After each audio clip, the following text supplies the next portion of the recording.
think we're about ready to begin. Final day. It's gonna be a long one. Get started shortly. Give it a few minutes.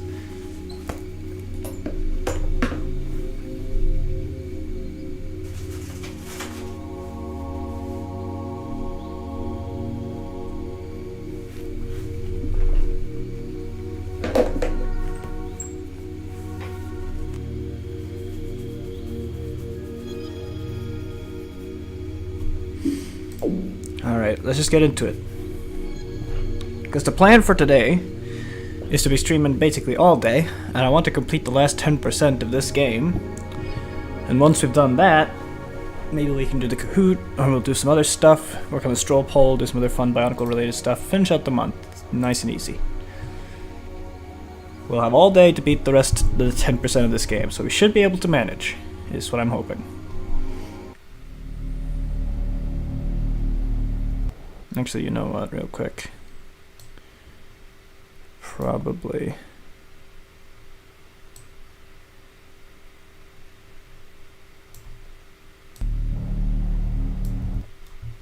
Just fiddling around with some stuff, seeing if I can't have my chat visible on my computer so I don't have to look down on my phone. Might work, let's hope.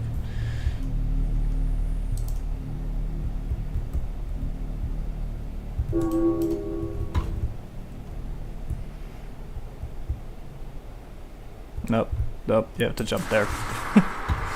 The lack of music is interesting, and now there's a lack of walking animation, and okay, there we go. Things weren't working for a second there.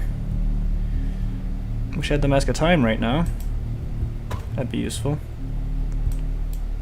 Because I do not have that.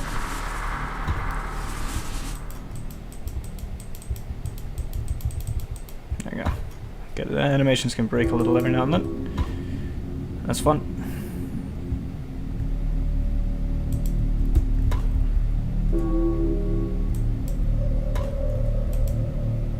Alright. Now just this one. Fuck. I feel like any fair game would, you know, give you at least a second. It's early in the morning though, my reaction time isn't perfect. I'll get better as we go. I forgot I need to use the mask there for the increase in everything. Sometimes it just breaks when you respawn a little bit, so you have to like fiddle with it.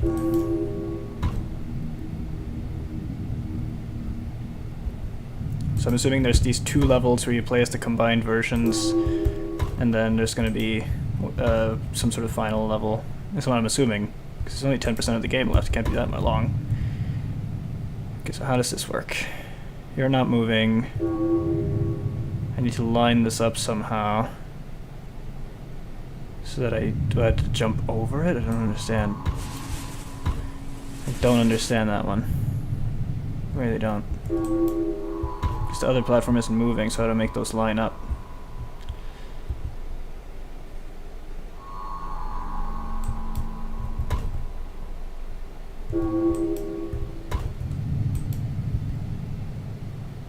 Just made that one. Jesus. Nope, not taking that one. There, it almost lined up. Now it's not gonna. Is it different each time, so I just have to wait? Maybe there. There. There we go. Got it. Okay. I see.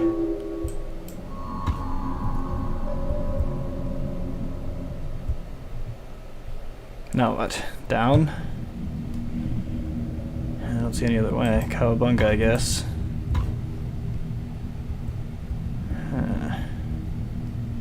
Now what?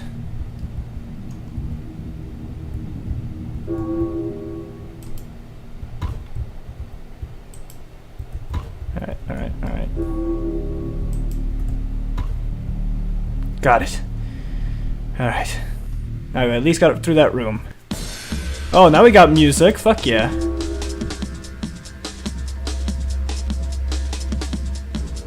actually going to conserve the mask energy, even if it's slower. I think it's something we need to conserve here. Man, this game's got a cool ass soundtrack. And in what other games do you play as 6 different heroes who, in one of the final levels, fucking join together into 1 or 2, and then you're like slower and stronger? Like the only games that give me this sort of vibe is probably some of the Transformers games, and maybe like the Power Armor and Fallout.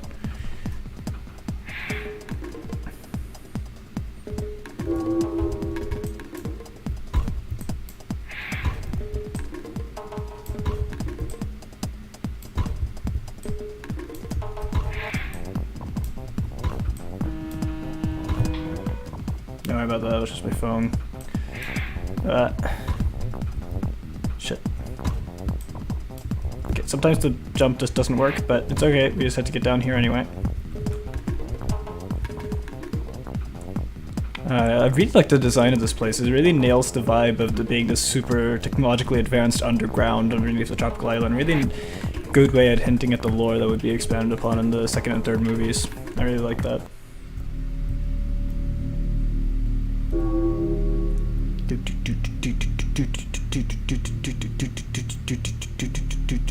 This feels like something more so out of like an alien planet on Star Wars or something, but I'm vibing. Now we have 2 paths, it seems. But a true adventurer always goes left. This also just kind of seems like a secondary path. You know, gotta be a completionist.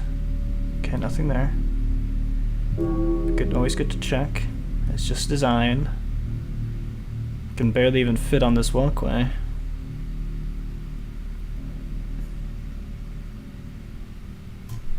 As far as I know, this is something that only this Toa team can do, like turning into like these combined forms. All the other Toa never do this, as far as I'm aware. It's just the Toamata that have this ability. Also, I just noticed that one of our heads is on my hand there. That's great. I got head hands. Love that. It's like, hey, Unua Pahatu, can I use her head as hammer?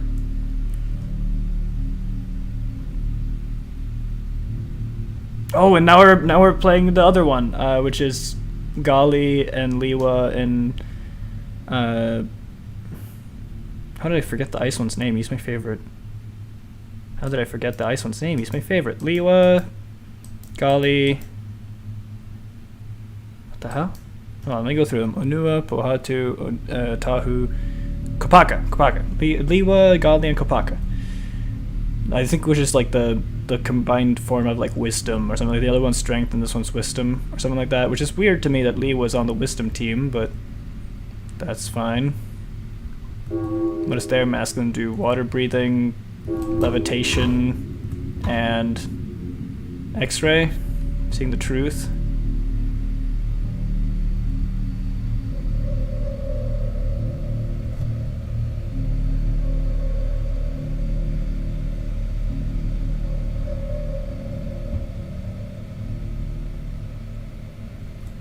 So this is going to be an interesting one. I'm assuming we have to use the mask to see which one of these we can enter or something.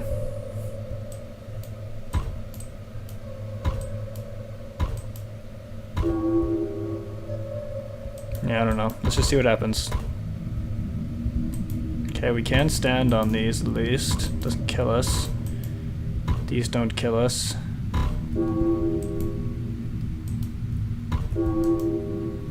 Can't do anything with that.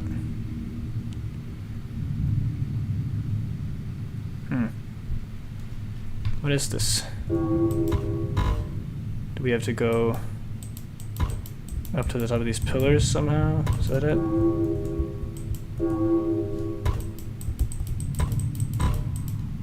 So can't do that.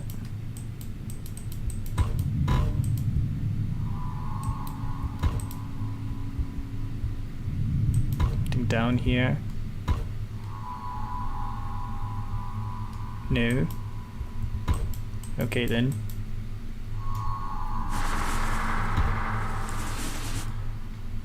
Oh, it seems to be a... Was that a different pattern of pillars that just came up? I'm not sure. Also, according to OBS, the encoding is overloaded, so the stream might be a little laggy. I'm not sure.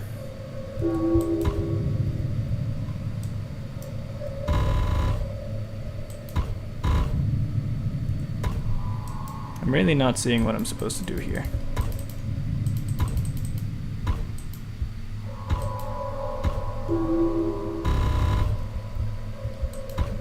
None of the masks help in this situation.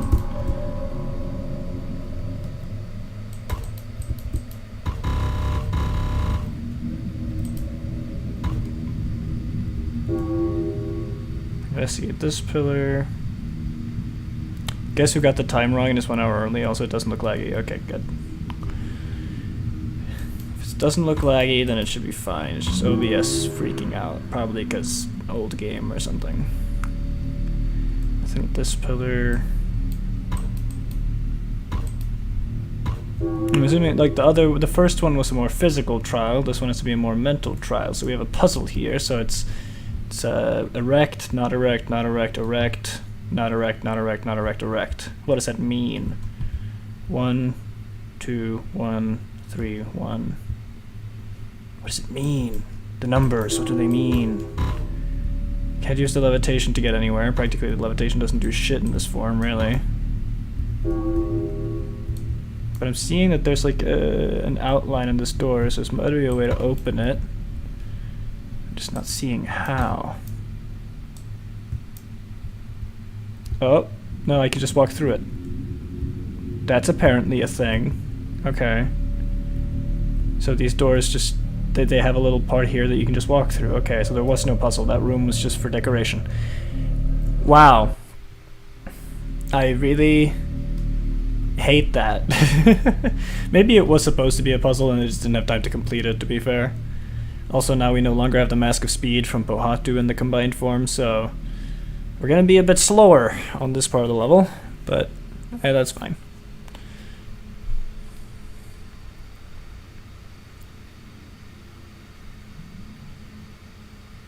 Might be able to do some cheesing with the gliding, though.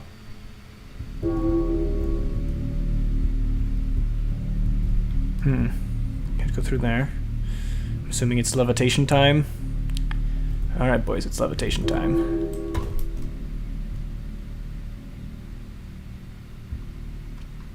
That really doesn't work that well, I'm gonna be honest. Levitation is no fun. When you're huge. Testing your patience with the game's brokenness. Yeah, that's the mental trial. It's a patience trial. It's like being a Jedi. But now we have to do the daunting task of making the levitation mask work. Never been a fun thing to try to do.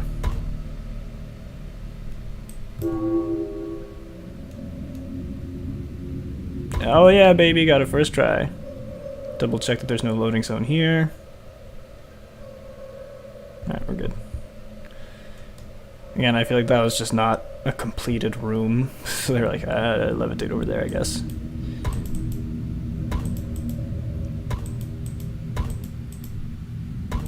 Really, this is just the weaker form in general, because all you have is levitation and x-ray. The underwater breathing really isn't going to help in a level with no water.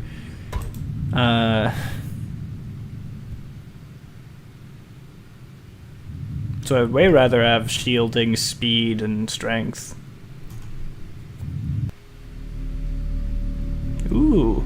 Is that Protodermis? Lore? Is this lore? It's like electrified or something. What is this? This pools of Protodermis. We must be close to the lair of Makuta. He's been hoarding this shit. If you don't know what Protodermis is, don't worry about it. We'll do a lore stream next month. Oh, here's the other guy. Hey. What's up, man? Oh shit, it's the part where we have to fight crabs. It's just like the comics. Look at that, he's got a head hammer. That's so weird. Why does he have a head hammer? Oh, these crabs were cool, by the way, because they were like a remote-controlled thing, and you had them like box each other.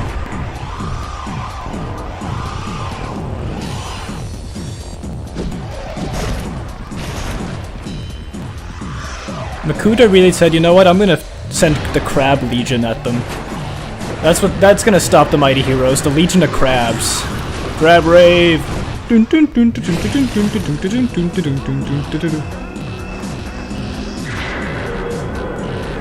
The fuck is that? Even they're like, what the fuck? Alright. Absolutely just destroy him. Okay, that's funny. That was funny. Yeah. Oh, is that Makuda's laugh I hear? Forces them back into their individual 6 forms. They get transported. The powerful masks are left behind. I hope you know that's the edit I'm gonna make here. Yeah. I expect nothing less. Who are we playing now? I'm gonna guess that we're gonna go through all 6 of them again. Oh. I think the game is confused. Sick ass music though. Alright, here we go. Yeah, that's what I thought. Onua. Oh shit, we're on time. What do I do? Why am I fast? What the fuck? We're on a timer, boys. What the fuck does that mean? Shit. Oh, claw.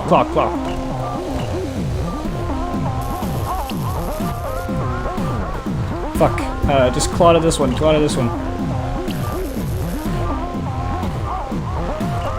I didn't suddenly expect the claw to come back into play. And I really didn't expect to be fast all of a sudden. Can I reach that one, please? No, fuck. Can I reach this one? No, fuck. Can I reach this one? Because that'd be a major time skip. I can. Awesome. Okay, so we don't have to do the first few. We can just go to that one.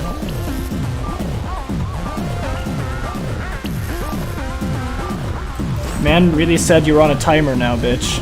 Out of nowhere. Also, now we jump further, so my parkour skills are messed up.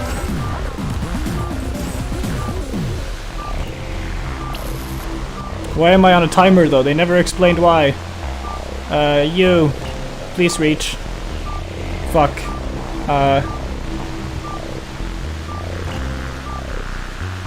Shit. There we go. 45 seconds.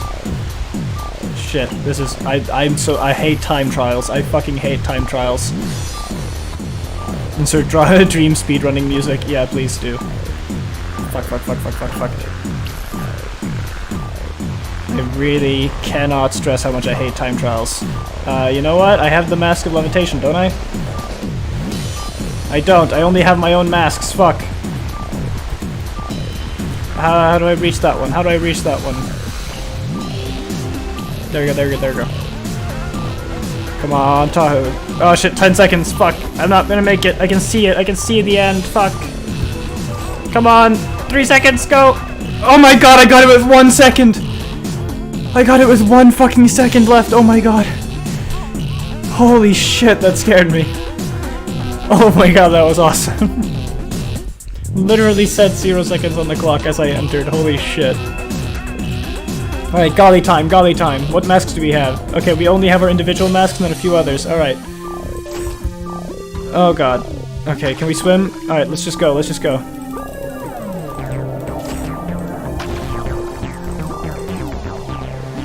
Where do I go from here?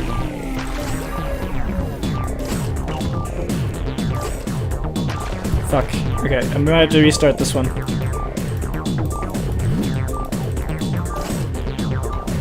Where do I go?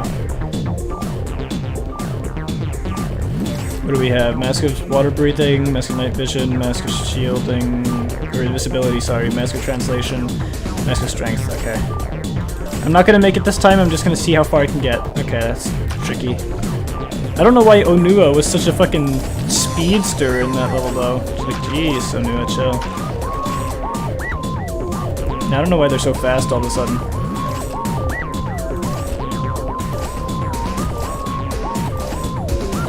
Nice backflip.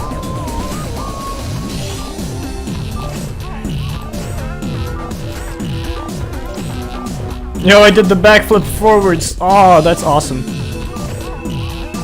That was fucking cool. Golly's so cool. What am I doing? Hitting these targets? Oh yeah, okay. That's the grappling stuff for Golly. Got it. Not gonna make it this time, but we'll see how far we can get. Scout out the area.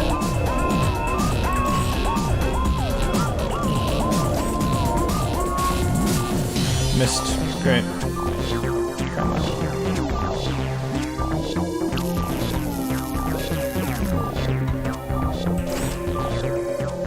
Jump in here, go through, got it. Alright, we've got it. Kill me now. Also, our health is back to just being 4. That's fun. I like that. I like losing all the power-ups I earned throughout my journey. Thanks, game. Didn't even take time to notice because the timer scared me. Okay, no time to lose, Golly. Come on. No time to show off. Ignore the water. I know it's your thing, but you gotta ignore it, man. Gally. Actually, I'm just realizing they called the one girl Gal. Golly. The Gaul, huh?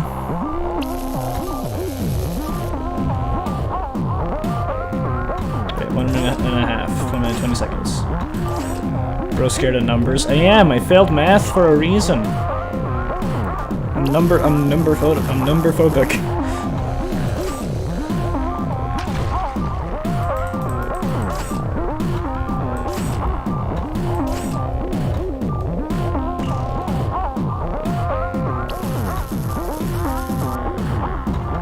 Okay, that was a lot shorter than Onua's one, to be fair.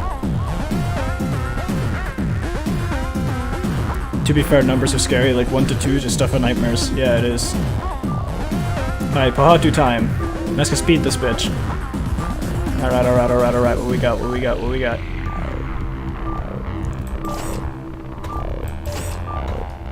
What are we working with? Fuck. Don't even talk about 2 to 1. Oh, damn. Oh, come on, Tohatu. You're the Mask of Speed guy. You gotta be able to do fast shit. Time trials is literally your forte. Oh, I wish I had a Mask of Levitation right now.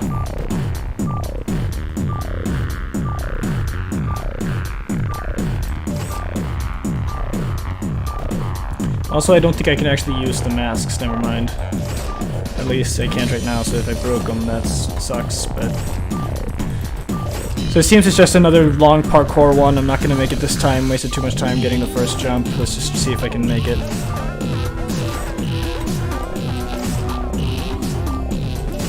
Oh, it's because I'm out of mask juice. Okay. So I just can't make it now. Right. Well, can't wait to die.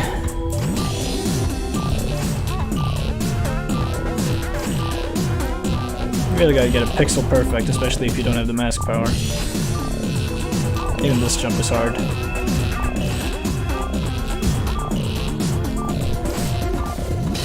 For a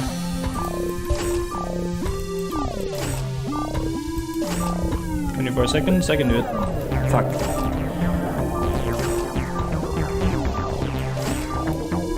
Yeah, no. Alright, restart me, game. Come on. Pohatu needs his mask juice. Come on. If only they had taken away all my power-ups earlier, I might have been able to, you know, have some left.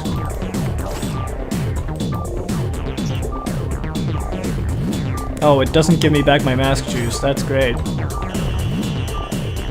You just think I can do it without it then, game? Is that what you're insinuating? Because if I can't do it without the masks, then I'm fucked.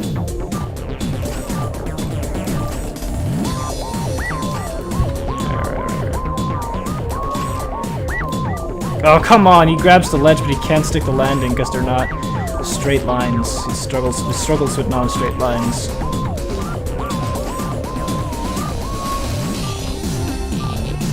Pohatu needs his masks too, sounds weird. Yeah, but in the context of this game, it's true. Fuck. God damn it. Yeah, okay, hold on, I might need to just restart this level in its entirety, if I can. Can't even actually open the exit menu, so... Okay, there we go. me double check my inventory, see what's in here. For some reason the inventory screen is lagging. I mean, we got everything in Gali and Tahu's level at least. Almost everything in Liwa, Kapaka, and all the rest. We just missed one in each except for fire and water. But for now, we're gonna have to quit so we get the mask juice back. We need to nail this.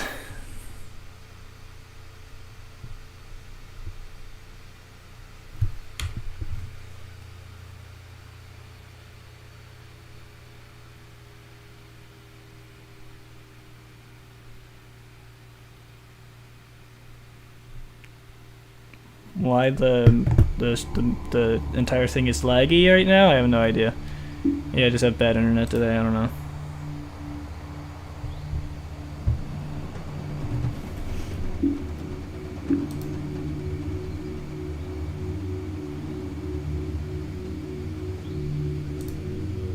Oh, please tell me it remembered all the shit I did. Please tell me it remembered all the shit I did. The saves actually worked. Please tell me. Alright, good. We got the mask juice back, let's go. Don't use it when you don't need to. Only use it when you need to. But now we have no music until we enter a loading zone, that's fun. At least that's actually kind of calming, so I don't mind. Are these something we can hit? No? They're just targets for no reason? Alright. Oh, come on, Pahatu. You gotta make this work, man.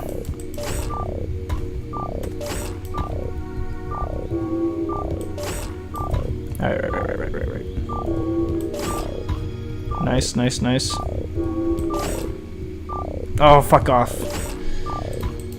Every time we run out of juice, we have to restart the game. Or at least exit to the main menu, so that's fun.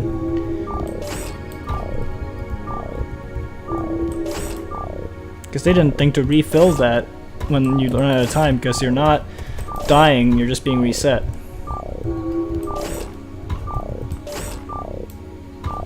Alright, yeah, we're failing this one again.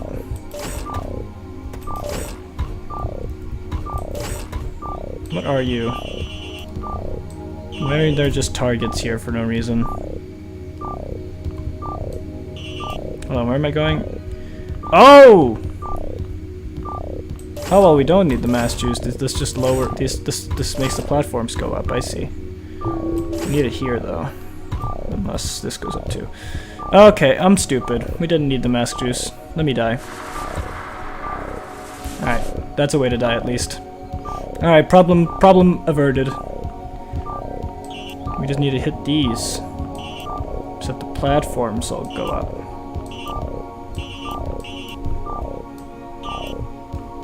There you go, Ply 2.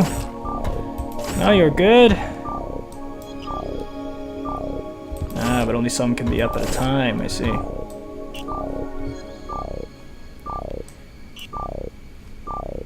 Can you go up, please? Which one makes you go up? Hello?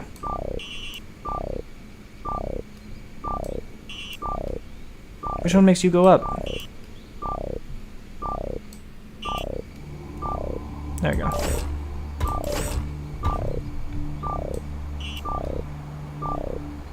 Do you go activate over there? What do you do? There. You again? No. Second one? No. Third one? We just gotta figure out which ones do what, and then we're good. Fourth one. And then third one, I think. No. Fifth one.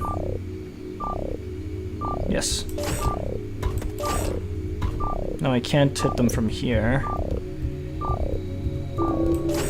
We can try to get it with the mask. Okay, no. Alright, reset me. Time to die, Pohatu.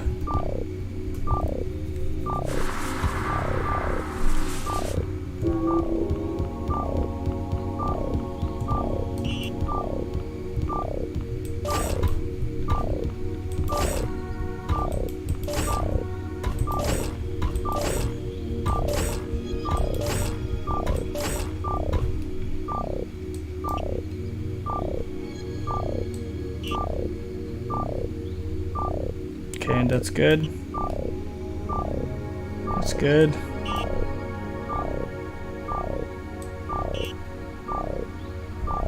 That's good.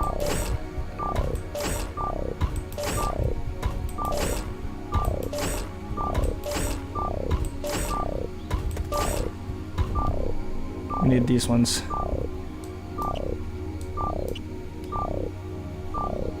Got it.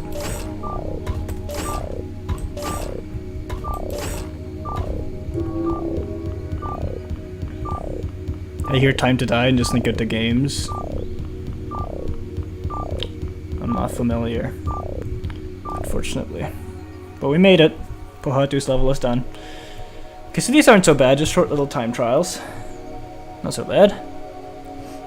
Everything's sounding good, everything, we're just not gonna get music this time, huh? Alright, Kopaka time.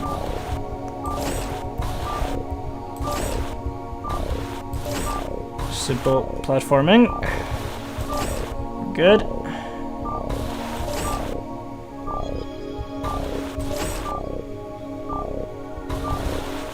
Where are you? I have to hit these, got it.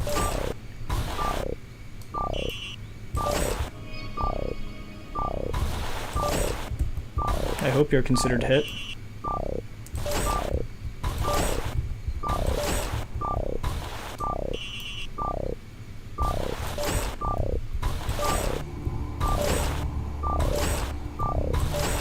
Audio say okay, good. Any I missed? Here. Alright, good. Just lowering the platform so that I got it. Alright, Kopaka. Almost first try. Let's hope I don't die in the end. Almost. But I think we got that first try. Alright, nice. Kopaka was easy. And we're slowly but surely getting our health back, I think. Alright, Liwa time. Oh god, we gotta swing. Okay, sure. I can swing. Why not? Why not do the swinging, the most broken mechanic in the game? Why not do that? That's gonna be fun. I love that. Not the most broken, probably, but up there.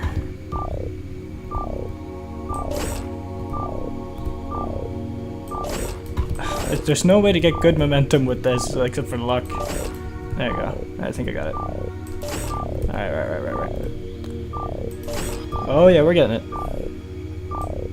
Kopaka being easy is not something I expected looking at his boss. Yeah, that don't even remind me of that. Oh my god. So annoying! Maybe I can use the Mask of Levitation to make this easier somehow. Definitely not getting this one first try, because the vines fucking suck. You have to like time the jump just right to get momentum. If you do it just too late, you get nothing.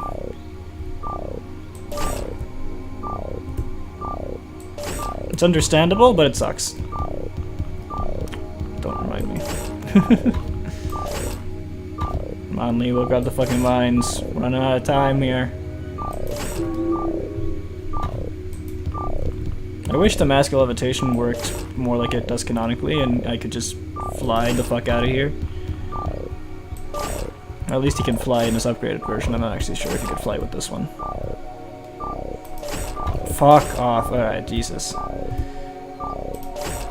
And I missed.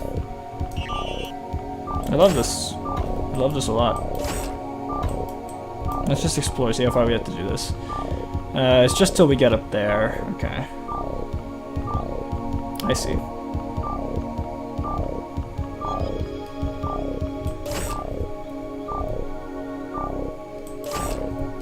Just gotta get into the swing of things, literally. Okay, fuck you. Can skip the first few ones at least. Oh, fuck off, really?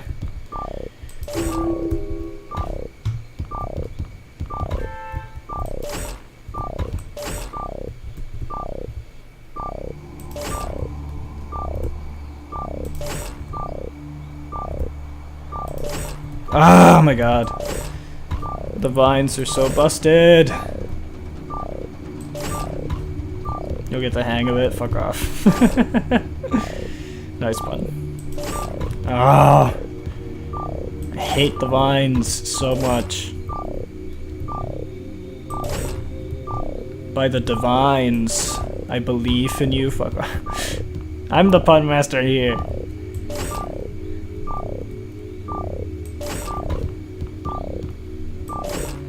Oh, come on.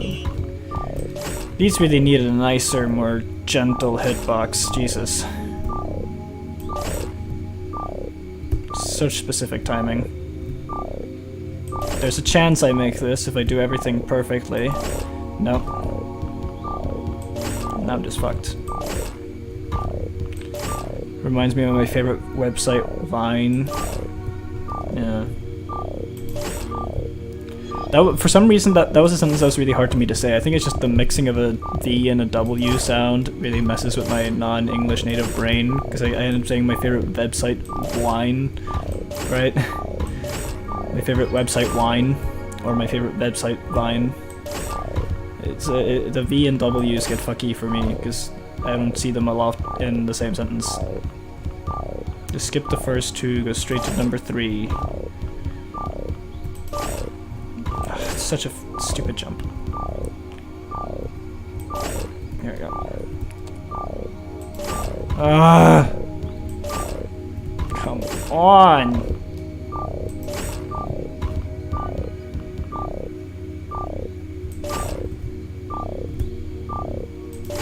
Ah!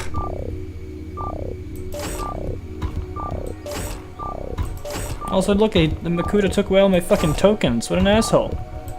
I was gonna redeem a plushie for those at Chuck E. Cheese. Oh my god.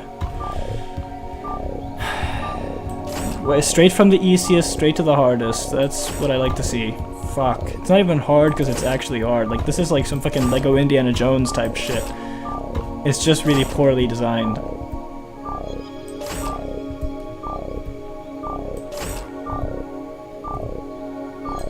Alright, there's still a chance. If we can just not fuck this up. There's still a chance. There's still a chance. There's still a hope in hell. There's still a hope in hell. If there's not a lot more to this after we go over this wall. There's still a hope in hell. Yeah, baby! We got it. Alright, Tahu time, and I got the Mask of Time. That's awesome. I love it when I have the Mask of Time. That bodes well. Oh, great. They go under the lava. I love that. I wonder if the Mask of Time actually slows down the timer, though. No, it does not. It just does not. So that's just not very beneficial to me. Okay, bad jump.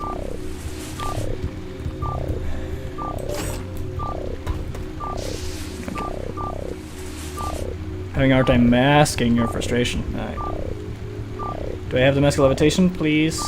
Yes. Fuck your level, I say. I say fuck your level. Ha ha ha ha! Fuck your level. Mask of Levitation for the win.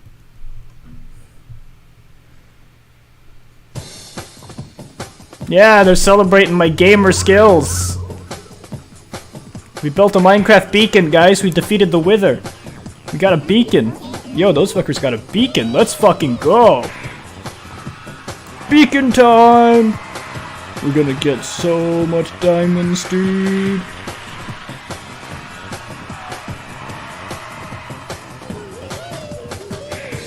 Oh no, Nuparu.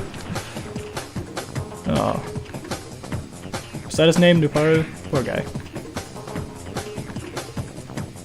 But deep underground, the Toa prepare for a final battle.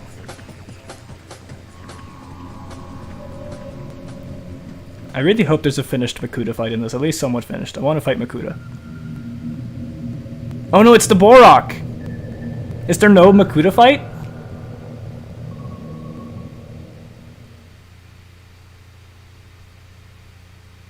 Oh man, this version doesn't have a Makuta fight! It just skips straight to after we defeated them. That's what they were dancing. Oh, that sucks, man.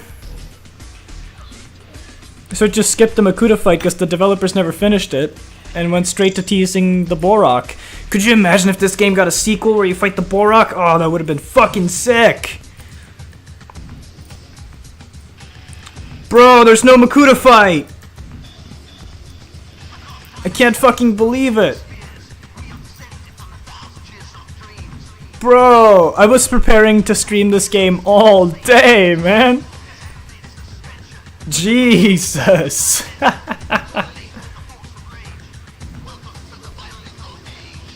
Welcome to the Bionicle age! Yo, this music is sick! I'm conflicted on that. I guess the developers never finished the Makuta fight, but they had the final cutscene, so when they rebuilt it, they just play the final cutscene there. No Makuta fight! Oh, that sucks. No Makuta fight. No Borak. Maybe this can be a lore stream now? Probably, yeah. Let me just see if there's any like extras or something. Maybe there's something interesting in the extras we can check out.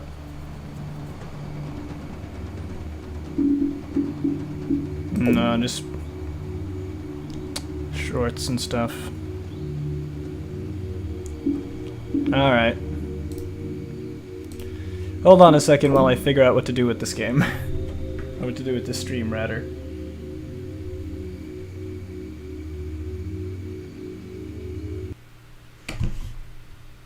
Let me put on the be right back screen.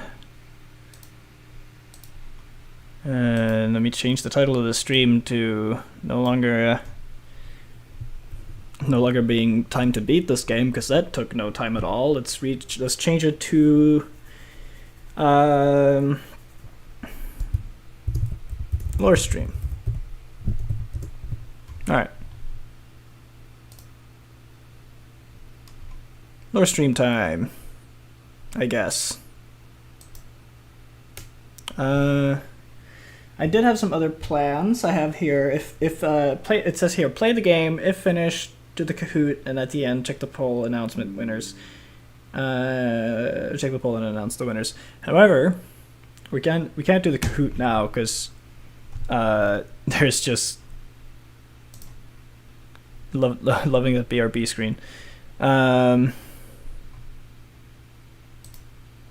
The computer's running low on storage space. Oh, is that actually going to be a problem right now? Oh shit, yeah, hold on. Because that's actually bad, because this is taking file space on my computer as we're filming. Hold on.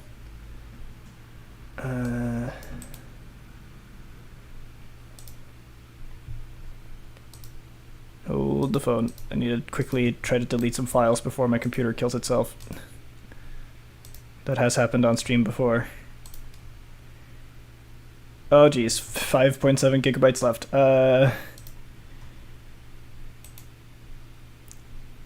What's this? Alright, delete that. Quick. Delete these. Don't need them.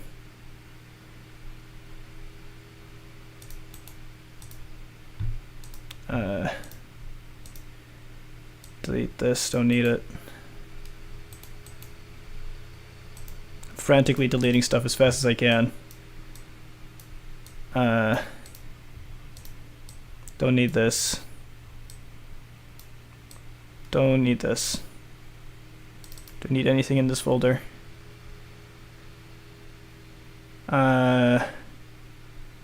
Probably not. No time to think about it, just delete it. Delete that. How much space we got now? Oh, that didn't help. I got me like 0.2 gigs.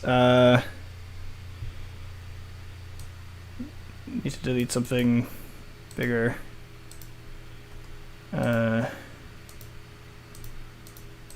Sure, delete that. Delete this, 'cause I never use it.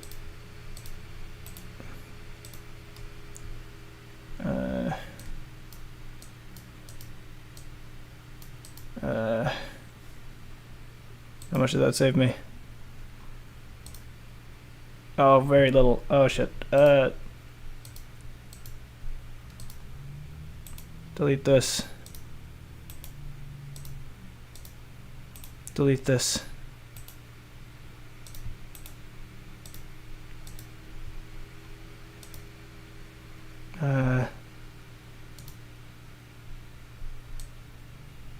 Don't need any of these anymore.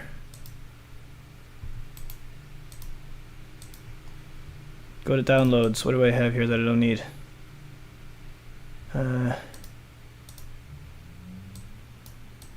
These. Probably don't need them. No time to check what they are. Anything big in here? Yeah, I don't need these anymore, actually.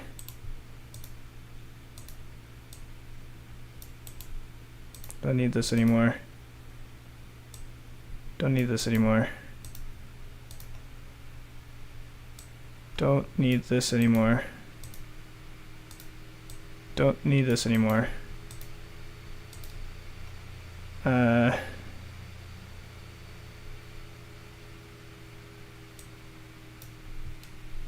need this? I don't think so. Don't need this.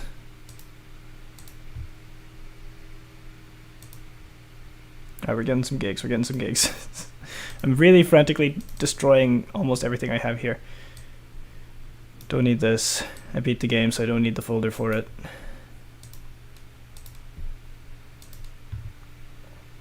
How about that? How much did that save? I got 2 more gigs. There's probably so much in here I can delete because I don't need any of this. Let's see. Don't need this. Don't know what any of this stuff is. What is the vlog folder? Yeah, delete that. Don't need this.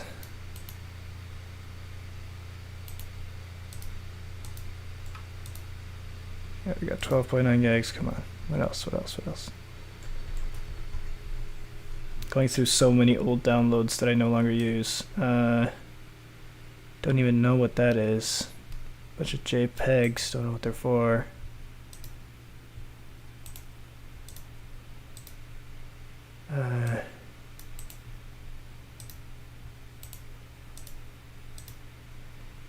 Some fonts. I'll keep those. OBS. Video, I don't know what is. Don't know what this is. Definitely delete that. That's a big file. How much did that save me? 16 gigabytes now.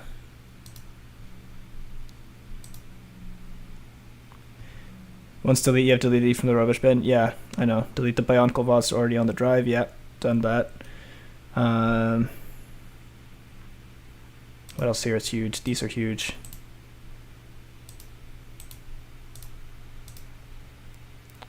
I don't need a Game Boy game I couldn't make work. And don't know what the fuck these are. Delete those. I might probably want to delete a game off Steam or something, actually. Hold on.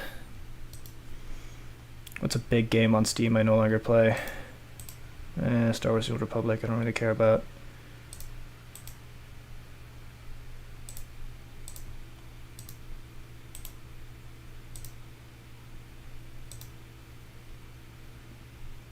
There. Uninstall.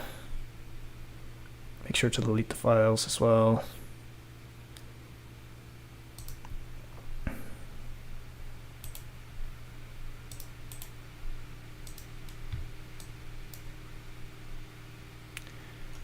What else? What else? What else? Already didn't mean to do that. What else do I no longer need? Little Nightmares 2 is probably really big. Yeah, delete Little Nightmares 2. Already finished it. We need to play it again, so that's fine. How much storage space I got now? Okay, we're good. 106 gigabytes free. That should hold us for today. Whew, alright, well, deletion speedrun complete. Got to go. Alright, see ya, man. Whew, that was hectic. Now what?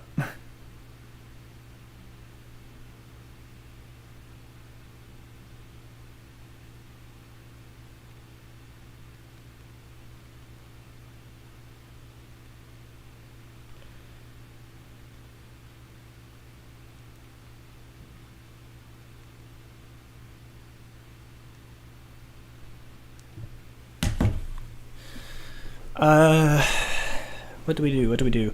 Well, I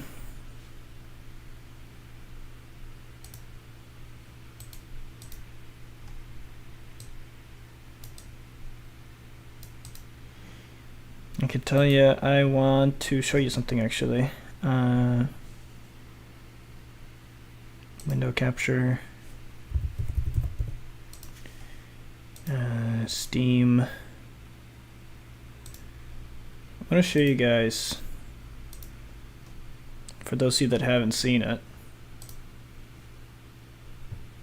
there's a fan game in the works called Bionicle Masks of Power, which has officially been endorsed by LEGO. They're not helping create it or fund it or anything, but they're allowing it to exist.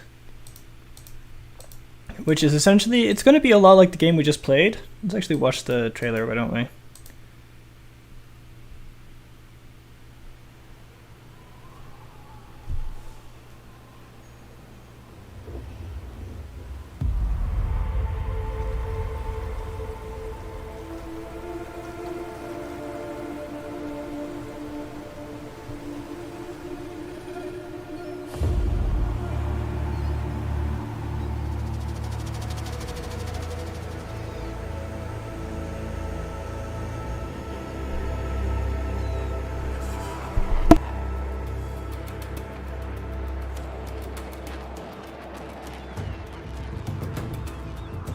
Hold on, are you not able to see this?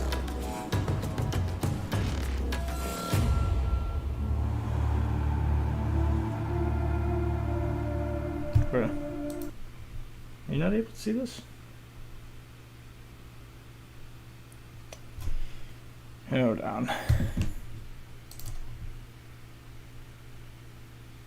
Cookie?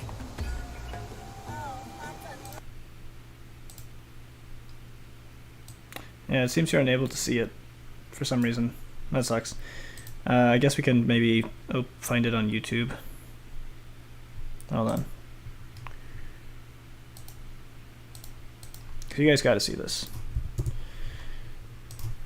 Bionicle Mask of Power. Masks of Power. Support status block net. Fucking ads. I guess we got an ad block.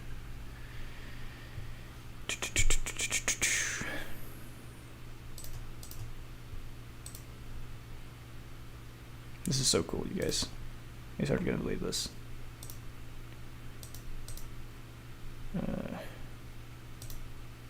Look at this.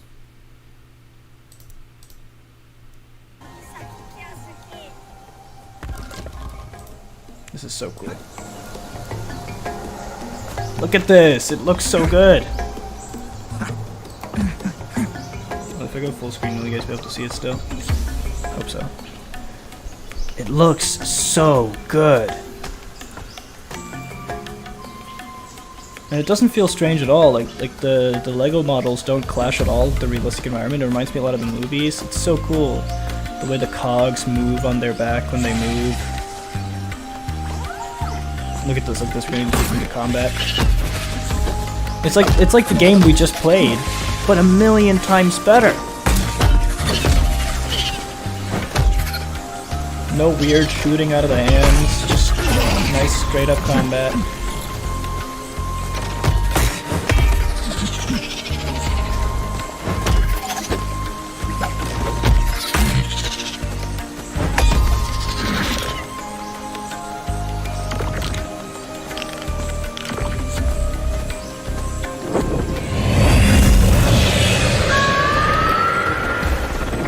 So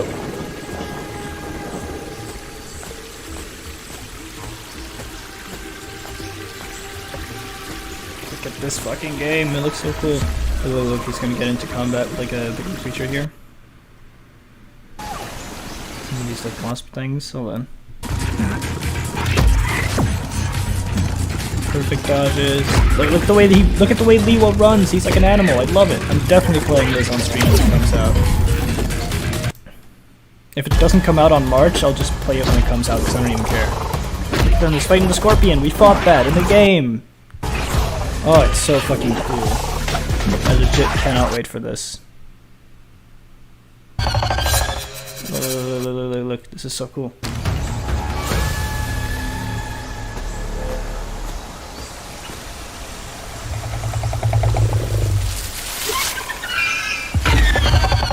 It's fucking awesome. I cannot wait. Look at it! It's so awesome! If you haven't before, go subscribe to Team Kanohi right fucking now. This game is gonna be so fucking awesome. I've rewatched this trailer so many times. Anyway. Right, anyway. Can I, like, lock this? No.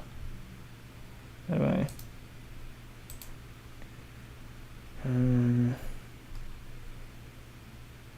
No, that's fine. Okay. Right.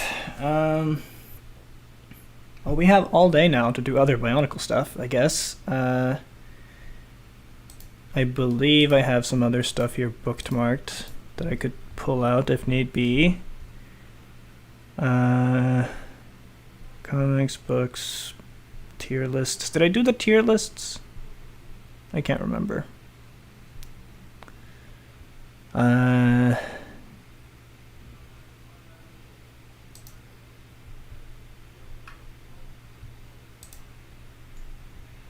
yeah, you know what? Yeah, this is. I probably haven't done this one because it's a fucking huge tier list. Definitely have it because it's fucking huge. Let's see here if I can't.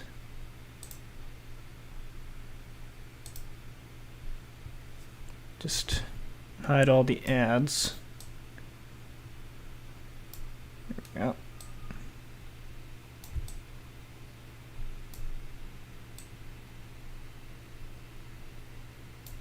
And then move you up so that you're above the others. How do I make you be above? Order, move to top. There you go. Right, so here we have. We're gonna rank every Bionicle set ever. Now, I don't know how this is ordered. I don't think this is ordered by release or anything, but so we'll just go and see which ones stand out that I fancy. You even know all like color variations of the enemies. So let's just start from the bottom here. We got Toa Liwa G1. Obviously, it's an A tier set. It's classic. Everybody likes Liwa. He's a cool guy. Let's see if we can't find all the other G1 first wave Toa. Here we go. Kopaka, also A tier. Because I mean, they're awesome. They're iconic, but they're not like great sets. They don't really have that much play value. So they're not S tier exactly. What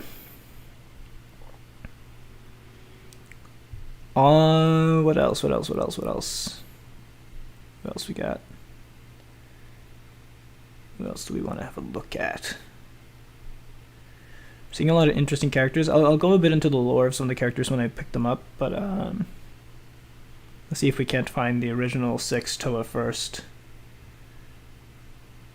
before I move on to the next set.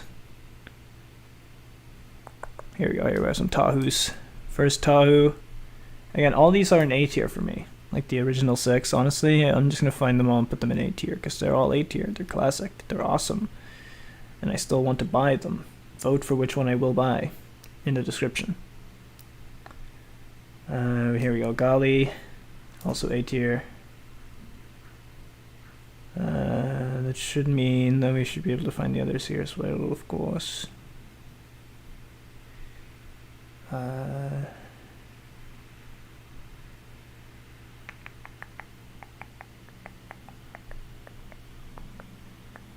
Well, I'm seeing Liwa Nua, but I'm not seeing. Oh, I already took Liwa. I'm not seeing Pohatu and Onua. And here we go. Here we go. Onua. Who we're missing? We got 5. We need Pohatu. Where is my brown boy? Where's my orange-brown boy? My speed boy? Where is he? Come out, wherever you are, Pohatu. I will find you, and I will rank you. There you are, kicking your balls around. All of you, A tier. A tier. Classic. Alright, what else? We got the Rakshi. I love the Rakshi. They're S tier. Every single fucking Rakshi. Doesn't matter the color. I'm no racist. All the Rakshi S tier because they're way more posable. They're awesome characters. So the Rakshi, you see them in the Mask of Light movie. They start off as these like worms that Makuta takes, and he puts them into these mech suits, which are what the Rakshi are. And they're really powerful. And instead of having like elemental powers, they have powers like fear and destruction and disintegration and shit like that. I don't remember exactly which ones, but they have powers like that, and it's awesome. You know what? Let's just go set by set, so I don't have to keep looking around. Let's just go from the top here. So who the fuck is this? I think I know what this is. This is the Fire Glatori from the Legend Reborn film. That's a B tier for me. So the Glatori are not Bionicles in the same sense of the Toa and Kopaka and all those guys. Because, okay, so we managed to do some lore stuff here. We'll get into it. I'll talk about the whole fucking timeline today. Don't worry about it. This guy, I don't know who he is. I forget his name. He's just a little guy. But yeah, he has some pretty good posability. He was just a little guy. D tier. I think this is a G2 set, so F tier. This is one of the Makuta. I don't remember his name, but he's pretty cool. C tier. The Skrull, C tier. This is one of the Paraka, and the Paraka are definitely A tier. This is one of the flying vehicles. I don't really care about vehicles in Bionicle, honestly. That's an E tier. Axon, always an S tier. I love my boy Axon. I can't even really see what this is. So we're just going to ignore that for now. This is Bad Guy, I believe. Which is like a polybag, like joke set. Bad Guy's B tier. This guy has like dogs and whips. That's pretty cool. A tier. This is one of the Glatori as well. He's fine. He's honestly kind of C tier. Another one of the Makuta, I think. The fucking what are they called? The Web of Shadows ones. The bad guys in that. The spiders. The Visorak. Yeah, the Visorak are S tier for sure. These guys have cool lore, but set-wise, they're not that interesting, so D tier. Brutaka, that's an S tier as well. I love Brutaka. The Borak Queens, they're A tier. I like the Borak Queens. Another one of the Makuta. Honestly, I'm not that big on these Makuta's designs. They don't look as cool as some of the main Makuta, obviously. It's another G2 set there. It's another G2 set there. It's another G2 set there. This one I don't even think it's official, but it's Toraga. Why am I blanking out his name? It's early in the morning, sorry. Likan, Toraga Likan. Now Likan is fucking awesome, and so is his set, and he's cool as a Toraga, but set-wise, not really big on the little guys, D tier. The spider is fucking cute, S tier. G2, F. G2, F. The Makuta, C. Jollar, he's great, and all that. B tier, just because he's a cool character, but he is just a little guy. The Boxor has so much fun lore stuff to it, I'm putting it in B tier as well. The Borak, any of the Borak, S tier. I like all the bad guys, honestly. The Borak, the Rakshi, the Visorak, they're all great. I love them. The tiny Borak are fun. They're cute. A tier. Another one of these guys.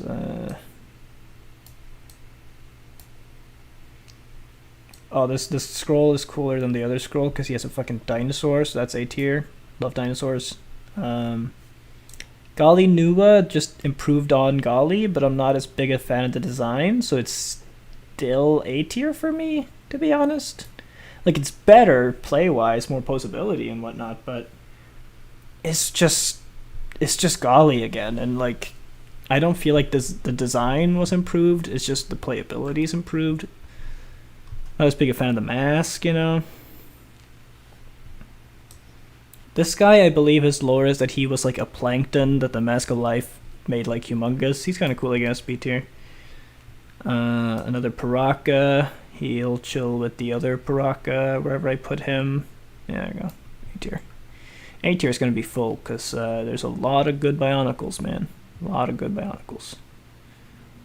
This is another one of the Glatori. All the Glatori are B tier for me, to be honest, except some of them that are worse. Like, you don't really get much better than B tier for most of the Glatori. My boy Kitangu. The key to Tongu. S tier. The like improved Borak, the Borak Kal, also S tier. Oh, I could put all the Borak. Let's just get over with the Borak. This is like a super powered Glatori. He's kind of cool. Put him in A tier. The boxing crabs, you remote control. They're fun. B tier.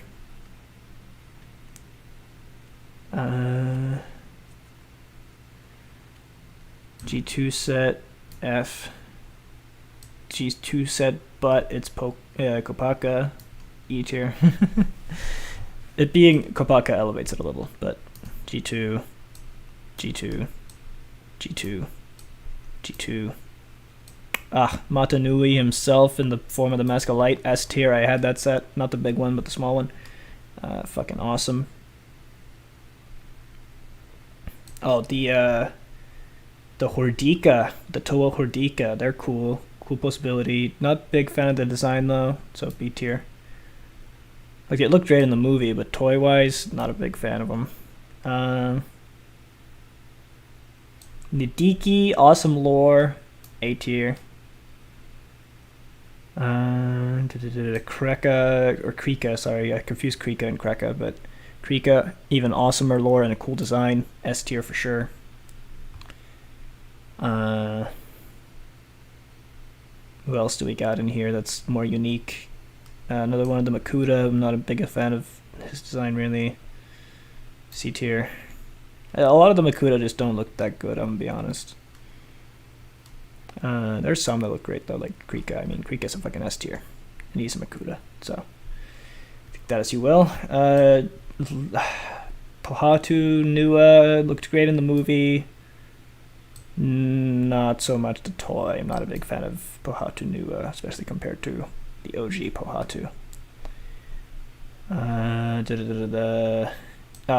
Vizirix, I believe this is Makuta Vizirix. One of the cooler looking Makutas, A tier. Bit edgy, but you know, he's a bad guy, so it's fine. Let's see, G2.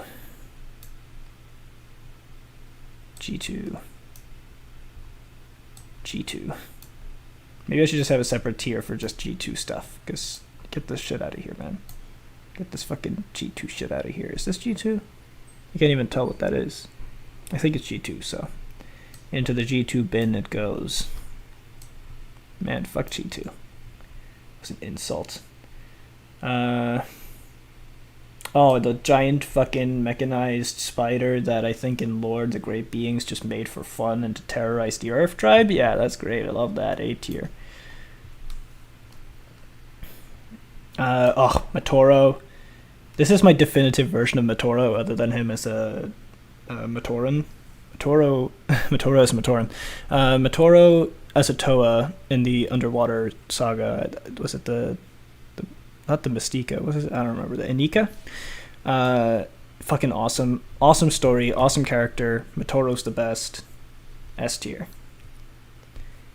We got the Agori, which are just worse Glatori, but they're I'd say they're E tier, honestly, because I preferred when they were more built like this instead of just being body, leg, arm, head. Like here, there's at least a bit more parts usage, so E tier. Another G2 shithead. Matoro as a Matoran, just because he's Matoro, is also S tier. If you don't like Matoro, you can get the fuck out. Don't know what this is, but it looks like some sort of castle. That's fucking cool, so we're putting that in A tier. Matoro, but even more posable Matoran, S tier. Oh, the Ice Glatori. I actually really like the Ice Glatori. Like the other Glatori, I'm not too big on, but I do like the Ice Glatori a lot. He was cool. So, A tier on him. See, I'm not all black and white when it comes to my decisions. What else do I want to talk about? Oh, the Golden Rockshi. Not as good as the original Rockshi, but I do still love the Rockshi. So that's an A tier. I guess not yellow, not golden, but still. G2 trash. G2 pile. I'm just going to say F/G2. Because that's what it is, in all honesty. This is a kind of cool Glatori. He's gold and blue. I kind of like that color scheme. A tier. We'll get into what the Glatori are and shit on the more proper lore streams, but maybe we'll do a bit later, actually, a proper lore stream. Another Paraka, it's got to be up there in A tier. Yo-Yo Paraka Pride.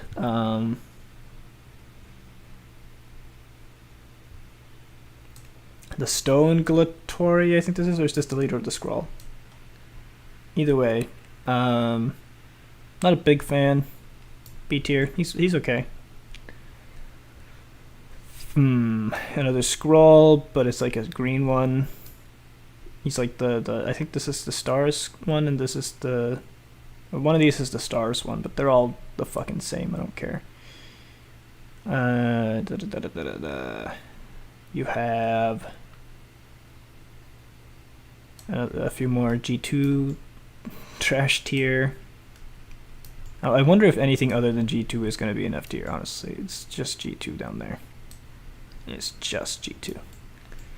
Don't get me wrong, it had some cool parts and some cool ideas, and the concepts were cool, but just so poorly executed. I mean, come on, how could you flop harder? A Scroll, but he's bigger and more red. That at least puts it in B tier. Leagues beyond the other Scroll. The Stars Paraka, or he's not really a Paraka, he's just a member of their species, but not really a big fan. He's alright. D tier. More G2 garbage. That's what the G and G2 stands for. Bionicle Stars. What's his name again? Takanuva. Bionicle Stars Takanuva. I love Takanuva. I love his character. And I love that this represents him at a different point in the lore where he's been through a lot of shit and he's turned silver instead of gold. I love the lore, but the build itself is kind of meh. So that's a B tier. Almost A tier. Just for the lore. I was always confused about why he was silver all of a sudden as a kid, but then I read up on it and it made sense. Oh, these guys, I don't even remember what they're called, but they're like they're like mutated versions of the Sand Glatori and Sandagori. They're fucking cool. I like these guys actually a lot. Scorpion motif and the sand color, I love that. S tier for me. Love those guys. One of the best sets from the Legend Reborn parts of the lore. G2 trash. What was this guy called again? Umbra? Umbra's pretty cool, lore-wise and whatnot, but I'm not a big fan of his design, so C tier. He is cool, though. Another Paraka. He'll be with his Paraka buddies. There. Toa Tahu Nua. Toa Nuha Tahu. I actually do like him a lot. I like that he surfs on his swords now. That's pretty cool. But I still don't think he gets into S tier, even compared to his regular self, because the old school one is just so iconic. Another Rockshi. Put him up there with the other Rockshi.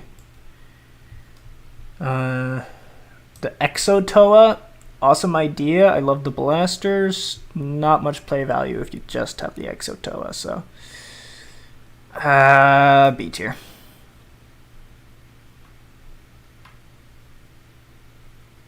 I believe this is what's her name? Rudaka, which is a bad guy, very prevalent throughout a lot of the lore, and very cool in the movies, but the set not that great, so B, no, C tier. Almost a B just for the movie appearance in the lore, but not good enough. What else have we got here? Ooh, the Toahaga, the leader of the Toahaga, I believe, which is what these smaller flying guys used to be before they were transformed by Rudaka over here. Love this guy's look. Definitely an S tier. I believe my cousin had it. I stole some of the parts as a kid. Another of the Toahaga. The Toahaga all look fucking great. One of my favorite Toa teams, to be honest. And they were protectors of the Makuta until they were betrayed. Kopaka Nuva is just Kopaka but better. Not as big of a fan of the mask. But it's definitely very high in A tier. Almost S tier. Almost. Just because it's Kopaka and I love Kopaka. G2 trash. The big Motunui. Actually, I'm not as big a fan of it as the smaller Motunui over here, just because the big one doesn't have as much of a consistent color scheme, and he's just way bigger than the other sets. I know he's like a special edition and all that, but honestly, he's B tier for me. He's still cool though. Love the character. I believe this is another of the Makuta, but I do like the splash of yellow, so it's B tier. Is this the golden Paraka? Not a huge fan, honestly. B tier. Cool concept though, but it's nothing we hadn't seen before.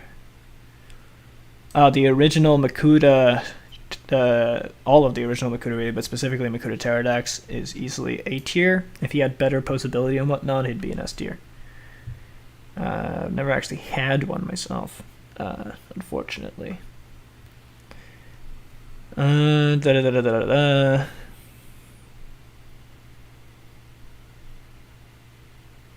G2 trash. These weird things, not really a big fan of a lot of the Rahi, not to be confused with the Rakshi. C tier. Another one of the vehicles, not the big fan of a vehicle, but it is better than the other vehicles, so D tier. Liwa Nuva. There's a good Nuva. I like Liwa. Liwa Nuva's better. Might be a bit biased from the movie Mask of Light because he's awesome in that one and he's just fucking hippie and I love it. But he's alright. This is another one of the Makuta. Slightly better design than the rest, so that gets him into B tier. Good guy. I need to make a tier of him for his own. Add a row above. Good guy. Tier. Boom. Good guy. No one's better than good guy. Best Bionicle set. If you have a good guy, if you have an original good guy, not just one that's reassembled out of the same parts, if you have an original good guy, instantly you've earned my respect. B tier for the Scorpion Rahi. And E tier for the Mosquito Rahi. I don't like mosquitoes.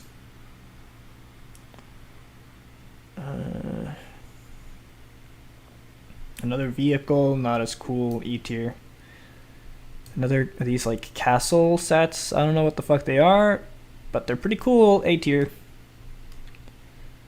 It's really hard to make out what some of these are just from these little images, but that's another G2 set, so into the bin it goes. What were these guys called again? The Vahi? Was it? The Vahi? Which are like robots that were meant to protect the city of Metronui, but then the Makuta turned them against the populace. It was kind of like a parody of 1984. Pretty cool. Not S tier though, but A tier.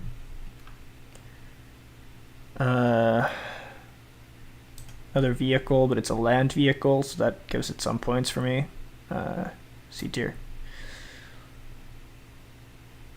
Do we have... Where's the original Takanuva? Where is he? I want to talk about him. Where is Takanuva?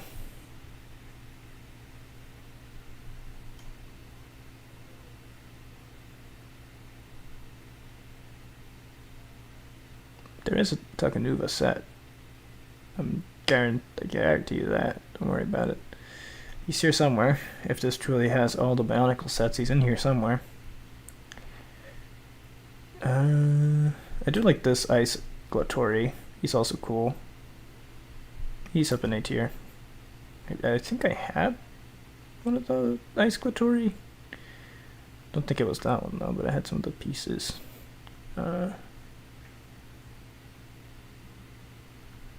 This one is just all the sets, it seems. It's like a whole lot of them in this picture. I just noticed that. That's funny. Another one of the sand ones, but it's not as cool or detailed as the other sand ones, so for that it's just A tier. Don't know what the fuck this is, honestly, but it looks fucking cool. S tier? Another one, the Paraka down here, the green one. I'm not as big a fan of the green one as I am the rest, but he's got to be up with his buddies, of course. Valika, ultimate bad guy. That was revealed right at the end before it was cancelled. Up into S he goes for Cool War. I have time. Let's just go through them one by one. I'm not even sure what I'm looking at here. So let's add a row below. Make you black and say what? I can't even see what the text says, so let's actually just make it gray. There you go. What? I don't know what you are. I really don't know what you guys are.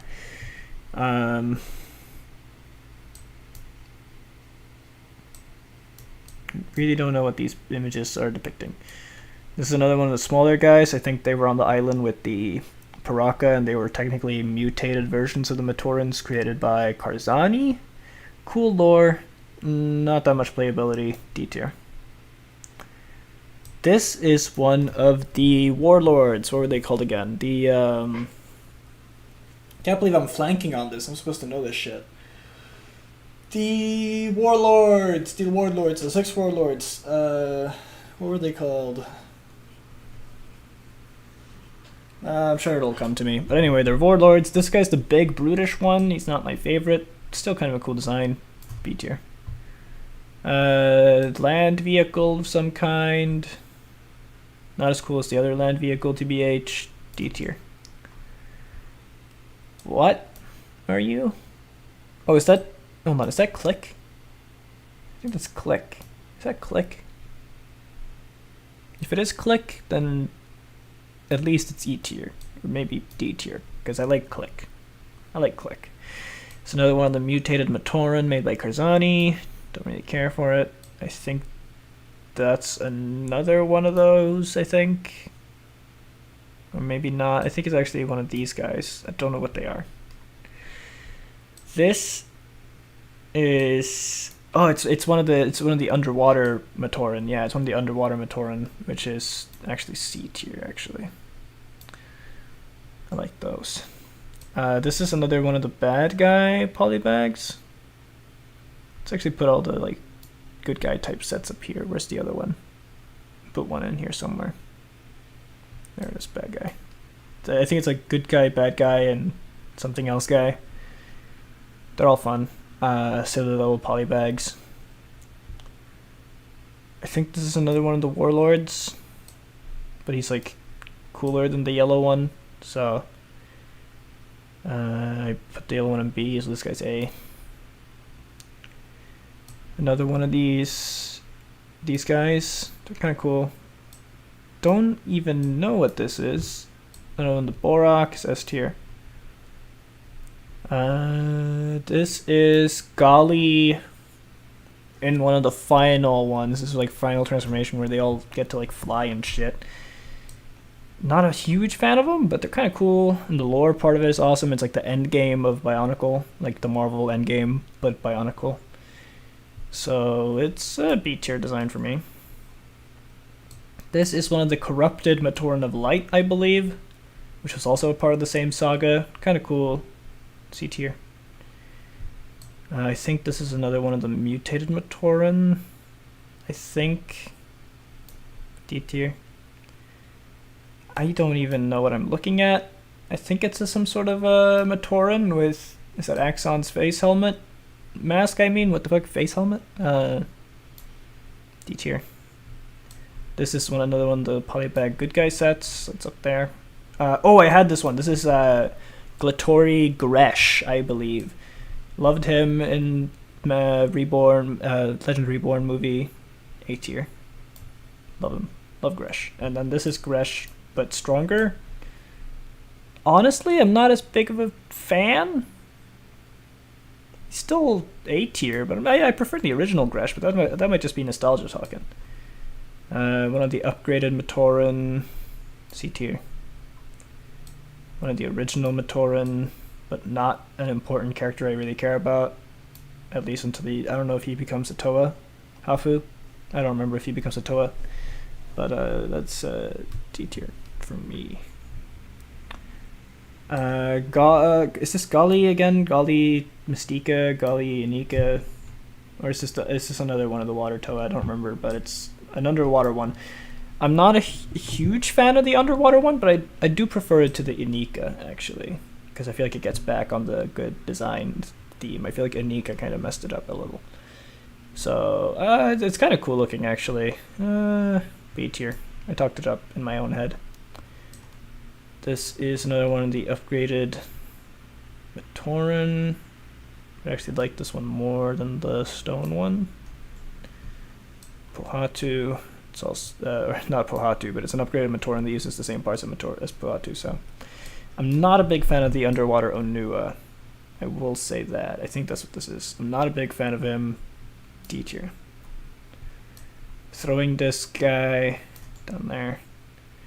Oh, this is what's his name? What's his fucking name? I don't remember, but he's the keeper. He's the like warden of the prison that they tried to contain the warlords and the Paraka and all that. He's cool. He's got a dog. He's fucking awesome. Don't remember his name, but he's S tier. Another one of the Rahaga, I believe they're called. Don't know what that is. This is Joller as the underwater Fire Toa, which sucks for him. He's really cool, A tier. What are you? There's another one of the, is it the Baraki Warlords? But he's actually one of my favorite ones, A tier. This is Karzani, I believe. Karzani's really cool lore-wise. His set's okay, B tier. Another vehicle, but I'm not a huge fan, D tier. Another one of the mutated Matoran, I believe. Not a big fan of that helmet, C tier. Another one of the Visorak, S tier. What are you? Another one of the Borak is S tier. One of the tiny dude Boraks. Where did I put the tiny dude Boraks? Tiny dude Boraks are...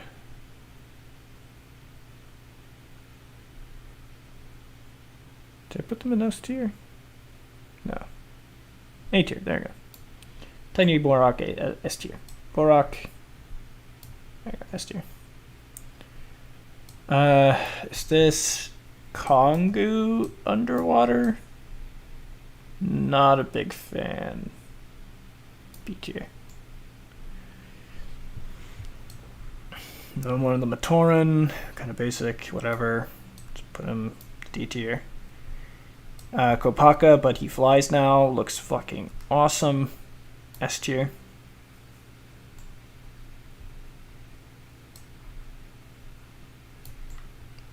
I don't even really care where I end up putting the Matoran, to be honest. I don't really care for these things either. E tier. This is Kreka. Kreka's a C tier kind of guy. Another one of the Rahaga. More of the Rakshis. S tier.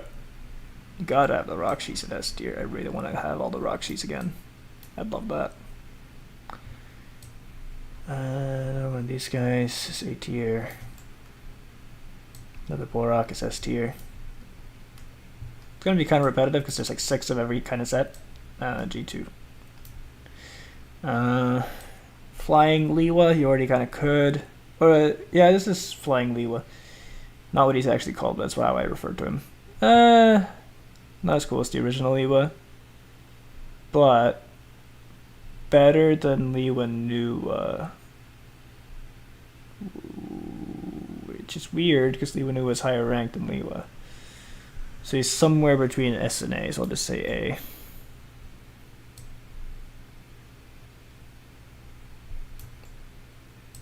So many Matoran that I just don't give a crap about. I'd love to have them, but like they're not interesting sets. Another one of the Warlords, but he's a really cool one. S tier. What is this? That's like out of frame. Turaga. Oh, which Turaga was this? The snarky one in the second and third movie. You have Vakama. Really not as memorable names, but he's cool. Not as much as a Turaga, but still. This is originally a robot that was meant to guard the prison, but then Makuda's spirit took control of it. It's pretty cool. A tier. What? Don't like this guy. This guy seems cool. I believe I put his red fellow up here somewhere. Yeah, there you go. I don't know what they are, but they look fucking sweet and I want them.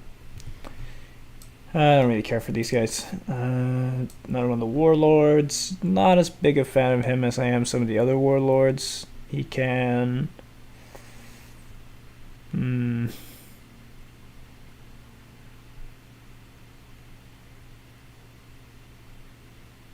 He's B tier. Hordika. What was her name?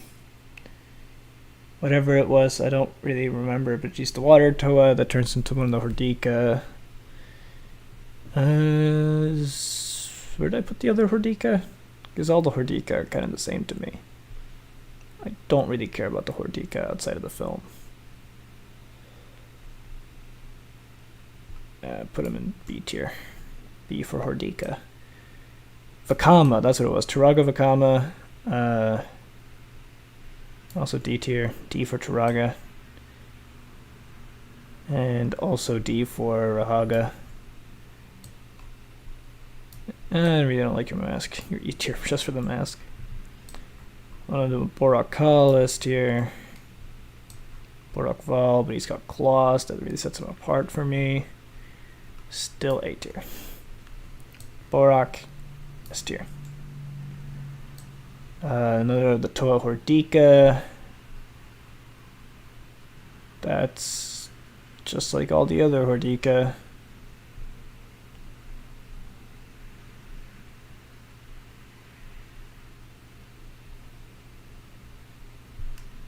There. Turaga Nuju. Don't know who this is entirely just looking at this image, but he's got a cool shield thing. B tier. Another one of the Matoran, but he's purple. I really like that. C tier. Turaga Wenua, I want to say. It's another of the...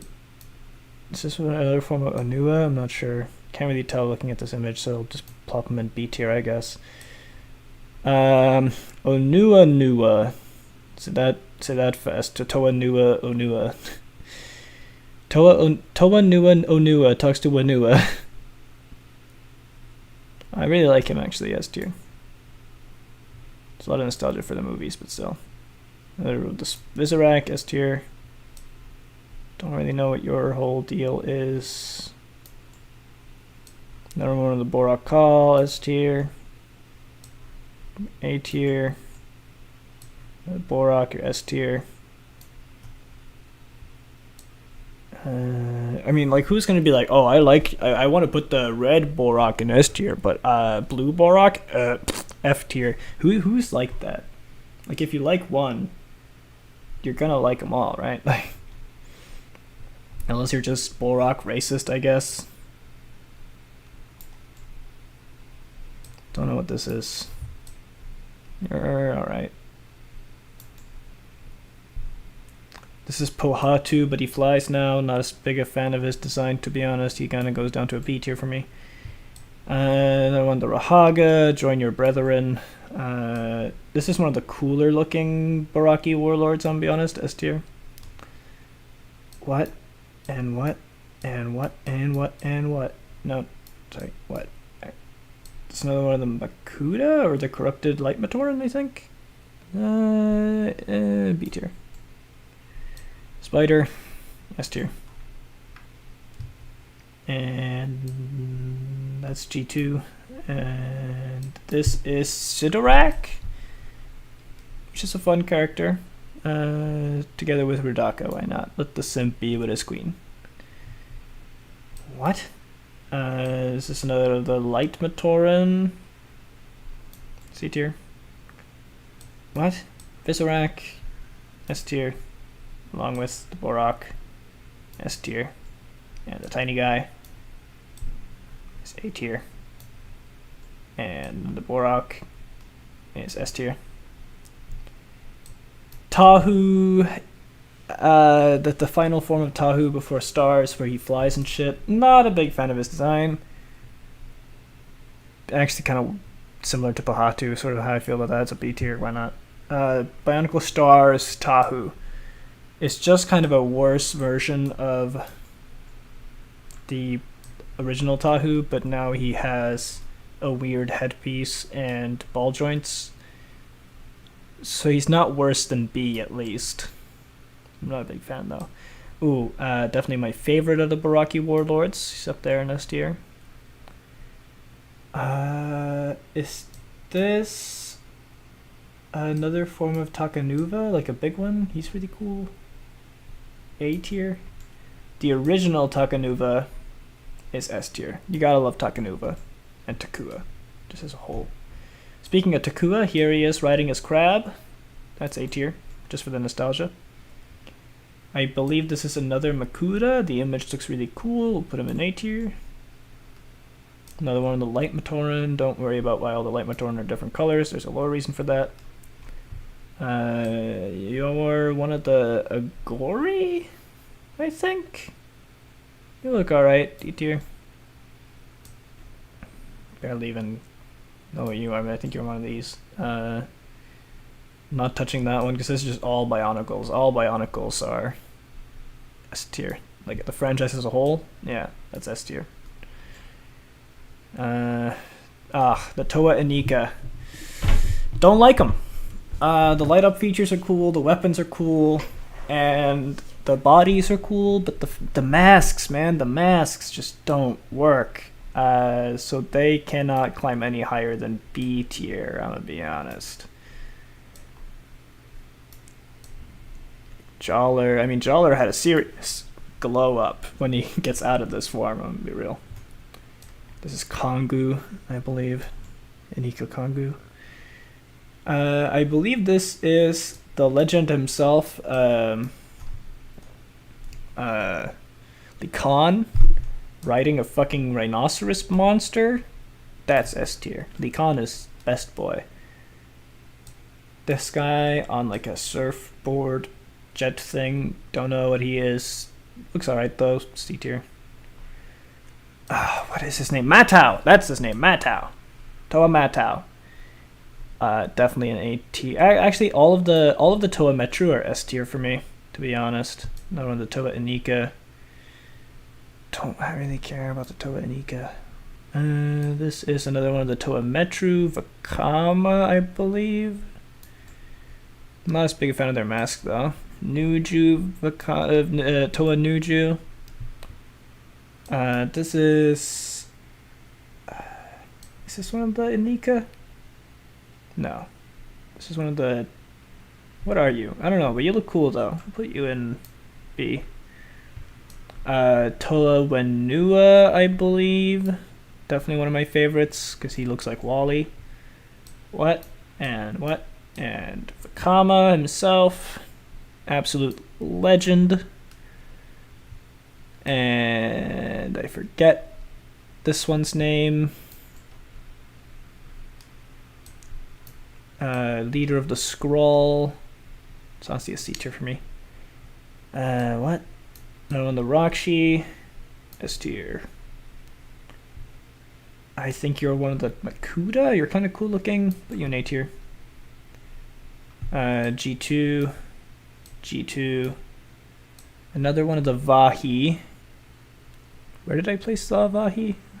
I don't remember where I placed the Vahi.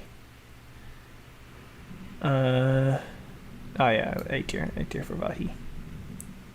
More of the Vahi. Put them up in A tier. The Vahi are cool. Got the 1984 police vibe. Vakama Hordika. I actually kind of like Vakama Hordika. That just works for me, for some reason. Toraga Vakama, just because of how much of a cool guy he is, he gets C tier. Another one of the Makuta, but I don't really like this Makuta. He's C tier. This is another one of the Jungle Glatori. He's kind of cool, but I don't really like his face. C tier. Paraka. I think this is the last of the Paraka, actually. 1, 2, 3, 4, 5, 6. Yeah, last of the Paraka. Oh, you're speaking of the Paraka, you're so they had this weird staff that could like split people into two, and they used it on one of themselves, and this guy being crazy tried to get the Mask of Light. It's a whole thing. Go into the lore of that, but he's really cool. A tier along with his Paraka brethren. You look really cool, whatever you are. You're like a fucking dragon thing. I want to know what you are. Can I like reverse image search this?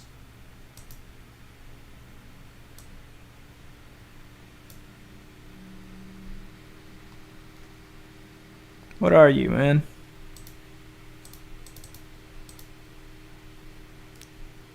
Oh, it's another Vaison one? No, you're this. What are you? Are you? Yeah, I think you are. Yeah, it is a Vaison one, isn't it? No, it doesn't look like that. It's got like a completely different look to it. That's weird. Vaison and Cardass. There you go. It's another Vaison one, but a way cooler monster. So, that's definitely an S tier. 2-for-1 package. Another one of these guys. What? Spider.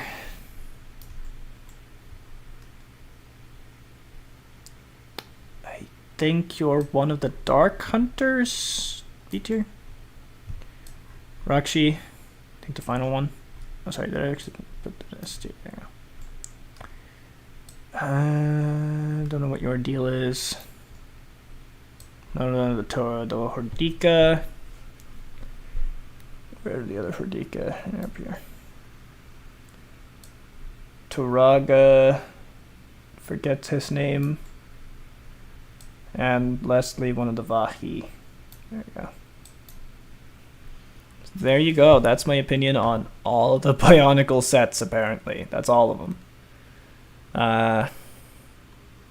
So if you ever know, like, what sets should I get, what sets are awesome, these ones, if you can see. I think if you want to, like, get into Bionicle as, like, a toy, I'd recommend starting with the Toa Nua or the Rakshi or the Toa Metru. because they're the ones that have like the most action figurine-ness, and they're fun to build still. They're not just like 10 parts like a lot of the Legendary Reborn sets. That's that. Man, I was really prepared to like stream all day. I gotta find a way to elongate the stream.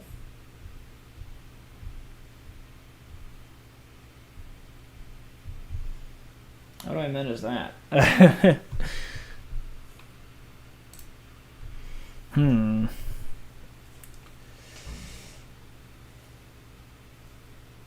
I guess we'll do a lore stream. Alright, hold on. I'm back, gonna be silent, but I'm back. Alright, well I just finished tier listing every Bionicle set ever. Don't worry about that though. We're gonna do lore stream. We're gonna do lore. We're gonna do lore. I said I've changed the title to lore stream already. We're gonna do lore. So, let me figure this out for a second. I have an idea. I just need to check some stuff.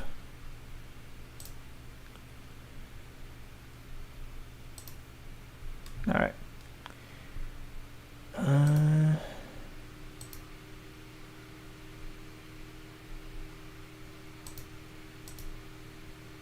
There we go, Bionicle.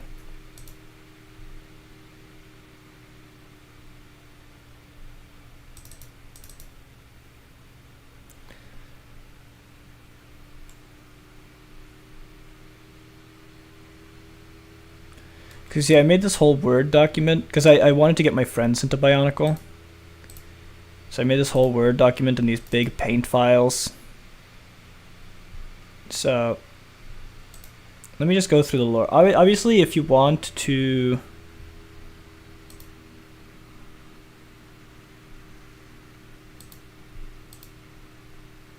Like, if you want to actually... Hold on.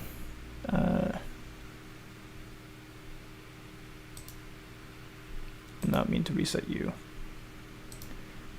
What I meant to reset was the browser.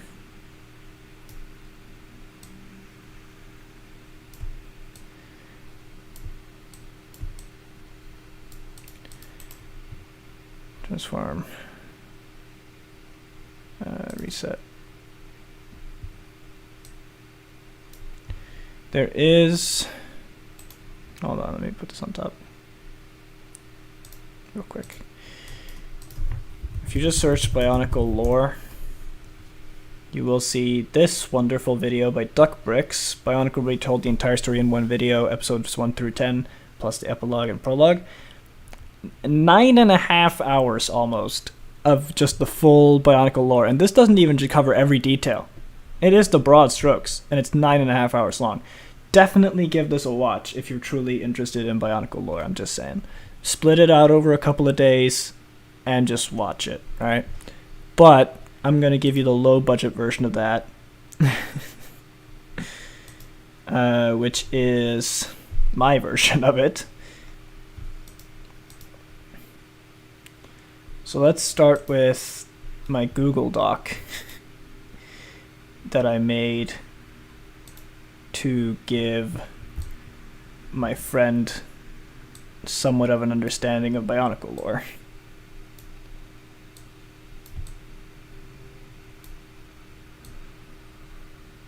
There you go. So, here you go, the Bionicle Chronicle. A collection of all knowledge needed about the characters, items, locations, creatures of the Bionicle franchise. I made this so that my friend can get into the Bionicle lore without having to read absolutely everything and not have to watch the 9-hour video, and it's just a quick summary. So, it all starts on the planet Spherus Magna, right? Spherus Magna is where the entire story begins, and we'll go into like the timeline and stuff later. So, Spherus Magna is this giant-ass planet, which is home to the Agori, the Glatori, the Skrull, and the Great Beings, among other creatures. The core of the planet consists of this material called energized protodermis, which is very important. Jot that down. So Spherus Magna is incredibly large, approximately 110 megameters tall, or 1,728 kilometers tall. I think that's accurate. It is home to vast deserts, vast jungles, oceans, and a large frozen northern pole, but little to no ice on the southern pole, as far as I'm aware. And then during the shattering event, Spherus Magna was split into pieces, eventually forming 3 distinct worlds, with 2 smaller ones, Bota Magna and Aqua Magna, becoming orbiters of the largest piece, Bara Magna. Near the end of the timeline, the Great Spirit robot Matanui, able to reconstruct Spherus Magna by pulling together the pieces using the Mask of Life, put it all back together again. So let's talk about the 3 individual pieces. So Bota Magna is one of the moons of Bara Magna. Once a part of Spherus Magna, contains almost all the jungles of its former planet. Little is known about the moon, because when we finally got to this planet in the lore, it got cancelled. Other than that, it contains the last few of the Sand Tribagori, who were not turned into beasts like their comrades on the other 2 planets, as well as giant biomechanical dinosaurs. Also the home to one of the imprisoned great beings who was cursed by the Mask of Life during its creation. Whereas Aqua Magna was the other moon of Bara Magna, comprising entirely of all the old oceans of the planet, layered as a thin crust of water around a barren, lifeless rock. This is the world that Matanui crash-landed on after being infected by Makuta Pterodax's virus, and where a lot of the story takes place. There was no life on the planet before Matanui arrived. Again, we'll go into the timeline stuff more detailed. Starts on a place called Big Sphere. Yeah, it does. You see, because while all the stuff in Matanui and the original Bionicle lore takes inspiration from the Maori languages, all the stuff on the original planet and circling around the original people takes inspiration from Latin. So Bara Magna is, well, barren, large. Largest chunk of Spherus Magna, Barus Magna became a mostly barren hellscape, home to very little plant life and no oceans. Bara Magna was truly hell to live on, and yet that's where most of the inhabitants of Spherus Magna ended up. The Agori and Glatori had to adjust to a nomadic lifestyle, settling disputes with gladiatorial battles to preserve the few left alive. The Sand Tribe were forcefully evolved into barbaric mindless predators, perfectly suited for the sands of the planet, and the Rock Tribe Skrull managed to survive perfectly, committing to raiding the other tribes. Bara Magna is also where Matanui's spirit landed after being ejected from his body by Pterodax. We'll get into that in more detail. So here you see a map of Bara Magna, at least the most important areas. As you can see, it's mostly just desert, a few snowy areas, and a little bit of a reservoir of plant life left. Within Matanui. So the Matanui robot is where most of the Bionicle story takes place. The inside of Matanui was meant to serve as a home for the likes of the Matoran and the Toa while they continued their duty to maintain Matanui, but due to meddling of the great being Valika, all inhabitants of Matanui gained sentience, and as such the world of Matanui became like a world of its own. Its protodermis blood, slowly diluted by water from Aqua Magna, became the oceans that separated the islands of land within the robot, at least as far as I've understood it. It's a bit hard to comprehend how all this works sometimes.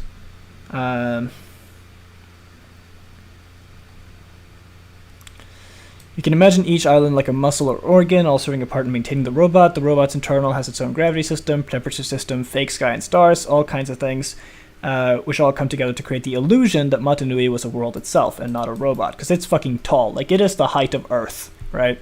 An illusion almost all inhabitants of Matanui believed until they broke out onto the surface of Aqua Magna during the Great Cataclysm. We'll get back to that. Here you see an image of him standing up. He's pretty fucking tall. He's pretty heckin' chunker. There are too many islands and landmasses within Matanui to describe all of them here, so most of the islands are only relevant when they are mentioned, so here I will skim through the most important ones. So you have Metru Nui, which is the big city. Within the head of Matanui robot lies Metru Nui, the grandest city in all of Bionicle lore. Metru Nui was the main hub of the Matoran, where all the elements lived together in harmony. It contained the archive of all their knowledge, and the Colosseum, which was built on top of a secret great being lab, center point of a lot of the story. You have Karda Nui, which Karda is heart, so the literal heart of Matanui. Beneath the southern continent, Karda Nui is the original home of the Light Matoran, and is where the Toa Mada and the Mask of Life are meant to be used to restart Matanui as a failsafe if he begins to die. Not really relevant until the final chapters of the story, however. Voya Nui. Once a part of the southern continent, Voya Nui would go on to rocket out of the robot during the Great Cataclysm and form an island on the surface of Aqua Magna. Part of it fell back into the robot and became Mari Nui. Voya Nui was for a time where Kurzani sent his failed attempts to fix broken Matoran before he closed off his realm. Matanui Island. The island of Matanui was never meant to be inhabited. Originally, it was meant to be a camouflage for the great robot when it landed on a planet, as the fake island would be constructed to cover up the robot's face. Due to the leak of protodermis during the Great Cataclysm, however, the island became teeming with life, and eventually the Matoran of Metronui were resettled there for a time. It is also the programmed duty of the Borok to destroy the island in preparation for Matanui's takeoff, which is why the Borok fight the Toa on Matanui, because they're programmed to cleanse the island. Artaka Island. Named after its ruler, the island of Artaka is a safe haven for Matoran, a land of light and peace where only the most brilliant of minds were allowed, a land of crafting and science. This is where many powerful artifacts were created, often by Artaka himself using his Mask of Creation. I'm just skimming over a lot of the lore because we're going to get to a more detailed timeline map in a bit. Karzani Island. The land of Karzani is a terrifying place, the complete opposite of Artaka Island, which is led by Karzani, who's also the complete opposite of Artaka. Within his realm, all rules of nature are twisted. It is only accessible through a set of underground tunnels which have mostly been blocked off. The original purpose of Karzani was to fix broken Matoran, but he failed, and in his shame went insane. Using his Mask of Alternate Futures, he drove both himself and his enslaved Matoran into insanity. Trenkram Island, a smaller island whose entire purpose is to keep trapped the ancient Trenkram, original overlord of the Matoran. We'll get back to that. Mari Nui was once a part of the roof of Karda Nui until it rose together with Voya Nui to the surface. After it was settled, it sunk partially back down, becoming an underwater city. During the repairs of Matanui, it had to be sunk all the way back down to Karda Nui, and all inhabitants were evacuated. Beneath Mari Nui was also the pit, or the prison, which served as Matanui's prison. Yeah, here you can see the island of Matanui on a map. So here we go, some artifacts, things, items. You have the Kanohi, which is the name of the masks that you see, the masks of power, the Kanohi.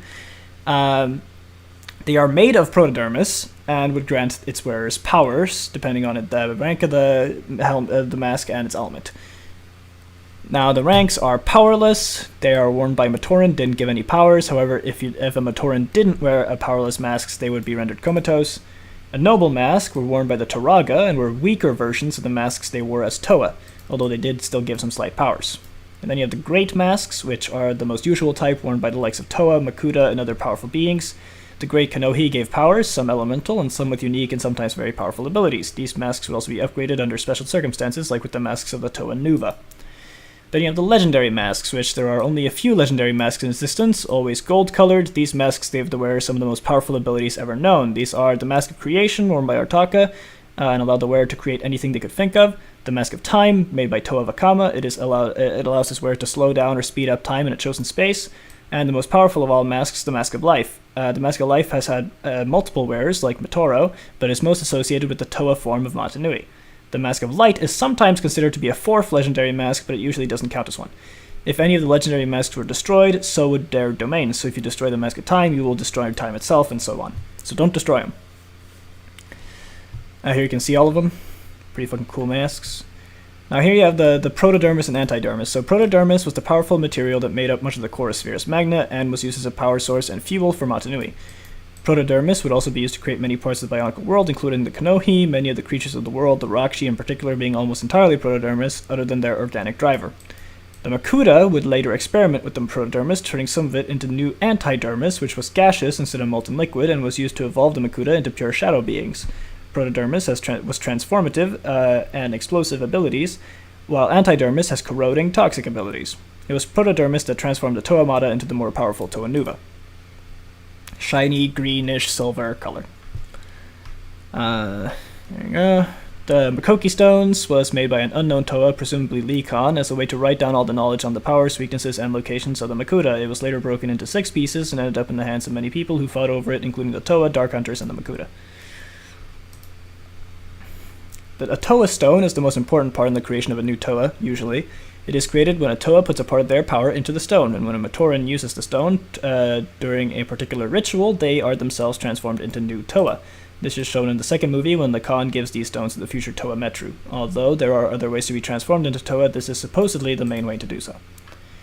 The Nui Stone was an artifact wielded by the treasonous Toa Tuyet, which allowed her to take the power of all those she killed, put it into the stone, and use the power herself. She was defeated by Toa Lee Khan, and the stone was destroyed. Toa Lee Khan is kind of the Captain America of Bionicle. Heart of the Visorak. Many thought the Visorak Horde to be uncontrollable, but if you have the Heart of the Visorak, a small golden crystal, you could use it to summon and control the Spider Horde. Spear of Fusion had the ability to make one being into two or two beings into one. It was stolen from Pterodax's lair by the Paraka, who accidentally split the Paraka Vezok into two, and a second half Vezon would then take the staff. Vezon would keep the staff until its destruction at the hands of Toa Jaller. The Adaptive Armor, one of Artaka's self-proclaimed greatest inventions, the AA was built for the Toa Mata and could transform itself to suit whatever environment the Toa found themselves in. They used this armor to fly around in Cardanui. Okay, whew. A lot of stuff. The Zamor Spheres are an ancient form of weapon, being an energy ball capable of containing gas, liquid, or energy itself. It was remade by the Paraka under Pterodax's influence and filled with antidermis. Characters and organizations. Not all characters are featured. Some, like Toa Lesavik, are barely important to the lore at all, and necessary side characters you can learn about using wikis. So Spherus Magna, you have the Agori, which are smaller, mostly organic beings with an outer exoskeleton armor made of materials. They are the largest population on Spherus Magna and later Bara Magna, and can be sorted into 8 elements: fire, water, ice, jungle, rock, iron, earth, and sand. The rock tribe was small and later integrated with the Skrull. The iron tribe nearly went extinct except for 2. The sand tribe on Bara Magna was mutated into monsters known as Zesk, while the few on Boda Magna became the Voroks, leaving only 5 elements left. The Glatori were the larger, stronger evolutionary cousins of the Agori, serving as warriors and protectors of the Agori. The Glatori were some of the most honored members of Agori society and were often looked to for guidance as well. The Great Beings were a set of evolved Glatori with heightened intelligence, kind of like a human to a monkey. They constructed Matanui and were for a time the overlords of Spherus Magna. They were the ones to exile Annona, which I'll get back to, and one of their members, Valika, was said to be the next villain after Makuta in the lore, but the series was cancelled before this could happen. The Skrull were a barbaric warrior race, not related to the Agori or Glatori. There were sometimes periods of peace between them, but most of the time the Skrull were seen as mere barbarians to fight against. They only had the rock element. Annona, at one point, gave heightened powers and intelligence to all female Skrull, causing them to leave to form a cult away from all the male Skrulls in the society.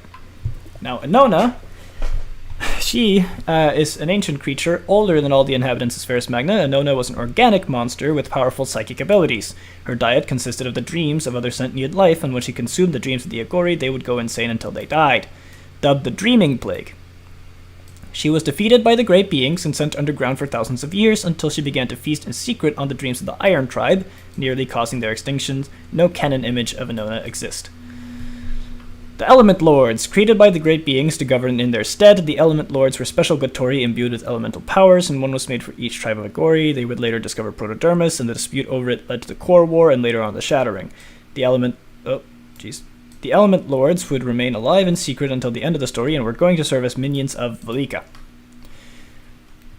The Batera were shape-shifting robots created by the giant beings, originally meant to stop the Core War by killing all warriors. They disobeyed their orders and became a dangerous menace across the entire planet before leaving for the northern ice pole. Valika themselves was one of the great beings, had a giant ego, and so they gave the inhabitants of Matanui sentience so they could be their god. They then took a Matoran form and hid within Matanui during the entire story. So Valika is always there, plotting, hiding, pretending to be someone they're not. So now we get to Matanui with the Matoran. Previously known as the Tohunga, but that was changed due to a lawsuit. So, the Matoran.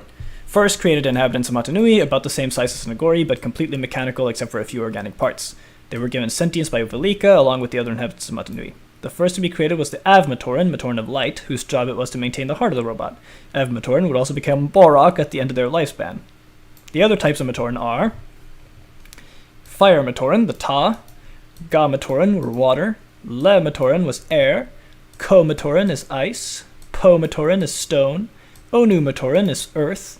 These are the main elements, but there's also Kra Matoran, which is shadow. No Shadow Matoran existed before they were created by the Makuta, however, but Kra is the element of shadow. Fe Matoran is the element of iron. De Matoran is sound, Se Matoran is psionics, Su Matoran is plasma, Vo Matoran is lightning, Fa Matoran is magnetics, Bo Matoran is poison, and all these elements apply to almost all other inhabitants of Matanui. The Toa were meant to be protectors and warriors within Matanui, mostly made to protect the Matoran, but some were made to protect other groups like the Makuta. The first Toa was named Helrix, a Ga Toa, who later became the leader of the Hand of Artaka and the Order of Matanui. We'll get back to those. After her, it became tradition for Toa to form teams of 6 or more members. The Toa Mata and Toa Helrix are the only Toas to have never been Matoran. Artaka and Karzani were important parts of the Matoran life cycle. Artaka, being a creator, recruited the most skilled Matoran to work together in what was considered to be the Matoran paradise, while Karzani was the Matoran repairman. His job was to fix broken Matoran, however Karzani failed, creating abominations and disfigured Matoran instead. He would later be shut off from the outside world and go insane. Artaka, however, remained one of the most important figures within Motunui, founded the Hand of Artaka, an organization of the most powerful warriors within Motunui to serve as his protectors. He would later be an important member of the Order of Motunui. Tren Krom was created to watch over the inhabitants of Motunui before the Motunui AI was completed. He was created by the Great Beings as an entirely organic creature made of flesh, tentacles, endless eyes and teeth, incredibly strong mental powers, much like Anona. When he was no longer needed, he was sealed away, only rarely interacting with the larger story and dying at the hands of Alika.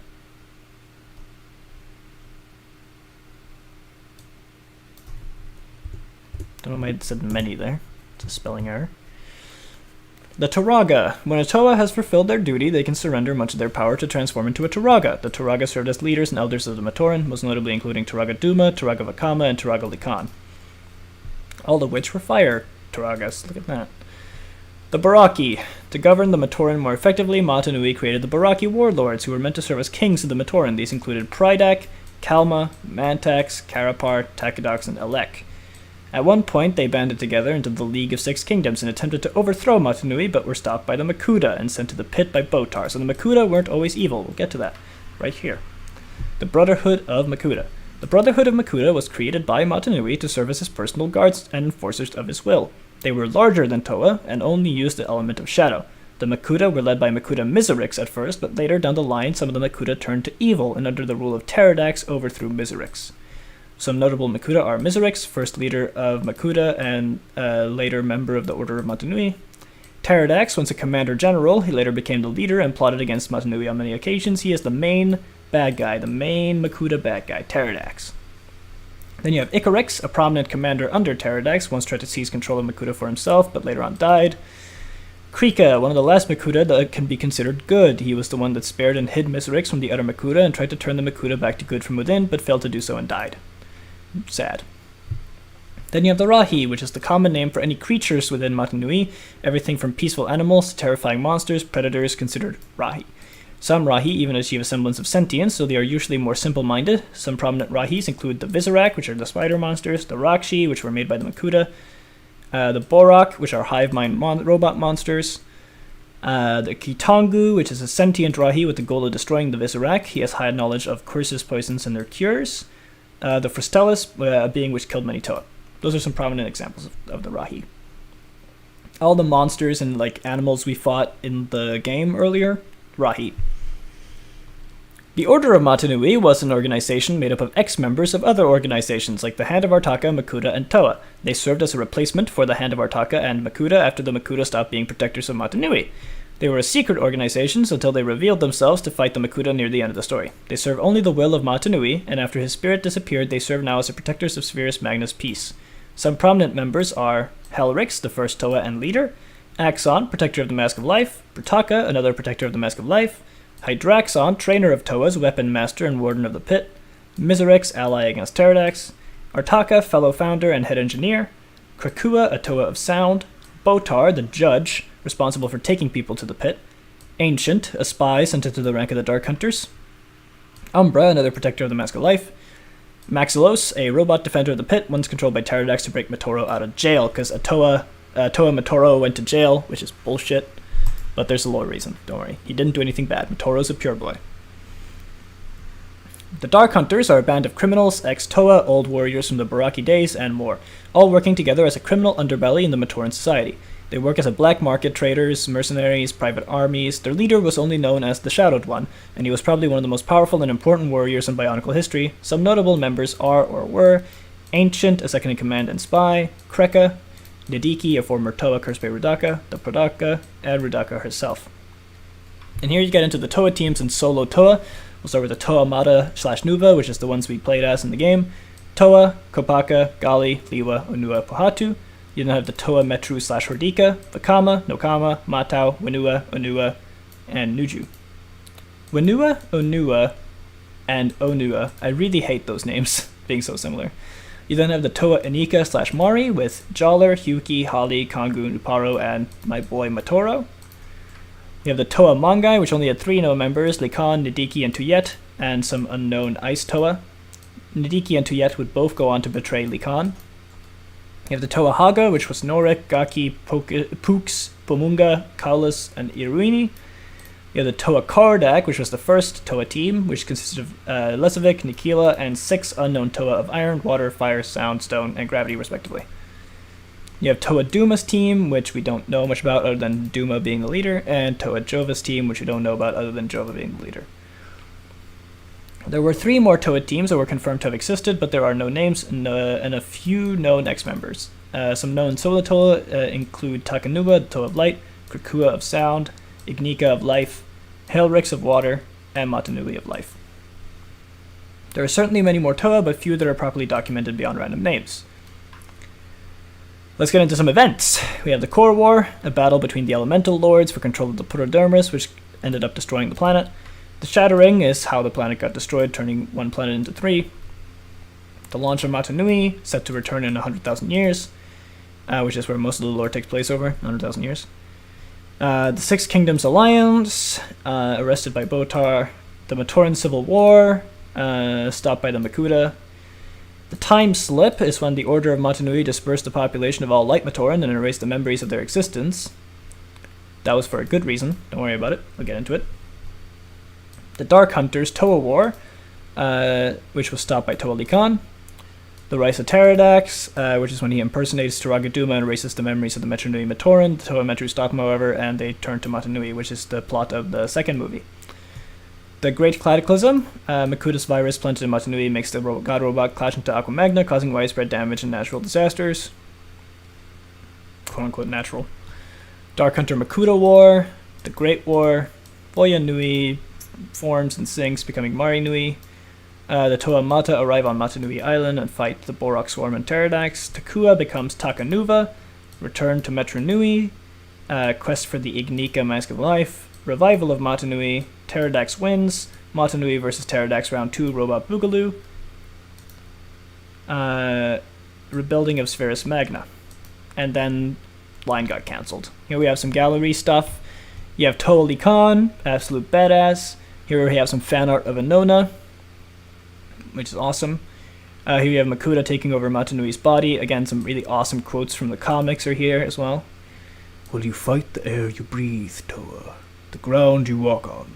Understand, I no longer need to battle you in hopes of ruling the universe. I am the universe. Matanui crushing Pterodax's head in with a fucking moon, which would have been in one of the movies if it didn't get cancelled. You have the Makuta in their original forms, the original Toa Mata, a Fire Borak, a Yellow Rakshi, the Visorak Horde, Kitangu, famous quote, no, Matora Jaller and Matoran Takua, Takua as the Toa Takanuva, Jaller as a Toa, Nidiki in his cursed form, Matanui as a Toa, Matoro as a Matoran, Matoro as a Toa, which he's such a sad story, love him. Hydraxon, Axon, Brutaka, Botar, Turagaduma, one of the Rahaga, one of the Toa Hordika, and the symbol of the 3 virtues, Unity, Duty, and Destiny.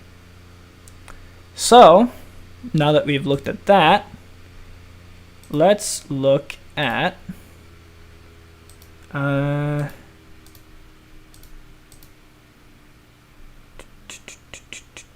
this, if I can. Hold on. Why can't I make you show? I guess we just have to use this. Does that look good? Oh, I need to let the stream catch up to see if that looks good.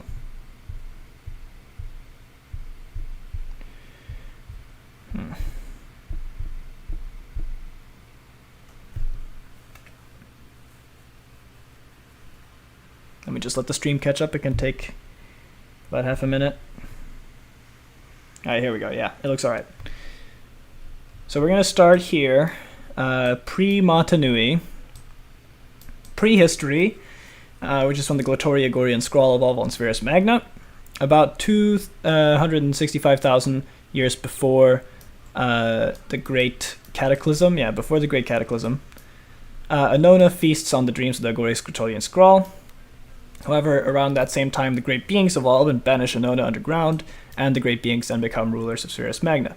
This is when you enter a sort of peace period for about 100,000 years, until the Great Beings create a prototype giant robot to explore the universe, but its power isn't stable and it collapses. That is the original attempt at creating Mata Nui, didn't work out. 50,000 years later, Annona returns, feasting on the dreams of the Iron Tribe Agori in secret, causing the death of all but 2 Iron Agori. This is a fun one. Annona creates a gender civil war in the Skrull tribe by making females smart, and the female Skrull then hide away as a cult. That's a thing that happens. Anyway, then they have the Core War, which is somewhere before 100,000 BGC. Going tired of governing, the Great Beings create the Element Lords so that they can focus on their experiments. Speaking of experiments, the Great Beings turn the Sand Tribe into mindless beasts for fun. The Ice Tribe discovers Protodermis, and the Earth Tribe tells them to keep it to themselves and the Earth Tribe alone, causing a war between the tribes known as the Core War. The Great Beings realize the war and harvesting of Protodermis will destroy the planet itself, so the Great Beings restart the giant robot project, using it instead to look throughout space for ways to repair the planet in the event of its destruction. To power it, the Great Beings have spies steal the Protodermis during the war. Once the Mata Nui robot is built, the Great Beings create the Matoran and Toa to populate and maintain it. The Hand of Artaka is created, and it is an elite group of warriors dedicated to keeping peace inside the robot. In an attempt to stop the Core War and avoid having to use Mata Nui, some of the Great Beings create the Batera, shape-shifting robots that kill anything wielding a weapon. But the Batera are too effective and ignored orders to stop. While Mata Nui was being constructed and programmed, the Matoran were overseen by a hideous creature the Great Beings created known as Tren Kram. Like, literally looking at him can make you insane. Once he was no longer needed, Tren Kram was sealed away deep within the Mata Nui robot for some reason. The Fire Tribe harvests loads of Protodermis, advancing the decay of Spherus Magna by thousands of years. The city of Mata Nui is built in the head of Mata Nui, and the Great Beings create the Ignika, Mask of Life, and hide it in the southern continent, quote, of the Mata Nui robot. All of that happened sometime before 100,000 years before the Great Shattering, because it's around 100,000 years before the Great Shattering that the launch of Mata Nui happens. Or sorry, not the Great Shattering, the Great Cataclysm. After some initial tests, the Mata Nui robot is cleared for takeoff and set to return in 100,000 years. One of the Great Beings, named Valika, wishes to be the god of the inhabitants of Mata Nui, so he grants them a Matoran, among others, complete sentience, then disguises himself as one of them and sneaks aboard the Mata Nui robot. The Mata Nui robot takes off into space, and as a result of the harvesting of Protodermis, an event known as the Great Shattering occurs, splitting Spherus Magna into 3. Bara Magna, Boda Magna, Aqua Magna. We've already talked about those. On Bara Magna, to create peace due to limited resources, the Agori develop an arena system where trained Glotori warriors fight, not to the death, and the winner secures resources for their tribe. The Great Beings then go into hiding and become sort of a legend. Mata Nui creates an elite team of Toa, the Toa Mata, and hide them away in stasis until they are needed, already 100,000 years before the Great Cataclysm. So keep that in mind. It took the Toa Mata, like they were in stasis for like 100,000 years. And now we get to the reign of the Baraki period with the Six Kingdoms at about 95,000 BGC. At this point, the Mata Nui robot is in space. To govern the Matoran more effectively, Mata Nui creates the Baraki, but they grew corrupt and power-hungry and eventually formed an alliance known as the League of the Six Kingdoms, which sought to take over power from Mata Nui himself. A few thousand years later, the Mata Nui had in secret created a special group of shadow warriors called the Brotherhood of Makuta, and their whole purpose was to defend Mata Nui from threats. The Brotherhood paid off one of the Baraki named Takadox, who sold out his comrades to the Brotherhood. This was how the Makuta learned of the Baraki plot to overthrow Mata Nui and decided to stop them. Led by Makuta Miserix, the Brotherhood sent Makuta Pterodax along with a legion of allied Toa to fight against the Baraki. The reign of the Baraki was over, and they were captured by Pterodax. The Baraki tried to convince him to join them, but Pterodax rejected the offer, sentencing them to execution. But before the execution, a being named Botar teleported the Baraki to the prison realm known as the Pit. With the Baraki gone, however, a power vacuum presented itself, leading to the Matoran Civil War, starting at about 78,500 BGC. Due to trade disputes, a civil war breaks out between the different Matoran element factions, a war which even the Elder Turaga could not prevent. The war would last 400 years and is known as the Great Disruption. The Makuta began looking into ways to force the war to end as the war halted all production and maintenance in Mata Nui. And now you have the rise of pterodax. At about 400 years after the end of the Civil War, Makuta pterodax releases monsters from the Motunui archives, causing a slaughter of many Matorans. It did stop the war, but also gave the Makuta a bad reputation in Metru Nui. Within the Brotherhood, this was one of the many ways that pterodax began to become more popular than their actual leader, Miserix. Due to the Civil War, Motunui's spirit was on the brink of death. Toa Jovan and his team sought out the Ignika Mask of Life, using it to restore the health of Motunui before it was too late, however. Makuta Mutran travels to the land where Tren Krom was sealed away long ago, and through Tren Krom's telepathy, Mutran gained knowledge of the great beings and the true nature of Motunui in his world. So basically, they enlightened him and gave him, like, fourth wall breaking powers, almost. Mutran, being loyal to Pterodax, gave all the info to Pterodax. Pterodax then gathered the Brotherhood and explained his new plan to take over Motunui. So he essentially just stole the plan from the Baraki and was like, all right, let's do it now. We can do it. The Baraki were dumb, but we can do it. And then we'll use our knowledge of the fact that we're all inside a giant robot to better control it. Miserix argued against this, but the Makuta supported Pterodax, and Miserix was sentenced to death, but secretly hidden away by his few supporters like Krika. The Makuta shift from protectors of Motunui to a dark presence in the land and turn evil, but not everybody is aware of it yet. Now we're going to enter a period of relative peace, starting with the rise of the Dark Hunters, ironically, at about 70,000 before the Great Cataclysm. A being named Ancient, working together with another being called the Shadowed One, create an organization of ex-warriors, thieves, killers, and other lowlives into the group known as the Dark Hunters. I've explained what they are already. They will have a lot of great sway over Matoran politics and life for many years. Then you have the Time Slip, at about 59,000 years. The Hand of Artaka, now rebranded as the Order of Motunui, begins serving as Motunui's new protectors. In preparation for dealing with the Makuta threat, Motunui and his order disperse the entire population of Light Matoran into the other Matoran groups and wipes the memory of all inhabitants of Motunui of the last 6 months, making it seem like all Light Matoran magically disappeared. This is how no one understands that Takua is the Light One, they all think he's the Fire One, and so on. Like, everybody just thinks the Light Matoran don't exist. And they were all recolored and stuff. And then you have the evolution of the Makuta at about 30,000 before. By experimenting with the protodermis, the Makuta mutate themselves into beings made purely of a new element called antidermis. The Makuta become entirely made of this new gas-like substance and need to use their shadow powers to control robotic shells to stay alive. And now we're getting into the early career of Toa Li Khan, starting with Duma becoming a Turaga at 14,000 before the Great Cataclysm. Toa Duma becomes Turaga Duma and is made the leader of Metru Nui. A new Toa team led by Toa Li Khan is formed, Toa Li Khan being sort of an apprentice to Duma. Toa Li Khan, suspicious of the Makuta, creates a Makoki Stone, supposedly, a tablet detailing the powers, locations, and other info about the Makuta for Toa to use against them. This is just some stuff I made for me and my friends, don't ignore that. 6,000 before, the Makoki Stone is stolen by the Dark Hunters. The Frostellus is at the same time killing most of the Toa stationed to protect the stone, including the entirety of Toa Li Khan's first team. Toa Li Khan forms then a new team, the Toa Mangai, together with Toa Nidiki, Toa Tuyet, Toa Naho, and 4 unknown Ice Toa. Now we're sort of exiting the period of peace, but we're still in Toa Li Khan's early career. 3,000. The Toa Mangai become famous protectors of Metru Nui. The Dark Hunters unleash the Kanohi Dragon on Metru Nui, while 3 of the hunters tried to kidnap Duma. Li Khan and his team successfully stop their plot and seal away the dragon deep in ice.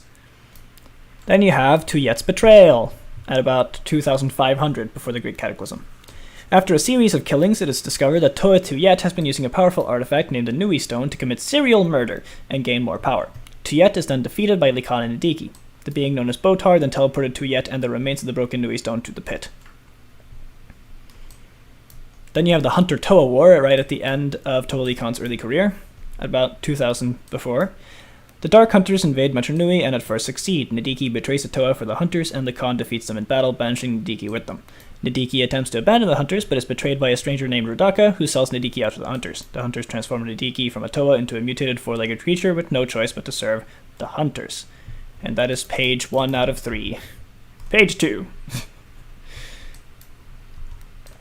At about 1,500, The Toa Haga, protectors of the Makuta and Pterodax in particular, begin to suspect them of evil, which is then confirmed when one of the Makuta attack the land of Artaka, stealing the legendary Mask of Light from Artaka's land. The Makuta begin to secretly fund the Dark Hunters to cause more chaos, and the Toa Haga go on a quest to take back the Mask of Life from the Makuta. Sorry, not the Mask of Life, the Mask of Light. Because obviously, the Makuta, being made of shadow, don't want anyone else to have the Mask of Light, because that's like their weakness, that's their kryptonite. And since they think there's no Light Matoran, they think that's the only thing that can stop them. So then, at exactly on the year 300 on the dot, you have the treachery of the Makuta. After multiple clashes, the Toa Haga managed to steal back the Mask of Light and the Makoki stones from the Makuta, but during the Toa Haga's escape, they are ambushed by Rudaka, who is now under Pterodax's command. Rudaka transforms the Toa Haga into the weak and bestial Rahaga. The Toa Haga, now Rahaga, did however escape with the Makoki stones and the Mask of Light, but with no Toa Haga to stop Pterodax, he begins to put his plans into motion. The Makuta begin to systematically kill off any Toa and Matoran of the Iron element, as that is another one of their weaknesses, due to the Iron element potentially having control over their robot shell bodies. With the treachery of the Makuta now known to all, Pterodax begins his grandest plan by infecting Matanui himself with a virus, which would gradually put Matanui into a deep slumber. And now we're entering the adventures of the Toa Metru, which is where you have movie 2 and movie 2 and 3. So you have here, sadly, between the years 300 and 0, the fall of Toa Likan and the rise of the Toa Metru. Rest in peace, Lakan. Makuta Pterodax imprisons and impersonates Turagaduma and sends most Toa to their deaths at the hands of hired Dark Hunters. The guard robots Vaki are turned against the Matoran, making Metronui a police state. Nidiki and the Dark Hunter Kreka are hired as personal assassins and guards of Duma, but really it's Pterodax. The only remaining Toa that wasn't missing, killed, or transformed in some way was the badass Toa Likan. Toa Likan begins the recruitment of a new group of Toa, the Toa Metru. Likan, after a battle with Nidiki to protect the new Toa to be, gets captured and then undergoes the transformation into a Turaga from within prison. That should say Ta, and not To, but it should say Ta. The Ta Matoran Vakama was given the task of creating the legendary Mask of Time, but becomes a Toa and leader of the Toa Metru before he can complete the task. In order to centralize the Matoran population, Makuta unleashes the Morbasak plant onto Metronui, causing widespread panic and destruction, and gives Makuta greater control of the population. Vakama receives visions of the materials needed to create the Mask of Time, and visions on how to destroy the Morbasak plant. The Morbasak is then destroyed by the Toa Metru, but the Matoran population is still too afraid to leave the Colosseum, where they are being herded by Makuta Pterodax. The Toa Metru try to prove themselves to the Matoran, but Pterodax, disguised as Duma, framed them for the disappearance of Lakan, and tries to have them arrested. 3 of the 6 Toa Metru are arrested, the other 3 escape. The 3 imprisoned Toa end up with Turaga Likan, who teaches them how to use their powers before escaping the prison together. Vakama receives another vision, this time depicting Makuta's plan to seal away the Matoran in a suspension. The Toa Metru, with the help of Likan, discover the suspended body of the real Turaga Duma. With the Toa Metru too late to save them, however, Pterodax put all the Matoran into a stasis which will wipe the memories of all the Matoran. Makuta's virus over Matanui takes hold, and just as the Matanui was on a path back to Spherus Magna, now Bara Magna as intended, about 100,000 years after his takeoff, he fell into a slumber and crashes into Aqua Magna, starting the Great Cataclysm, as now we are at year 0. And it is during the Cataclysm that movie 3 takes place. So right at the year 0, after the Great Cataclysm, Makuta reveals himself to the Toa Metru. In the Great Cataclysm, the prison realm known as the Pit is broken and all alive within flee in secret. The Baraki, free once again but confined to the oceans of Matanui, are transformed into aquatic beasts. Hydraxon, member of the Order of Matanui, trainer of the Toamata, and warden of the Pit, is killed by the ruthless Baraki. The land which the Mask of Life resides in springs out of the robot during the fall, creating the island of Voya Nui. Its Matoran population, once subjects of Karsani, are completely unaware of events in the rest of the Matanui world, therefore being the only Matoran with memories of a time before Makuta put the population of Metronui into a stasis. So those Matoran are kind of cool. However, during the formation of Voya Nui, the once great Toa Turaga Jovan is killed by the Cataclysm. Axon and Brutaka become the defenders of the Mask of Life. The other Makuta begin to doubt the leadership of Pterodax, however. On the robot Matanui's face, an island is formed. It was intended as a mere rock to camouflage the robot, but due to leaking protodermis, the island is transformed into a paradise, which will later be named Matanui after the robot himself in honor of the Great Spirit. In a fail-safe attempt to save Matanui the robot, the Toa Mata are sent from their stasis pods, but an error causes the stasis pods to be sent out into the sea of Aquamagna, leaving the Toa Mata adrift and still in stasis. Now, back to the Toa Metru. They retreat from Metru Nui, and Nadiki, along with many other Dark Hunters and Makuta allies, are absorbed into Pterodax in his attempt to become even more powerful. Vakama finally manages to create the Mask of Time and is shown yet another vision, this time detailing how to reach the newly formed island of Mata Nui. However, Makuta Pterodax blocks off their escape, and Vakama confronts Pterodax using the Mask of Time. Vakama was unable to use his powers to his fullest extent and was about to be killed by Pterodax, but Turaga Likan, Rip, sacrifices himself for Vakama, which gives Vakama the push he needs to use his powers fully. The Mask of Time, however, during the battle, falls into the sea, but eventually the Toa Metru manage to seal away Pterodax in a special elemental seal. The Toa Metru escape, making it to Mata Nui the island. The Toa Metru begin making plans on how to transport the frozen memory wipes Matoran to this new land, away from the darkened Metru Nui. The Toa Metru descend back into the Mata Nui robot, only to discover that Metru Nui has been overtaken by the Visorak Horde, trying to find and free Makuta Pterodax, led by Rudaka herself. The Toa Metru are ambushed by the Visorak and are captured before being transformed by the Visorak poison into half-beasts known as Hordika. Struggling to survive, the Hordika are saved from the Horde by the Rahaga and begin to seek out Kitangu, who might be able to cure the Hordika. Vakama, in a declining mental state, defects to the side of Rudaka, not knowing her plan to free Pterodax. Vakama ambushes and kidnaps 5 out of the 6 Rahaga, but the last one manages to get the Hordika to Kitangu. In the ensuing battle between the Hordika and the Visorak Horde, Vakama is brought back to the side of good, and Rudaka is surrounded. But when the Hordika attack Rudaka, they accidentally free Pterodax in the process. Kitangu cures the Hordika back into the Toa Metru, and they begin to transport the Matoran to Mata Nui. Vakama finds the Mask of Time in the sea, and gets a vision of future Toas as he brings the masks to Mata Nui. Pterodax and the leader of the Dark Hunters begin a battle, starting a war between the two groups. Using this as leverage, Vakama threatens to destroy the Mask of Time, only relenting on the condition that Pterodax swears not to invade the Matoran's new home for 1 year. Makuta agrees, but sends a spy into the Matoran lands. The Rahaga, Kitangu, and Turagaduma stay in Metru Nui, and pledge to restore the city for the Matoran's eventual return. The Toa Metru transform into Turaga as they awaken the Matoran, telling them a false story of what really happened as to not scare them. The new Turaga begin preparations for how to handle Pterodax's return, with no known Toa left to help them. And this is when you get into the sort of tropical, tribal island times, right, that you see in the game. These are the Dark Times, or the time of no active Toa protectors, starting with the Great War, which lasts 100 years. Once the truce with Makuta Pterodax was over, he began testing the defenses of the Matoran, as he built up his strength by sapping what remained of the Mata Nui spirit. He spread plagues and sent twisted dark monsters and beasts to attack the Matoran on Mata Nui. This period of 100 years would be known as the Great War. Eventually, new homes for all the main 6 elements of Matoran were built on Mata Nui. Takoro, the home of the Fire Matoran, served as a de facto capital of Mata Nui Island. Then, for the next 600 years, the island of Voyanui is hit by a hurricane, causing it to sink beneath the waves again, crashing into the headquarters of the escaped Baraki. The few Matoran living on Voyanui survived, with their sunken homes protected by air bubbles created by the rich plant life. The Matoran of Voyanui become mutated by the waters, making them partially aquatic, renaming the village Mari Nui. The Baraki began fighting with the Mari Nui Matoran over the Mask of Life, which the Matoran getting aid from Axon and Butaka. The war between the Dark Hunters and Makuta Brotherhood continues, and the Dark Hunters hire 6 Skakti, one of which, Zak Dan, discovers the real plot Pterodax's plans and seeks to use it himself. These will become known as the Paraka. Scholars living on the island of the being Tren Krom discover the truth of the biology and history of the Makuta species, but a Tamatoran traitor steals the research.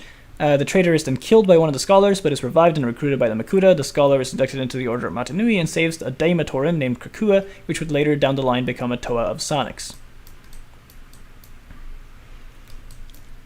Now we have the Borak Swarm, Arrival of the Toa Mata, and the Early Avengers of Takua, which covers about 300 years. Now this is quite the ride, so keep follow here. So Takua, who unbeknownst to everyone, including himself, was a Light Matoran, believed him to be a Fire Matoran. As such, he didn't fit in with his tribe. Knowing that Takua preferred exploration and knowledge over working, Turaga Vakama quote-unquote banished Takua, sending him on a little adventure of his own. This is when you have the Flash games and whatnot. Takua went on to prove himself surprisingly skilled, saving the other tribe's Turaga from Pterodax's schemes unknowingly. However, by complete accident, Takua activates an unknown stone in an ancient temple, causing a giant blast, which once again removes Takua's memories. The blast was actually a signal, reactivating the Toamata protocol, summoning them and their stasis pods to the island of Matanui, and that's how those Toa arrived there, after about 100,000 years of being in stasis. However, upon the arrival of Toamata, they had been in stasis for longer than planned, and something had malfunctioned, causing the Toamata to suffer from disrepair and amnesia. Forgetting all their training and their purpose, mistaking Toa-Tahu for another... they forgot all their training and their purpose. Mistaking Toa-Tahu for another of Makuta's monsters, the Toa and the Fire Matoran almost come to blows, but are stopped by Toraka Vakama, who bows to the Toa. The other Toamata have similar stories in the various tribes. Toa Kapaka was the first who began to understand the situation properly, as he is the smart one. The Turaga, having once been Toa themselves, know the Toamata are out of practice and send them on a quest to discover golden masks, designed for the Toamata specifically to increase their power, hoping the quest would bring back their memories and at least give them some training. This is kind of what we played in the game. The Toamata meet for the first time and begin to plan the hunt for the masks. This is what we played in the game, but are separated by Pterodax's minions. Takua and Toa Gali save the Water Tribe from Pterodax's plot. Pterodax's spy spreads a plague over the Stone Tribe, but is stopped by Takua and Toa Pahatu, and the spy flees. Sorry, my voice is a little strained right now. I'm gonna get some water real quick.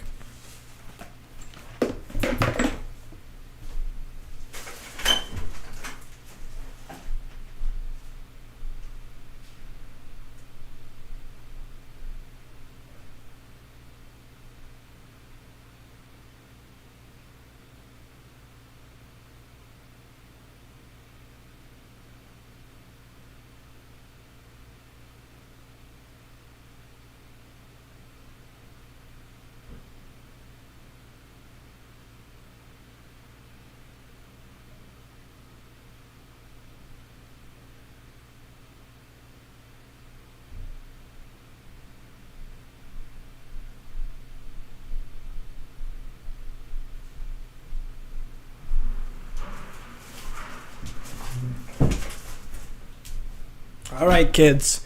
Always remember to hydrate. Anyway. Pterodax sends infected monsters upon the Air Tribe, which managed to infect Toa Liwa, putting him under the control of Pterodax. However, Liwa is freed by Toa Onua of Earth. The Toamata rediscover the Makoki Stones. Takua becomes friends with a random band of Matoran along his adventures. Takua and his friends distract an attack by Pterodax long enough for the Toamata to claim their golden masks, beginning their descent into Pterodax's lair to fight him. Takua and his team beat back the attack, and Takua sneaks down to watch the fight. Pterodax, jokingly taking the form of a rusting Matoran, confronts the Toamata for the first time. The Toa could not defeat Pterodax, and so in a final attack beat him back as Pterodax retreats for the time being. Takua, having observed the battle in secret, is left behind by accident and accidentally discovers a network of pods which contain the Borak Horde, which Pterodax then unleashes with the unknowing aid of Takua. Takua escapes back to the island, but the Borak have already begun their attack, following their one purpose to cleanse the island of all life. The Toamata have no time to relax as they are forced to fight this new foe. Tokoro? Yeah, Takoro?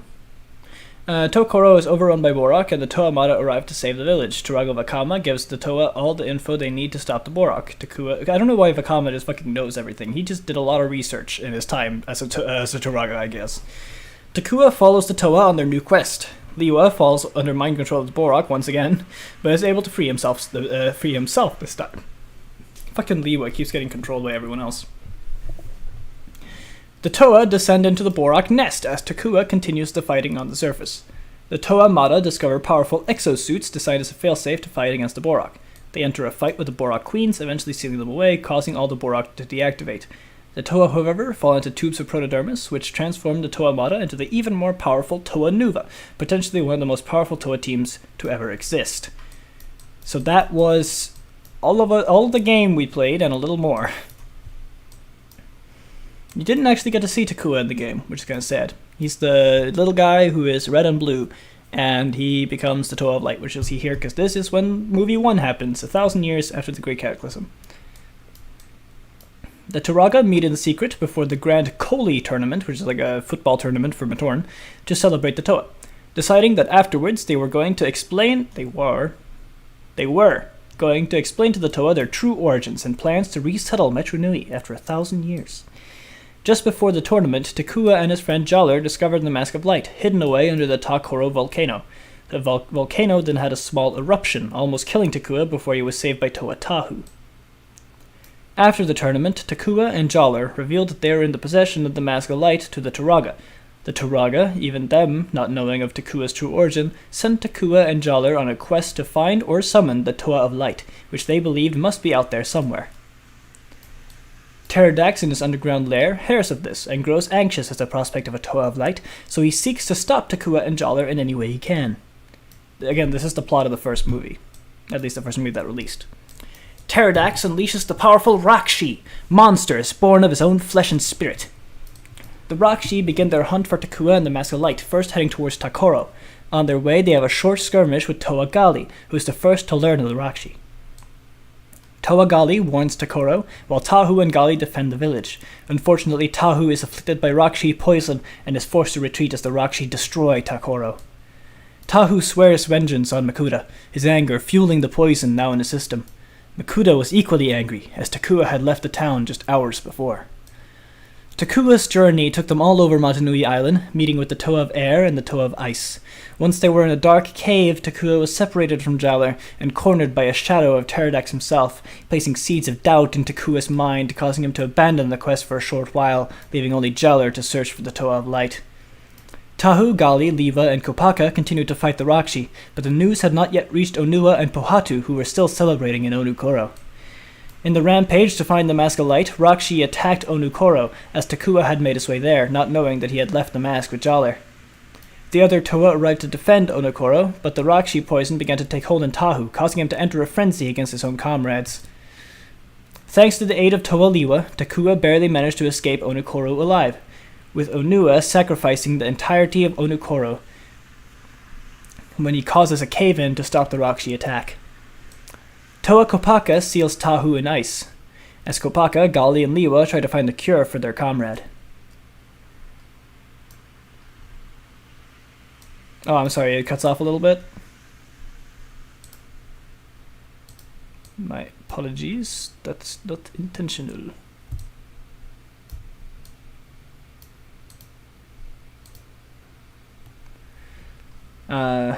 Let's see. Takua finds Jaller again, rejoining the quest for the Mask of Light. Gali manages to cure Tahu, and the Toa go back to fighting the Rakshi, but still struggling to work together.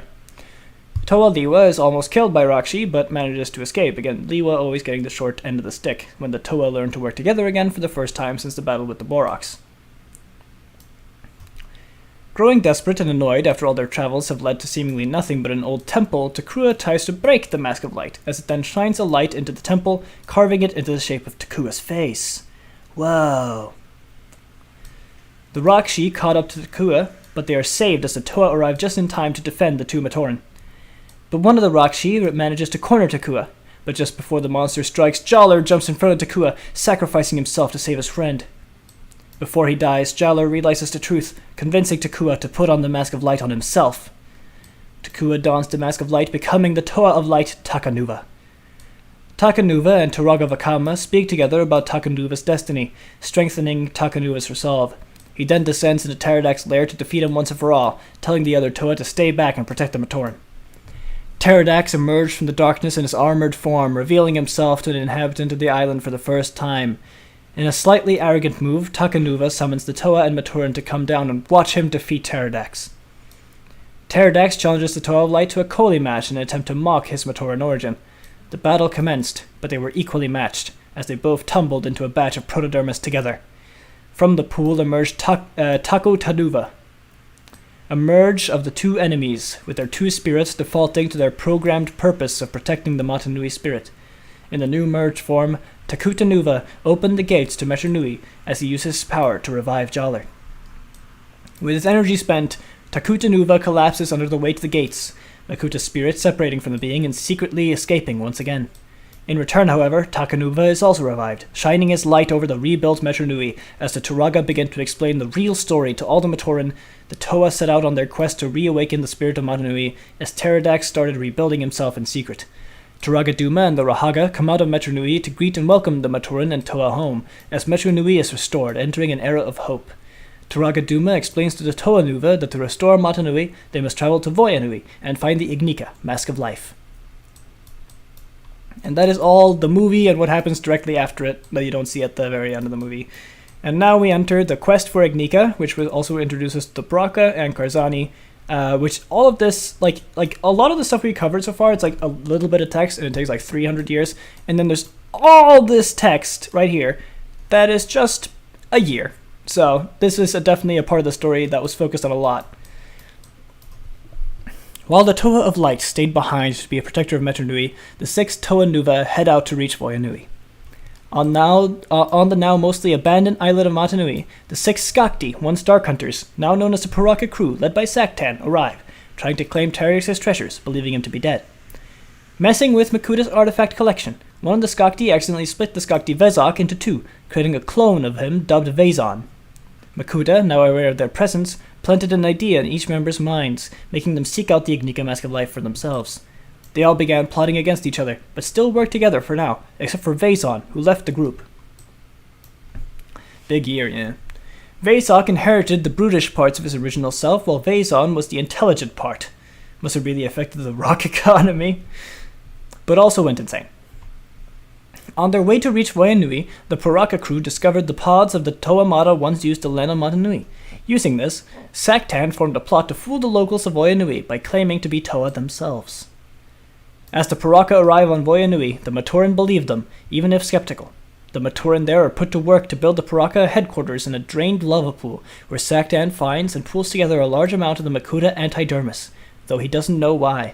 Unbeknownst to him, he did this due to the influence of Pterodax's spirit on his mind.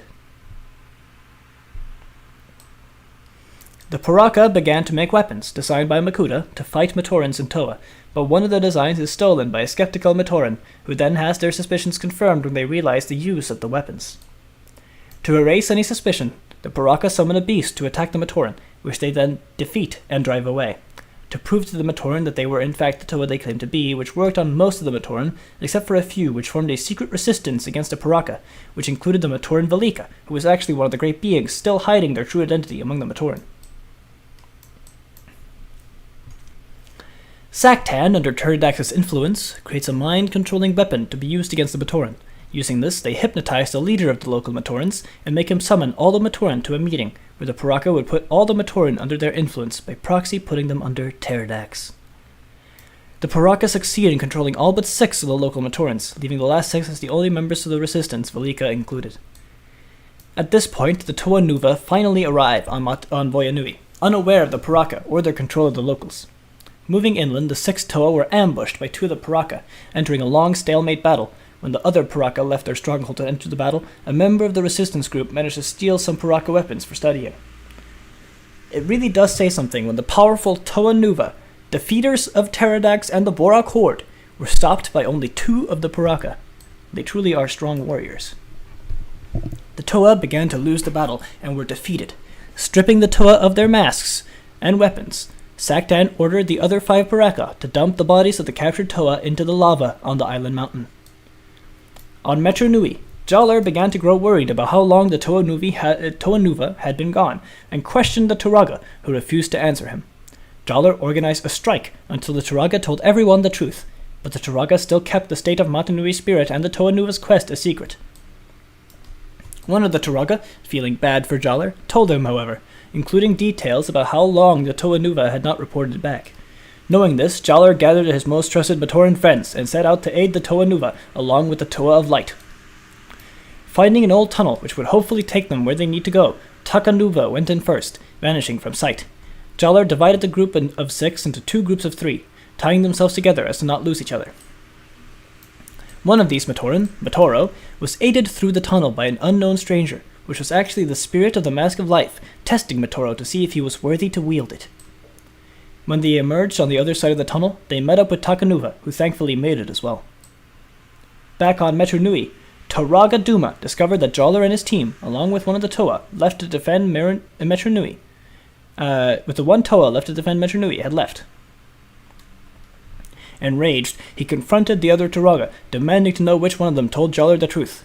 The one that told him did relent, but admitted that they didn't expect Joller to commit to helping the Toanuva. Realizing Metru Nui was now undefended, the Dark Hunters prepared to strike, seeking to steal the Mask of Time. Meanwhile, back on Voyanui, the resistance team was anxiously awaiting news from the Paraka headquarters. They were interrupted when one of their members notified them that 5 of the Paraka were headed their way with 6 strangers, who were unknown to them, the real Toa, on their way to be thrown into the lava by the Paraka.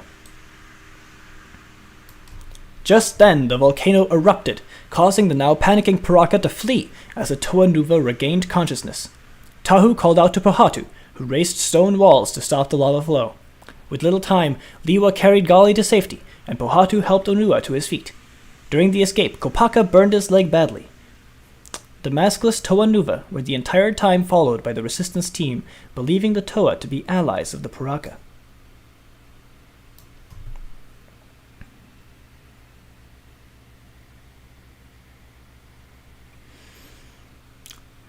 The Matorans attacked the Toa, who in their weakened state, and not wanting to hurt the Matorans, were unable to explain that they were the real Toa. As the Matoran were on the verge of nearly killing Gali, Kopaka stopped giving a shit and trapped 3 out of the 6 Matoran in ice. Onua and Pohatu held Kopaka back from using lethal force, as Tahu was busy chasing Gali, who was sent into madness by one of the experimental weapons the Matorans stole from the Paraka. Still trying to explain themselves, the Toa were still unable to convince the Matoran of the truth. The resistance members which had stolen from the Paraka was fleeing one of them when he hid in a cave and accidentally was sealed within. As the trapped Matoran was about to die, the blocked entrance was cleaved in two by a mighty axe, as Axon had come to his rescue, telling the Matoran to stop the Matoran from fighting the Toa. Before leaving, Axon then found Gali, healing her of her madness with his Mask of Truth, and sent her back to the other Toa, promising to explain himself when the time was right. I thought the Toanuva were going to die. No. They almost did. The Toa and the resistance team finally made peace as they allied against the Paraka. The Paraka began infighting, however, as Saktak entered the fury, sending the others back to kill the Toa. Saktak was then caught having conversation with an enraged Brutaka, who had fallen to darkness and also sought to take the Mask of Life for himself. Hello, Whale Mail. I'm talking about Bionicle lore, since I finished the game surprisingly quickly today.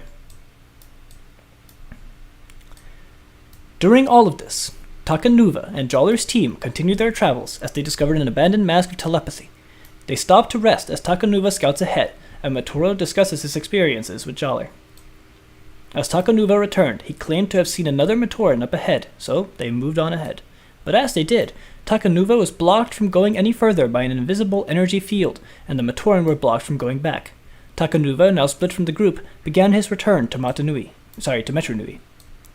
Joller's group continued ahead, puzzled by why the field would keep Matoran in and Toa out, as they unknowingly entered the realm of Karzani.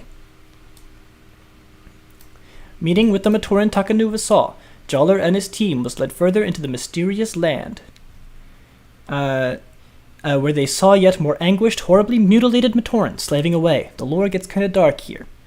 This chaotic realm where no rules of nature made sense is where they encountered Karzani, which they recognized from legends told by their Turagas. As they were brought before him, their belongings were confiscated, and Karzani was confused by tales of beings like Makuta, which he had never heard of. Karzani demanded the Matorans remove their masks, but Joller, being a Chad, refused, claiming his mask to have once been the mask of the great Toa Khan, and that it would never leave him. Enraged, Karzani uses his Mask of Alternate Futures, forcing the group to see visions of what would have happened if Joller didn't save Takua from the Rakshi. Startled and overwhelmed by the vision, the group submitted to Karzani and gave him their masks, which were replaced by masks built by Karzani to show their submission. The only one in their group able to resist was Kangu, who secretly put on the Mask of Telepathy they found earlier instead.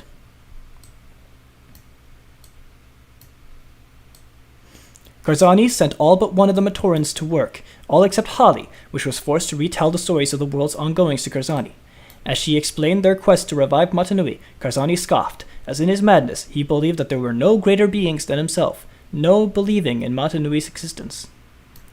Holly learned then of the extent of his madness, as she discovered that the ground itself was created from mutilated Matoran that disobeyed, still alive, screaming internally with no mouth to speak. Yeah, that's right, the ground itself was made out of mutilated people. The other 5 of the group, with the help of Kangu, manage to slip away, learning of Karzani's true purpose. They are then aided by a mysterious Avmatoran, who was once the builder of the Toa stasis pods back on Kardanui. He explained that there was still 6 pods left beneath Karzani's realm. They went to seek the pods, as Karzani then discovered their disappearance. Furious, he searched for them and found them. Dragging Holly with him, he confronted the group. Joller then explained to the Avmatoran his plans to snatch Holly back and escape in the pods, but the Avmatoran spoke against this, saying the pods were only meant for Toa. Ignoring him, Joller sent one member of his group to unlock the pods while the rest retrieve Holly. Karzani attacked the group, aiming to destroy the pods, but was goaded by Motoro into showing everyone the worst future possible, one in which Matanui died and the world they knew ended as a result. Shocked by the revelation that Matanui was in fact real, and more powerful than him, the Matorans seized their opportunity, grabbing Holly and jumping into the Toa pods. The Avmatoran stayed behind, pleased to know that Matanui still had a chance at survival. The group escaped in the pods, setting a course for Voyanui. But Karzani, now also seeking to take Matanui's power, secretly followed the group towards Voyanui. Meanwhile, at the Paraka headquarters, Brutaka makes a secret deal with one of their members against Saktan, and the other Paraka discover the true location of the Mask of Life, learning that Saktan knew it all along and was distracting the group to claim it for himself alone. As the Paraka broke into chaos and infighting, Brutaka entered the battle with the intent to kill all 6 of them, to claim both the Pool of Antidermis and the Mask of Life. This was also when the maskless Toa Nuva and the Resistance allies chose to strike, to reclaim their masks. As the Toa found their masks, Saktan tried to unite the Paraka but failed. Out of desperation, just ignore the spelling errors, out of desperation, Saktan promised the Antidermis to Brutaka in return for aid. In a single swing of his blade, Brutaka downed all 6 of the Toa. That's right, Brutaka is such a large, powerful man that in a single swing of his blade, all 6 of the Toa Nuva were knocked out. Not dead, however. And the 6 Matoran as well. 12 KOs in a single swing. Brutaka is a beast. The Paraka, fearful of Saktan and Brutaka, relented to his authority again, taking the Matoran for questioning, while Brutaka seized the Toa Nuva, imprisoning them to have their energy harvested till they die. As the Matoran were taken to questioning, one of them managed to flee as the Paraka battled each other once again. 2 of the Paraka, having separated from the group, they began to fight each other. Later, Axon then decided to intervene, attacking the Paraka, but finding all 6 of them battling each other. As the battle progressed, they discovered a transport which Vason had used to secretly arrive on the island. Claiming Vason had become a servant of the Mask of Life like him, Axon prepared to strike down the 6 Paraka, but was knocked down by an ambushing Brutaka. As the 2 fought, the 6 Paraka agreed to a truce and fled. Meanwhile, deep within the island, Vason felt the Mask of Life calling to him. Upon attempting to take the mask instead cursed him, making him one of the mask's guardians by force.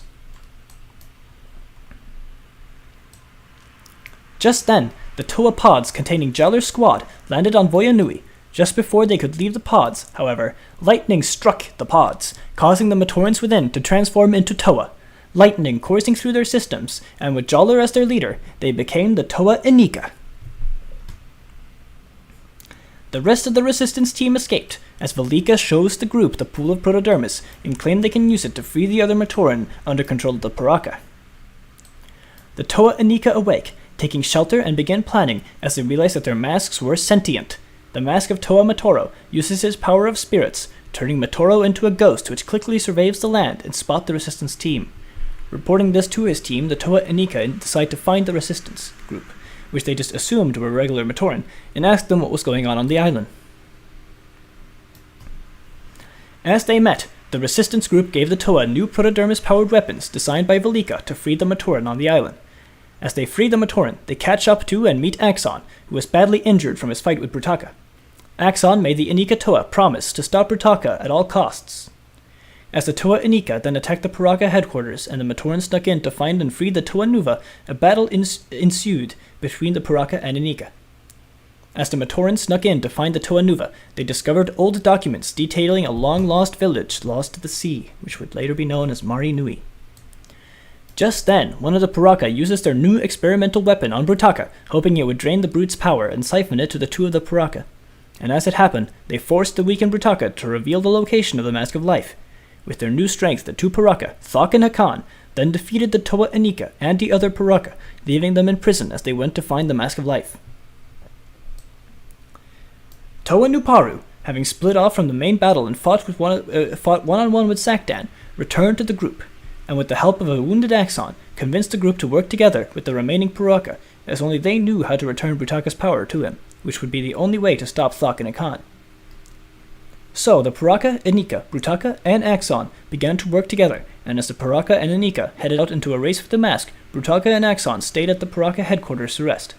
Thakana Khan, meanwhile, began to fight each other, and in this battle, by accident, uncovered the entrance to the 777 stairs, which leads to the Mask of Life. But before they could enter, they were ambushed by the Toa Inika and their allies, returning Brutaka's power to him. This caused a giant blast which knocked everyone unconscious except for Saktan. Back at the headquarters, Brutaka began to fight Axon again with his regained strength. Saktan awoke the other Paraka, and they once again followed his leadership as they descended the 777 stairs. Soon after, the Toa Inika didn't pay attention. Instead of Thakana Khan, I heard something else, and now I can't unhear. What did you hear? What did you hear instead of Thakana Khan? Anyway. The Toa Inika awoke soon after, pursuing the Paraka. The Paraka then came across a fork in the stairs, with the left path blocked off, so they went right, and entered the Zone of Nightmares. There, they were attacked by a creature from Skakti mythology, created from the Paraka's collective nightmares. All except Saktan fell to the ground in fear, but Saktan knew it was an illusion, and said he'd kill the other 5 Paraka to make the illusion go away. This worked, and the Paraka were allowed to move further.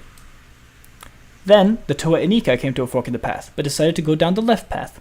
On this path, the Toa came face to face with the projection of Toa Likan, warning the team of Toa to head back or die like he did. They pressed on, however, facing many illusions of previous foes on their way. As Axon and Brutaka battled, the Toa Nuva were found by the Matorans. The Toa Nuva were freed and told of the new Toa team.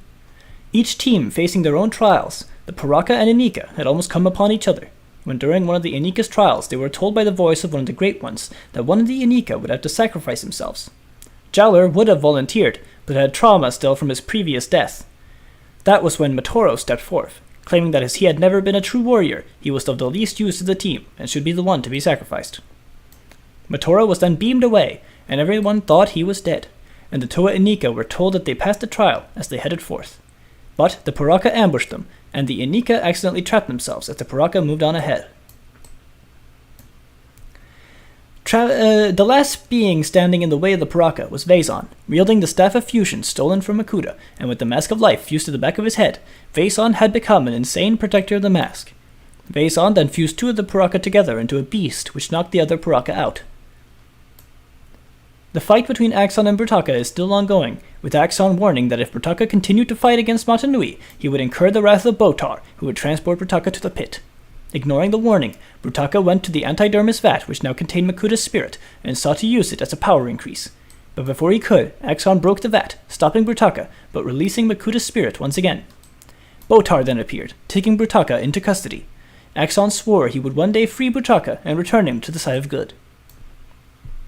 The brotherhood between fucking Brutaka and Axon is such a bro thing that even no matter how much evil Brutaka does, Axon is like, I'm gonna make you a good guy again, I swear.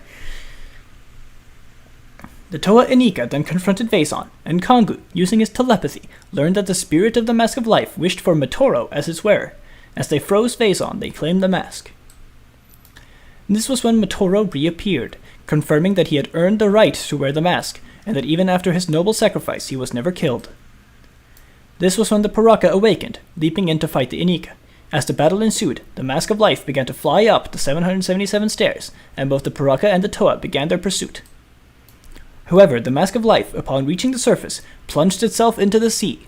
Holly, being a Toa of water, tried to swim after it, but the water pressure became too much for even her, and she almost drowned before being rescued by a mysterious Tomatoran from beneath the sea. As they emerged on land, the Tomatoran spoke of a cryptic city beneath the sea in trouble before succumbing to the air pressure and dying. Unknown to the Inika, the Mask of Life was truly sentient and only plunged into the sea because it felt that the Matoran living under the water were in need of help, and the mask hoped that the Toa would follow it down. The Paraka fled, as Axon, Botar, and freed Matoran, and the freed Toa Nuva arrived to meet the Toa Inika. The Toa Nuva applauded and welcomed their new brother Toa. But then Tahu was pulled aside by Botar, who explained the destiny of the Toa Nuva to him, as foretold by Matanui himself, as the Toa Nuva were told to find and follow a scroll of preparational instructions. As such, the Toa Inika had to find the Mask of Life alone. As to keep the true destiny of the Toa Nuva secret, not even the Toa Inika were told. And even though Tahu promised to see them again when both teams' destinies were finished, that promise would never come true. Very sad. The Toa Nuva and the Toa Inika never got to celebrate together. How unfortunate. Alright, last page on the timeline. Now this is the last part of the 1000 to 1001 section, I swear. Last part of it. No more info on this single year after these two long ones. But now we get to the Toa Mari.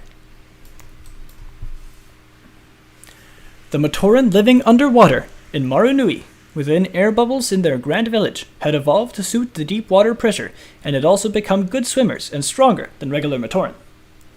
I don't know how mostly mechanical things evolve, but they did. The Marinui Matoran Society was the only Matoran society without either Toa or Toraga to lead them, and so became a pure direct democracy, with all the inhabitants meeting each month to decide things. That's right, we got a democracy up in this bitch. Then some of the Matoran living there began to mysteriously disappear one by one. The people declared a state of emergency, sending squads into the deep to find their lost comrades. It was at this time that the Inika Mask of Life plummeted into the waters to aid the Mari Matorans. The Mari Matorans saw the golden mask plummet, and although they didn't know its value or purpose, they sent out a search party to retrieve it. The Baraki, however, remember them from the Six Kingdoms? Yeah, they're here now. The Baraki, who were responsible for their disappearances, also saw the mask plummet and planned to take it for themselves. The six Baraki hoped that with the power of the Mask of Life, they could be cured of their aquatic mutations and return to rule the land once again. The Matorans acquired the Mask of Life, and the Matoran who claimed it was cursed by the mask to bring life to anything she touched. Horrified by the living objects around her and the power of the mask, she gave the mask to a friend and then fled. A team of Mari Matoran were sent into the depths to find their lost comrades, as they came upon one of the Baraki and were imprisoned except for one, which was mutated by the water into a water breather as a whole. The current holder of the Mask of Life was on his way to the other Matoran when he was attacked by a large eel monster. He was unable to even hurt the monster, however, having been cursed by the mask to only heal all he touched. He then saw an army of such eels, led by one of the Baraki, assault Marinui. The holder of the Mask of Life went to warn the others, but during the fighting, no one was able to hurt the opposing army. Realizing the mask caused this, its holder took it out of the city, seeking to smash it into pieces far away from the city. Then he was attacked by one of the Baraki, who put a crack into the surface of the mask, causing a large shockwave, before claiming it as his own. But the Mask of Life, protecting itself, enlarged an eel to massive size, and as it frenzied, it knocked out both the Baraki and the Matoran, fighting over the mask. The monster eel continued its frenzy even deeper, as the kidnapped Matoran used the opportunity to escape, believing their sunken comrade dead, but in actuality he was saved by a mysterious stranger, but that will be relevant later. As the Baraki came together, where the mask was last seen, they were confronted by Brutaka, mutated by the water after being teleported to the broken pit.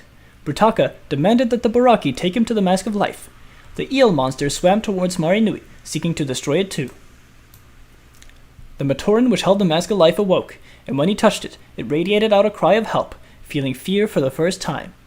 It shared its long memory with its holder, who was overwhelmed with knowledge as Brutaka approached, but was dragged deeper by a giant script.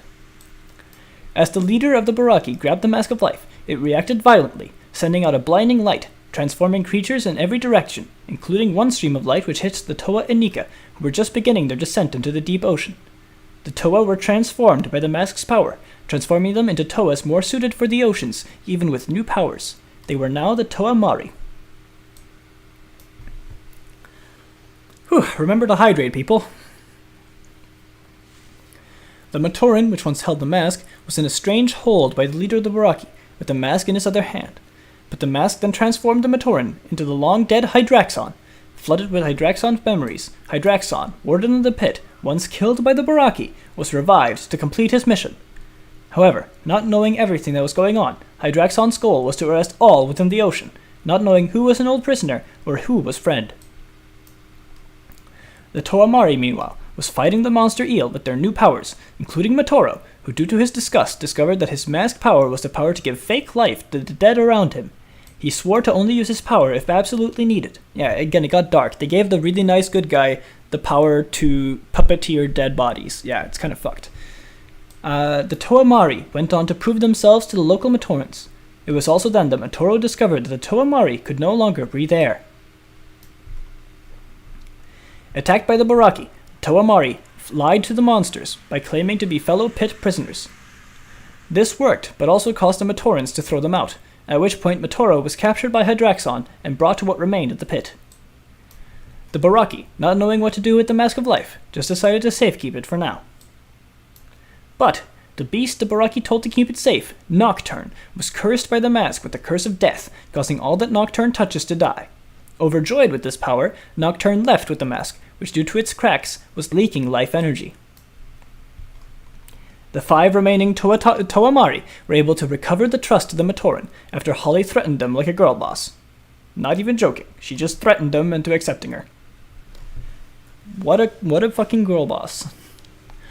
Meanwhile in the pit, the robot guarding Matoro was possessed by none other than Makuta Pterodax, who freed Matoro, claiming to be on the side of the Toa this time.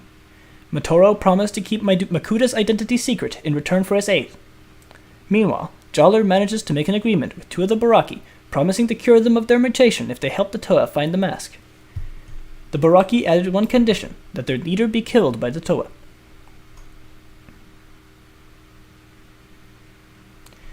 Makuta, in an attempt to corrupt Matoro, didn't help him survive a deadly situation, forcing Matoro to use his immortal mask power to save himself. At this point, the pair discovered what they believed to be the corpse of Toa Tuyet. Pterodax demanded Matoro revive Tuyet, and he complied. It was then discovered fragments of the Nui stone still stuck in the mindless Tuyet's body. Pterodax then revealed his plans to rebuild the stone using the Staff of Artaka, which the Toa Nuva were on a quest to acquire, after which he would take it himself. Before I go on, we have a off-topic comment from Bolt. The Journey to One. Is the Journey to One that bad reboot, or is that original? Let me look that up. Bionicle Journey. The Journey to One. Yeah, that is the reboot. That is the Netflix reboot, yeah. Which, if you look at the concept art and, like, the, if you look at the concept art for the reboot and some of the, like, scrapped story ideas, it could have been great. It could have been really good in its own right, separate from the original. But they didn't even fucking try. They scrapped all the good ideas and just made this bare bones, shitty, kiddie show that no one wanted. So yeah, bad. And now we're still between 1000 and 1001. I promise it's the last time, however. Meanwhile, on land, the Toa Nuva were on a quest assigned by Botar and Axon to complete a series of tasks in preparation to awake Matanui. Starting with awakening the Borak swarm once again, this time for their true purpose of removing the Matanui island from Matanui's face. Don't worry, Bolt, I have all the DVDs other than Legend Reborn, and I will do a watch-along stream of those movies. You can also find them for free on YouTube, don't worry. So no need to pirate the other Bionicle stuff, it's available. I have the DVDs, they're also up for free on YouTube if you want to watch them. I'll do a watch-along of it next year. Or maybe today if I have the time. Under telepathic command by Pterodax, the Brotherhood of Makuta send an army to the heart of Matanui, Karnanui. Pterodax also sends his top general, Icarex, to steal the Staff of Artaka from the Toa Nuva once they find it. The Toa Nuva searched for the Staff of Artaka, critical to repair broken parts of Matanui. Learning it was in the hands of the Dark Hunters, the Toa Nuva make a deal with their leader. If they killed the treacherous Rudaka once and for all, he would tell them where the staff is. The Toa Nuva capture Rudaka and force her to undo the transformation she cast on the Rahaga, returning them to their Toa Haga selves. The Toa Nuva were then told by the leader of the Dark Hunters to seek the staff in the realm of Karsani, where they met Icarax, who managed to find the staff first. Icarix defeated all 6 Toa Nuva as he headed to bring the staff to Pterodax with the Toa Nuva in pursuit. The Toa Nuva just keep taking fucking L's ever since they defeated the Borak. They've been taking L's left and right. They need to get a W every now and then, god damn. They got Rudaga though. They got Rudaga. Good for them. Meanwhile, Pterodax, Motoro, and the body of quote-unquote Tuyet came upon Toa Holly, who was terrified to see Motoro walking around with the dead Toa. Pterodax telepathically threatened Motoro, forcing him not to reveal Pterodax to Holly. But he did manage to send a coded message to Holly saying something was wrong, and that he was in serious trouble. Holly went to gather the other Toa Mari. Okay, this part gets really complicated with characters from, like, the beginning, which it didn't even mention, appearing. Curzani is also here, so I'm just going to summarize it till it gets simple again. Pterodax almost kills Curzani. Curzani is taken by Botar to an unknown place. Pterodax gets the Staff of Artaka. Brutaka appears, takes the staff. Oh, and he's a good guy again. Brutaka gives the staff to Botar. Brutaka fights Pterodax as the Toa Mari escape. Pterodax leaves, heading for the Mask of Life, still held by Nocturne, by the way. Hydraxon defeats Nocturne as he tries to destroy the Mask of Life. Holly stops Hydraxon, but the mask ends up with one of the Baraki again. The Toa Mari makes the local Matorans flee their home, as sinking Maranui even further is necessary to fix Matanui. The Paraka, which are snakes now I guess, attack the Toa, but Axon captures the Paraka. Jawler almost gets the Mask of Life, but Hydraxon nabs it. Pterodax reveals himself again and defeats Hydraxon. Motoro takes the Masks of Life, Pterodax lets him, it is part of his plan. Everyone fights a lot. Pterodax's robot body is destroyed. Pterodax leaves his host body and escapes again. Motoro takes the Mask of Life towards the heart of Matanui to save it, but the mask slowly dies on the way. The other Toa Mari fight multiple armies to keep Motoro safe, because they're bros like that. Jawler, Giga Chad, despite his team's protests, tries to sacrifice everyone in a large explosion. Motoro puts on the Mask of Life, merging with the spirit, and uses its power to teleport the Toa Mari to safety, giving them back the ability to breathe air in the process. In his final moments, Motoro feels no fear. His friends are safe, but he considered himself no hero, and now he sacrifices himself and all his life energy into the Mask of Life. As he dies, the Mask of Life revives Matanui. Motoro is an absolute Giga Chad. After all that he has done, all his sacrifices, everything that he has accomplished, he still considers himself to not be a hero. As he dies, he considers himself only doing his duty. Matanui might not be dead, but he is still asleep. The Toa Nuva go on a quest to awake him. Long story. Botar gives the Staff of Artaka to the Toa Nuva again. The Toa Nuva head to the realm of Artaka and Cardanui. Now we can finally move on from this little interim period as we enter the proper 1001. We're almost done, guys. The Makuta Brotherhood heads to Cardanui with a grand army, under the command of Makuta Antros. The Makuta army splits in two, one led by Antros to take over the Matorans, and the other led by Makuta Krika, the closest you get to a good Makuta still in the Brotherhood, as he was the one that spared Miserix, who descends into the Cardanui swamps to block escape routes. As the battle for the final Matoran village commences, the Toa Nuva were granted the honor to meet Artaka. Artaka gave the Toa Nuva the greatest armor he had built yet.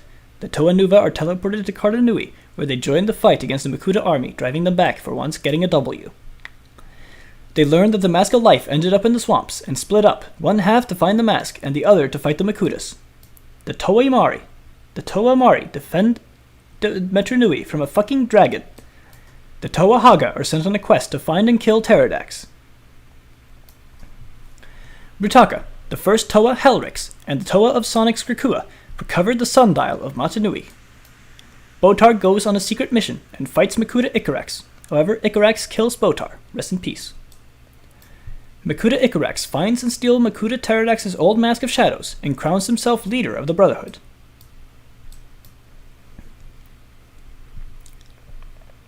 In Metronui, Takanuva defends the Matoran as guardian of the city with the Toa Mari, including Jawler, his old best friend. We are here to appreciate the size of this W. Makuta Icarax attacks Metronui, seeking to kill Takanuva, and puts a monstrous leech on him, which drains the light from him and fills him with dark thoughts. Sad. Takanuva manages to free himself but collapses. Hoping that he had permanently converted Takanuva to the dark, Icarax flees before the Toa Mari can arrive. Takanuva now has the ability to use both light and dark. Takanuva sees a vision of the entire history described so far, and a vision of future calamity if Matanui is awoken without proper preparation. Takanuva is given the quest to make everyone hide in the one place where everyone would be safe during the awakening of Matanui. Takanuva is given the Matanui sundial, which will locate the safe zone.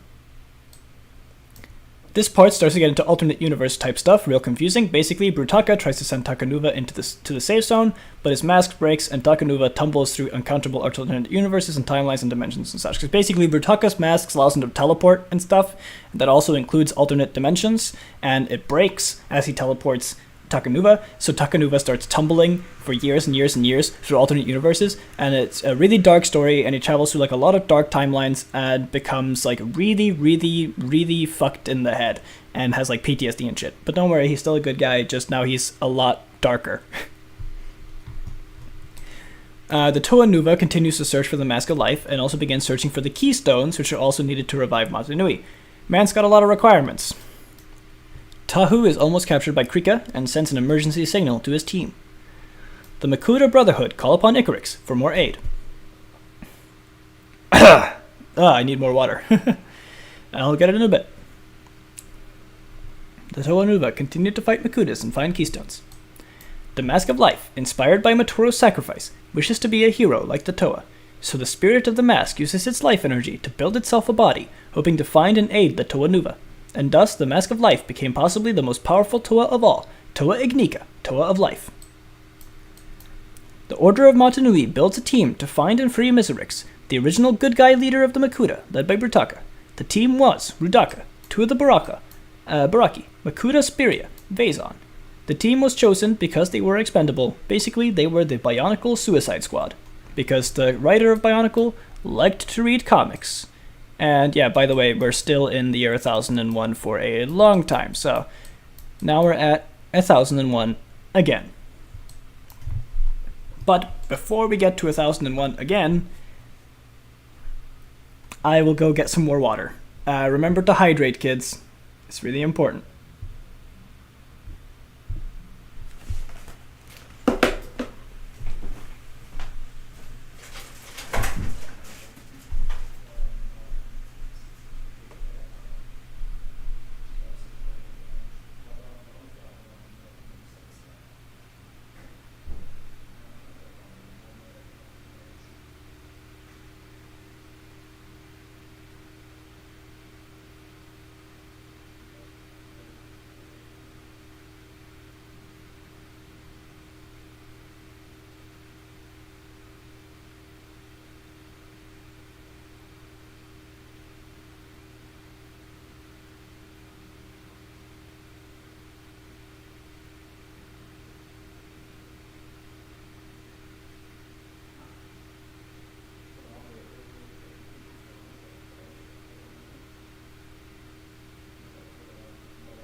Okay. 1001 was a big year. Yep. You need a proper water bottle or drink a whole cup and then refill to bring upstairs for later. Yeah, I would, but I just can't be bothered. My apartment's small. I just go over to the bathroom sink and come back. Anyway. Brutaka's team end up on the island of Trem Kram. They attack Trem Kram, but he turns one of the They attack Trem Kram, and he turns one of the Baraki into fucking glitter. Like, he literally disintegrates them so hard that he becomes, like, glitter-sized particles. That's how powerful Trem Kram is. Jesus fucking Christ. They flee. They land on the island of Artidax, prison of Miserix. They are trapped on the island by the second Baraki. They meet Makuta Miserix, the 40-foot-tall dragon Makuta. Miserix absorbs Spiria for some fucking reason. They try to convince Miserix to join them. It works. Miserix is broken free, swearing to destroy his prison one day.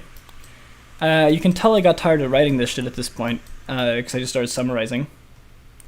Bathroom sink, you can't drink from that. Dude, it's Norway. There's no bad water in Norway. I can drink from any source I want. Don't worry. In fact, the bathroom sink has better water here than the kitchen. Chill. Anyway, the Toa Nuva are still battling the Makuta, by the way. The Toa Nuva are saved by the Toa Ignika. One of the Makuta uses an illusion on Toa Liwa and Toa Pahatu, causing them to think Ignika was a monster. They try to fight Ignika, which angers him, and he almost kills them with his powers over life. Notice that Liwa is once again the one put under control. Poor Liwa, that's the third time now. They are all captured by the Makutas. Icarix is on his way. Pohatu and Ignika escape and cause chaos among the Makutas. Icarax arrives and fights Ignika to claim his mask. Ignika curses Icarax, causing him to devolve back into a physical form, which is crushed in his own armor. Kind of like Springtrap from Five Nights at Freddy's, Lamau. Springtrap is a Bionicle reference. Both sides retreat. All agents in the Order of Matanui are recalled to their fortress to prepare for one last battle. Makuta Miserix arrives at the Brotherhood's castle. Axon and Brutaka become buddies again. Aww. The Order of Matanui send a command to their spy in the Dark Hunters, convince them to join us or kill their leader. Those more characters from previous chapters appear. It is ridiculous. The Baraki, Hydraxon, Old Toa, the Baraki, Kursana, Vezan, all of them appear. It's Avengers Endgame. The Toa Haga continued the hunt for Pterodax, searching in the Colosseum of Metro Nui, believing that Pterodax has his old hiding spot there from back when he was impersonating Duma. There the Toa Haga meet the Toa Mari, who are on edge after the disappearance of Takanuva. The two Toa teams begin to fight in Metro Nui. The leader of the Baraki discovers Pterodax's plans. Axon and Brutaka find the origin of all Makuta and plan to destroy it, but the liquid strikes back, causing the two to fall into the pool of Makuta liquid. The Dark Hunters join the Order against the Makutas. The leader of the Dark Hunters finds the Makuta viruses. Makuta Miserix searches for Pterodax to kill him. The war starts to get out of hand. Tahu discovers the truth about the Borak, which is really sad. The Toa Nuva arrive at the safe zone chamber, where Makuta Krika tries to convince the Toa to band together against Pterodax, but hot-headed Tahu jumps into the battle with them instead, because Tahu's a fucking bitch. Makuta reinforcements arrive, almost overwhelming the Toa Nuva. Takanuva saves the Dark Timeline from an alternate 2-Yet dictator, then makes it back to the core timeline. Yeah, Takanuva's been through a lot. At this point, he's like a PTSD-ridden war veteran. The Toa Nuva battle with the Makuta in earnest, and Krika kidnaps Gali, hoping to have a peaceful conversation with her. Pohatu pursues. Krika explains to Gali that he has already betrayed Pterodax, and gives Gali a way to escape Kartanui before Matanui awakens. He's just trying to redeem himself, because he's a good guy. Before the two can finish talking, Takanuva appears, his light powers fueled by Kartanui, making him much larger as he forces Krika to retreat. Takanuva reveals the entrance to the safe zone. Gali peers into the mind of Takanuva to calm him down, seeing all the bullshit he has been through in what to them felt like a few hours. Kitongu keeps being a Chad as usual, doing a one-man crusade against Makuta forces. Toa Helrix, despite the complaints of Turaga Vakama and Duma, she fortifies the city of Metro Nui. The Toa Haga and Toa Mari are still fighting, but then they get along. The Toa Haga descend into the underground as the Toa Mari stay behind as a defense. Some of the Toa Mari team goes to destroy the Viscerak Horde once and for all. Helrix discovers all locations of Protodermis. Helrix and Kitongu seek to destroy the final source of Makuta monsters made of Protodermis. Even Chad Kitongu was scared of this place, bruh. They were then confronted by a being made of pure Protodermis, which explained its history on Spheris Magna. Vason discovers within the Makuta headquarters stasis pods filled with other dimensional Takanuvas, all converted to darkness. Yeah, so basically they used the powers of multidimensional travel to collect Takanuvas from dark timelines to use as super soldiers. It's really fucking crazy. 1001 again. A lot happened that year. Big deal. Vason escapes using a mask of dimensional gates as Makuta headquarters collapses, killing most but not all of the dark Takanuvas. The leader of the Dark Hunters kills the spy the Order had within his ranks, not knowing he was a spy, but to defend the viruses he found, which he found out was the virus used to put Matanui to sleep. The Baraki tried to make an alliance with the Dark Hunters, wanting to mix their knowledge of Pterodactyl's plans with his stash of viruses. The Toa Haga and Misrix team up in their united goal to kill Pterodax. At this point, almost everyone in the world just wants to fucking kill Pterodax. The Toa Haga come across an old chamber belonging to the Great Beings, where there were 2 dead warriors not of the Matoran world. Unknown to them, these were Glatori warriors from Sirius Magna that had somehow snuck aboard. The 3 Toa Mari that left Metru Nui summon all Visorak to the one location where they can be trapped, but end up trapped there themselves as well. Pterodax uses his telepathy to free Jollar and the other Toa Mari, admitting that he wanted to see Jollar's face when he wins. Kind of arrogant, but okay. All the Visorak fucking die, for like a second time. Vason teleports between the living Protodermis and Kitangu and Helrix as the 2 use Vason's portal to free. Vason is hit by a wave of Protodermis, fusing him to the dimensional mask, hurtling through the multiverse. Axon and Brutaka, still in the Antidermis pool, manage to teleport out. The Toa Haga, Miserix, Helrix, Kitangu, Axon, and Brutaka are now all in the same place under the Colosseum to find Pterodax. The voice of Pterodax laughs all around them as he sends a lightning bolt to destroy Brutaka's mask, making it impossible to teleport away or escape. Saktan was also there, he dead now. The battle for Metru Nui begins. The Toa Mari reunite to defend the city. Turaga Vakama rushed to a bunker where he kept safe the Mask of Time, as he is confronted by a being called Voparak, which had already stolen the Mask of Time. Wakama went to muster the morale of the armies. Makuta Ikarax, somehow still partly alive, tries to call for help telepathically, taunting the Toa Enika. Telling him the secret on how Enika Mask works, Enika rushed to warn the Toa Nuva of what was to come.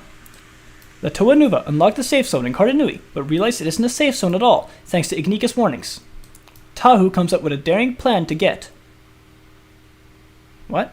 Tahu comes up with a daring plan to do what needs to be done, and escape faster than the ensuing storm can kill them. Anyway, he has a plan.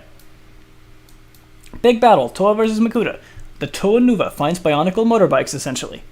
Toa Ignika learns that they can only awake Matanui if he sacrifices himself. At first he refuses, but is reminded of Matoro's sacrifice and what it means to be a hero, so he accepts his fate. The Makuta fight each other for a bit, confusing the Toa. Ikarax finally fucking dies.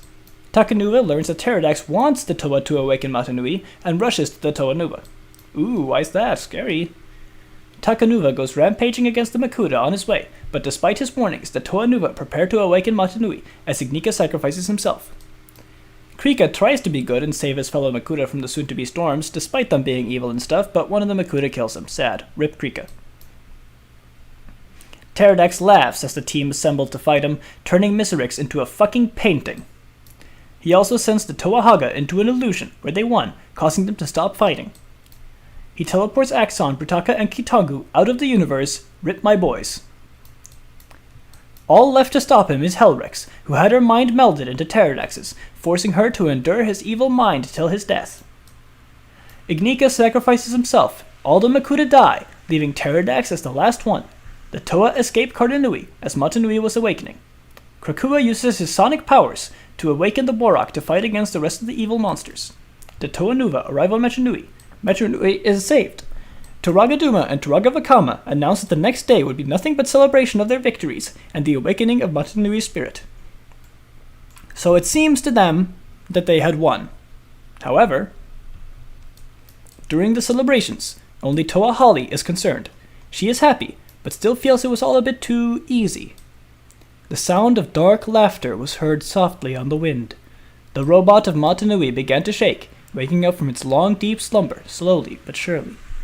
Matanui stood for the first time in thousands of years. Matanui has risen. His eyes flashed for the shortest of moments before going dark. In Metru Nui, Duma announced the defeat of the Makuta and the beginning of the celebrations, but he was cut off by an ice-cold breeze moving over the entire city. Kopaka was the first to notice, as the stars in the sky began to spin and fly around, eventually taking the shape of Pterodax's face. Now they finally realized why the Makuta wanted them to revive Matanui. A cold laughter boomed from every inch of the world. As Pterodax explains it, just before Matanui's spirit could reclaim his robot body, Pterodax snuck into it first, taking control of the entire Matanui robot and the world they inhabit. Because, as you understand, the evolved form of the Makuta, being gaseous forms, have to inhabit a robot shell, and as it just so happens, the entire world they live in is a robot shell, so he took that one. The Toa drew their weapons, and Tahu swore to defeat him. Pterodax only laughed once more, then said, "I am now the ground you walk on, the air you breathe. No longer must I fight to rule the universe. I am the universe." Pterodax had become a god. The only threat left was the spirit of Matanui, which Pterodax then put into the Mask of Life, which he then ejected from his body, shooting Matanui into space. The Toa swore to fight, even if it be against their own world, and Matanui's spirit only knew one thing: I must return. And now we get to the fourth movie, Legend Reborn, which is again in 1001, but now we're on Bara Magna. Instead of in the Matanui robot, we're back on the main planets. Once again, I will summarize. Most of the stuff I'm going to summarize now is just the fourth movie. Just watch that. Spirit of Matanui lands on Bara Magna. Pterodax begins to make plans to use his new body to conquer other planets. Matanui creates a new body using the Mask of Life. He becomes Toa Matanui. He has to learn how to navigate both his new body and this strange world he found himself in, so strange yet so familiar. Matanui befriends local Glatori, deeming them worthy of being Toa to their confusion. They travel around, searching for a way to defeat the Skrull and a way to get Matanui home. They defeat the Skrull and their new Agori leader. They discovered the maze of the great beings and the remains of the prototype Matanui robot.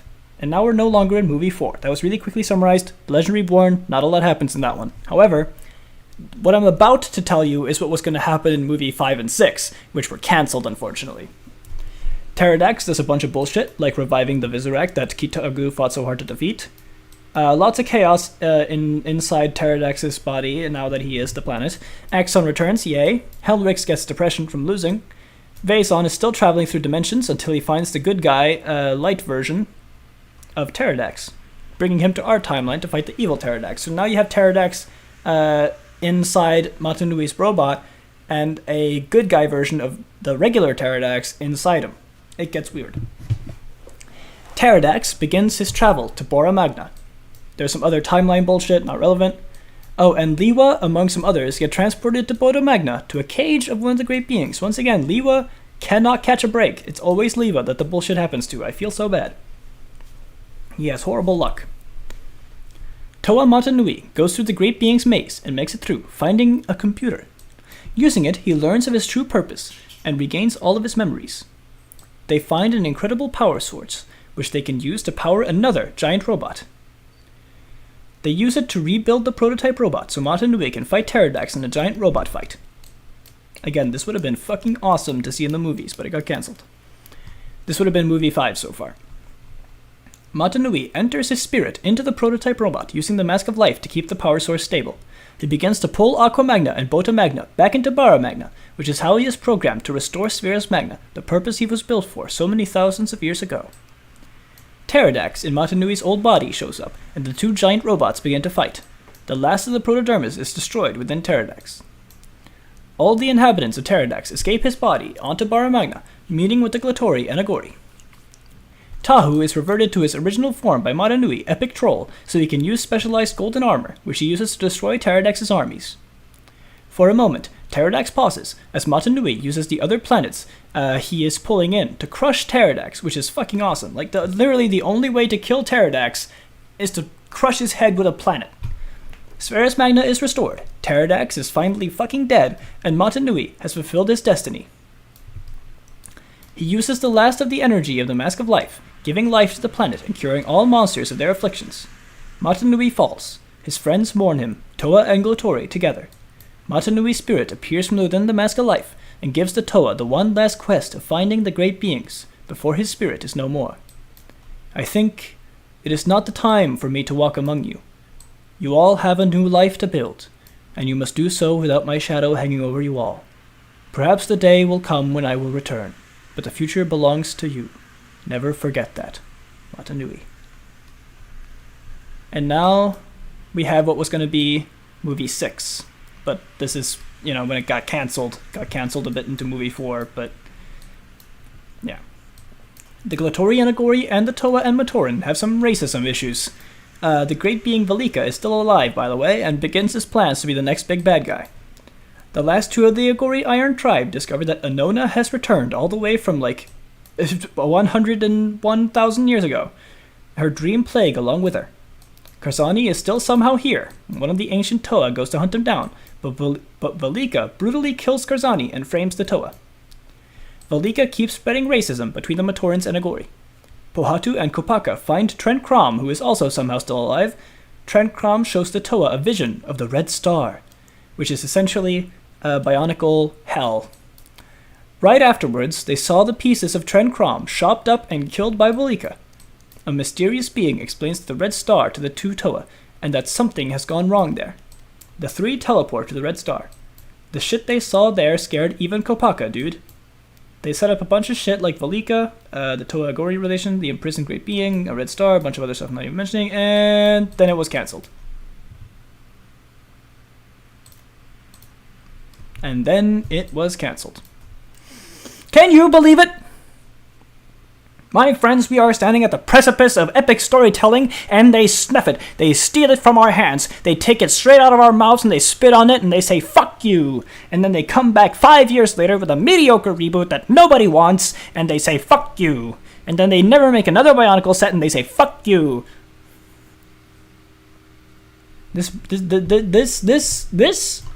angers me. I don't get easily angry, but this angers me. All of this epic lore that I'm barely even scratching the surface of, written by basically like 3 dudes, and it was cancelled. And the only consolation prize, the only thing LEGO gave to us that was even close, is Ninjago. And Ninjago started sucking after like the first season, so who gives a shit? LEGO will keep spitting on our face till the day we die. So how long have I been streaming for now? 3 hours 42 minutes. Alright, we can keep going. Give me a second to figure out what to cover. Oh, by the way, also go follow the Bionicle subreddit. It's a good one. Anyway, now we've covered that.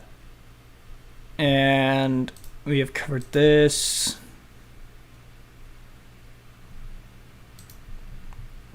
I do have, if you search up Studio, Bricklink Studio. Oh, well, I gotta update this shit. Yeah, update me, bitch. Okay, it's updating. Okay, anyway. There's this awesome website. How is stuff on that work in progress game you mentioned? It takes place basically at the same time as the game I played, just it's newer and cooler. Anyway, so if there's a website called Bricklink, yeah, the fan game Lego is blessing. Yeah, it's going well. So there's this website called Bricklink, where you can buy Lego pieces and stuff, and they also have this app called Studio that you can download on your computer, which allows you to build Lego sets and then buy the pieces needed from Bricklink. And it just so happens is that I have built some some Bionicle stuff, which is fun.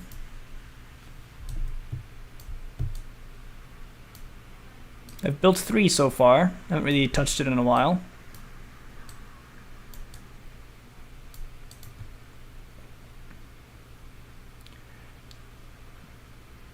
Yeah. I'm gonna show that game again in a bit. I showed it a bit earlier as well. But basically, I've made some dudes because I wanted to make my own like little fan characters and OCs and stuff. Don't question it.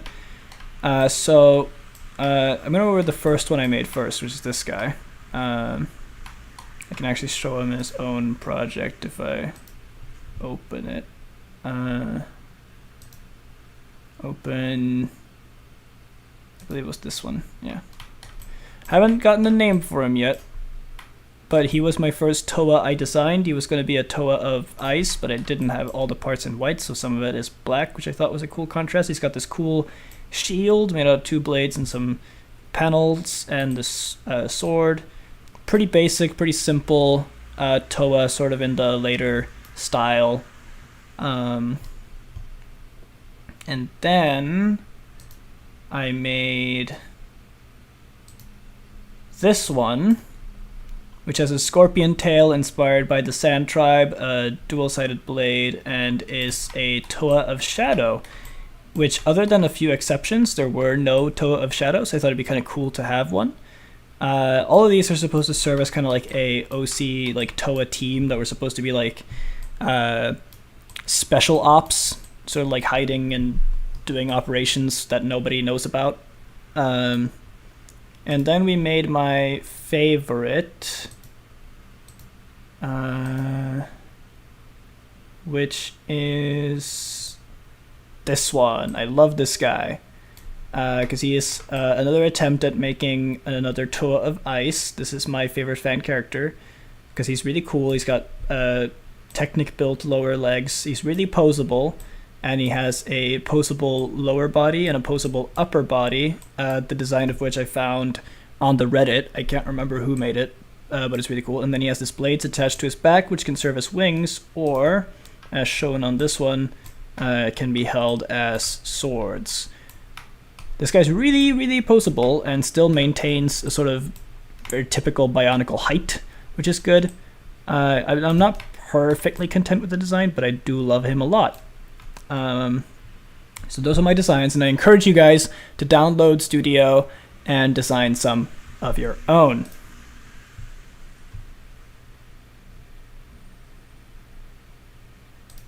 Now what? What else is there that I should cover? I guess I can show off the fan game again.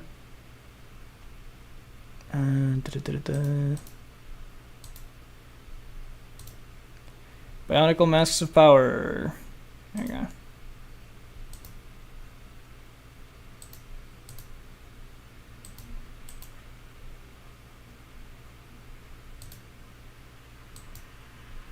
I don't know why it's not showing. Hold on.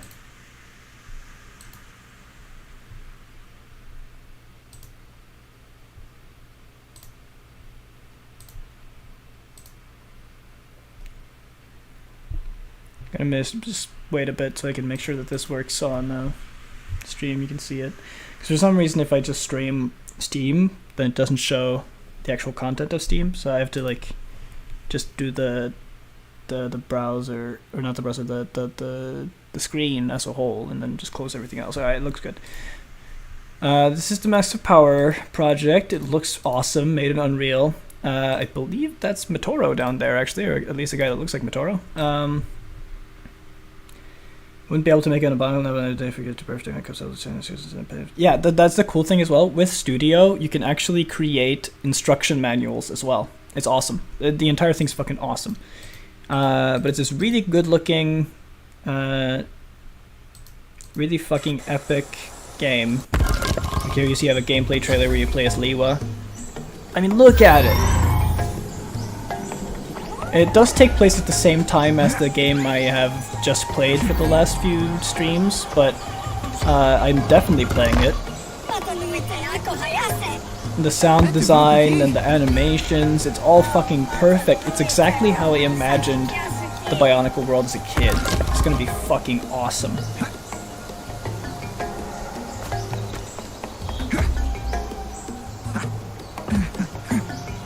It's so cool. And some of the combat stuff and whatnot. It's awesome.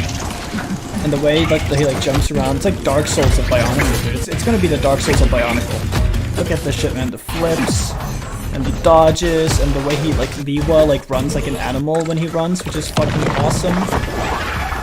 Like look at this, he's gonna like on the mask wheel selection. Oh, it's awesome.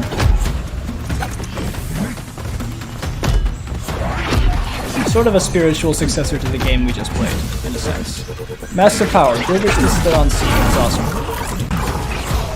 Oh, I love the way he runs there, you see that? Like, he runs like an animal, which makes sense, because he's all like nature and hippie and shit. And then at the end, after fighting that, you get this really cool shot.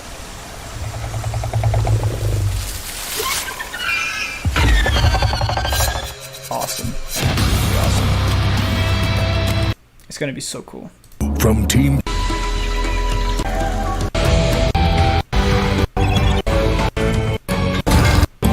It looks so cool. I want it so bad. I want it so bad. Unofficial fan game. Provided free of charge.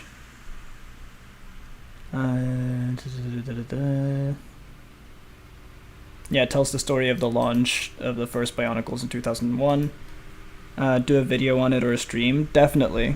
Especially when this comes out, I'm just gonna play this nonstop.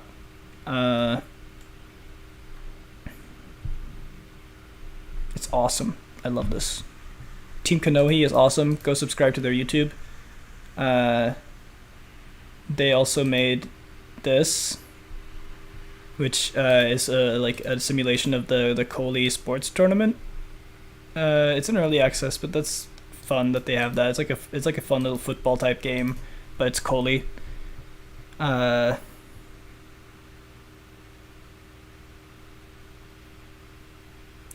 subscribe to Team Kanohi on YouTube. They're awesome.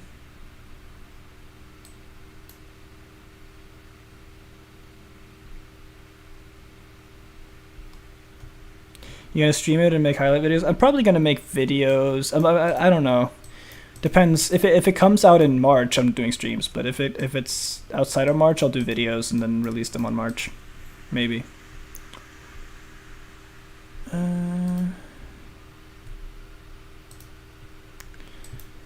Right.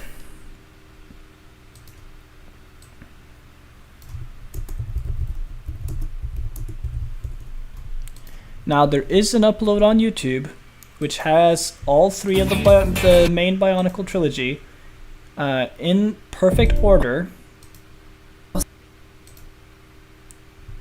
which is awesome. It is 3.5 hours long.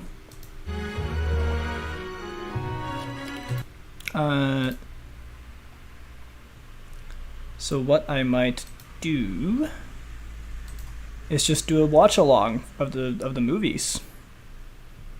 You guys be cool with that? I have some snacks and stuff as well, and it is a Friday, so wouldn't mind.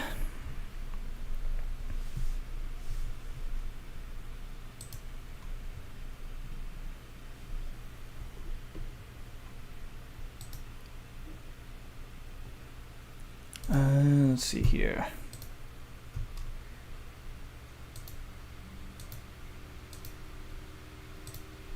That should work. I'm gonna have to hide the chat though, so that's something.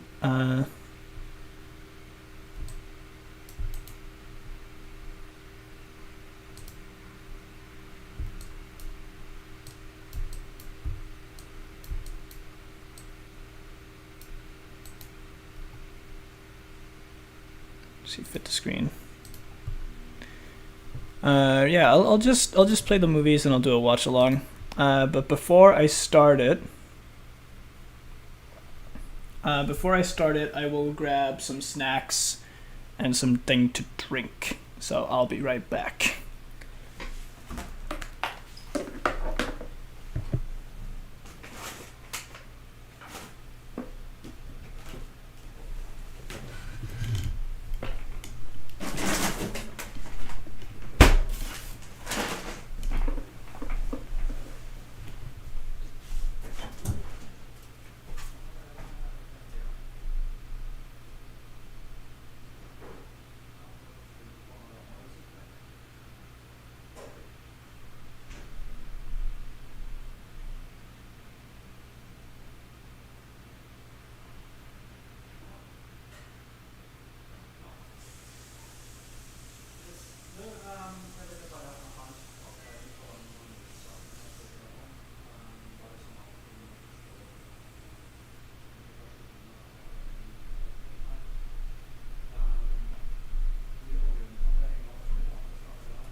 Alright. I've got water, I've got chips, I got snacks. Alright. Let's do this kabang. Just gonna make sure that you can actually see the full screen. Hopefully you'll be able to hear the movie. Let me know if you don't. I'll get started once I know the full screen's working. Now keep in mind for this video, keep in mind for this video, the movies are in chronological order. It's not 1, 2, 3, it is in fact 2, 3, 1. So the animation will go from good to better to bad. Don't worry about it. It is in correct order on the timelines where we're going to be starting with the Toa Metru. You remember them from when I talked about the timeline, and then we see the Toa Nuva at the end. The Toa Mata part, which is the game we played, didn't get a movie version, unfortunately. So there will be a time skip. I'll go over it, but let's just start.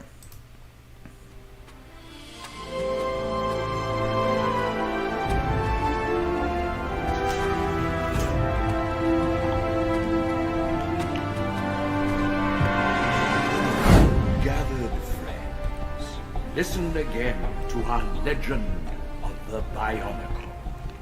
In the time before time, in the glorious city of Metru Nui, we believed our noble Toa would protect us. But they fell one by one, as an unrelenting shadow sought to enforce endless sleep, so that he could create a time of dark order, then awaken the world as their conqueror.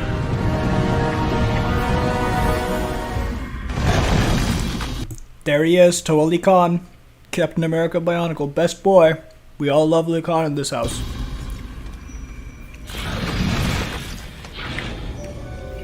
So he is currently searching for the Toa stones to make more Toa, since he's the last one that they know about. Fuck, I should get an ad block.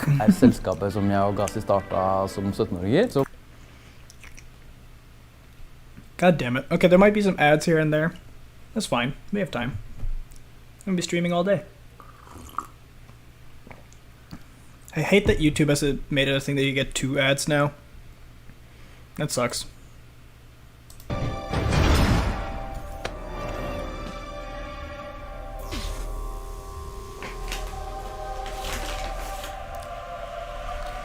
There you see he put some of his power into it.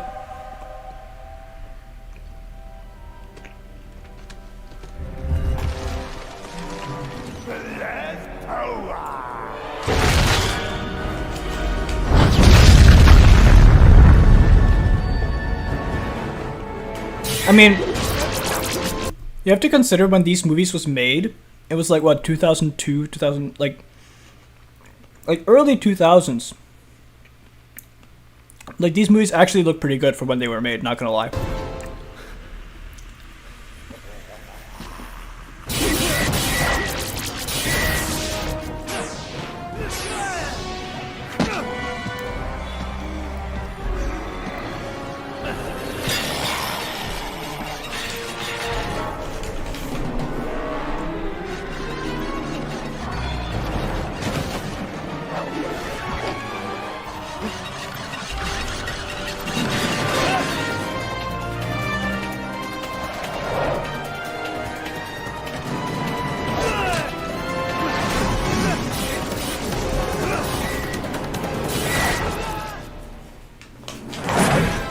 So Toa Likan delivered the sacred stones to a chosen Matoran from each Metru. Fire, stone, Toa. Toa Likan? Guide the others with your wisdom.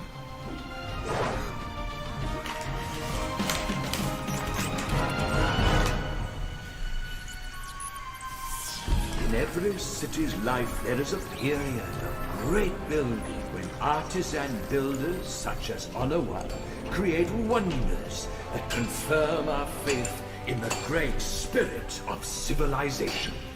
Builder, I'm counting on your courage. He's one of my favorites. Of this team, anyway. Oniwa. This city was not just built from the construction of things, but from the collection of history. My friend Wenua, the archivist, knew this more than most. Don't archive it.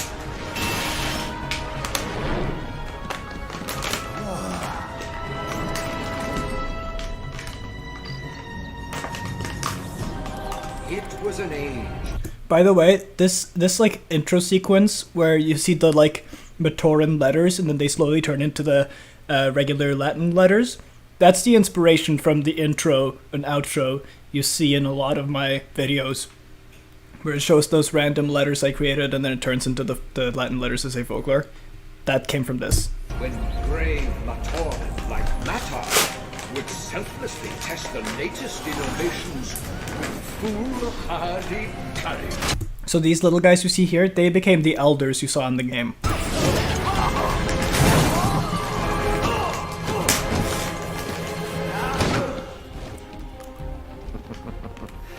Don't break it.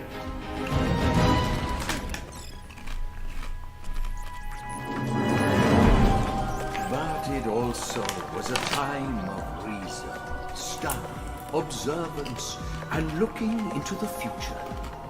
And few looked further forward without seeing what was in plain sight than dear Nuju. What? Toalikan? Follow the map, thinker.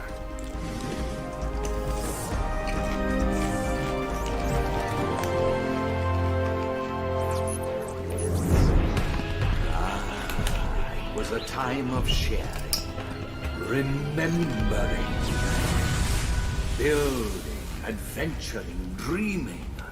But above all, it was the time of my kind. Bakama! Time of mask makers, those for whom the art of creating great Kanohi masks from Kanoka discs was all that they lived for.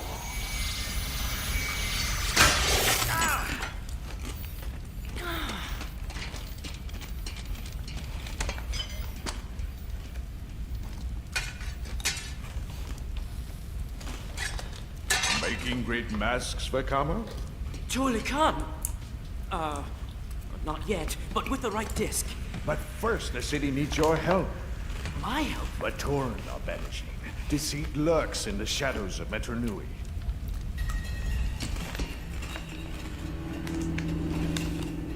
Keep it safe.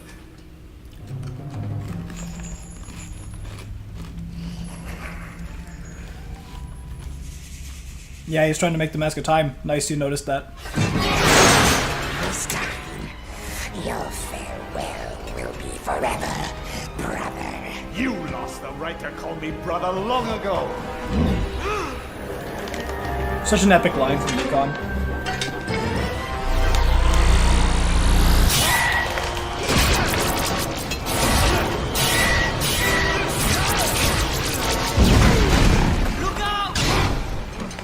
It's the end of the line, Tola.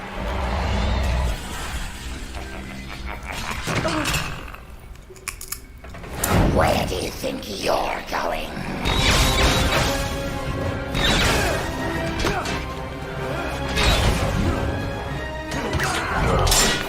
Rika!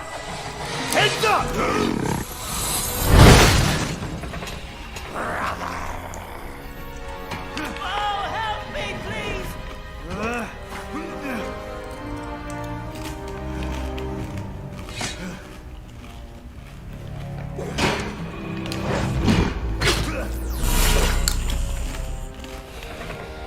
Compassion was always your weakness, brother.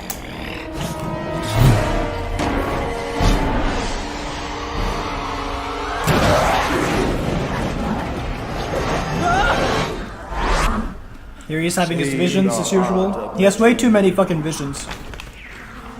The Great Spirit depends on you.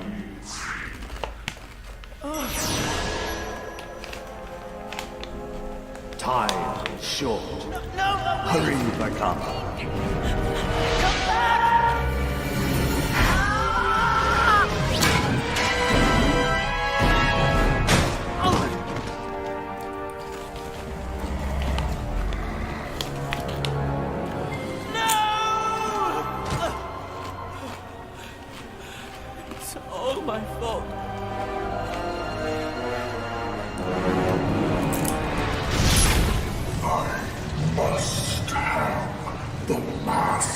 me some acid.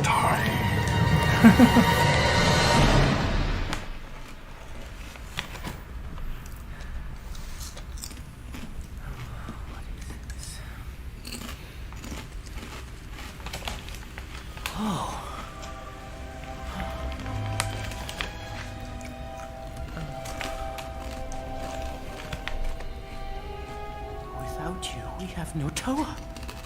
Oh, who will protect us now? I should have done something.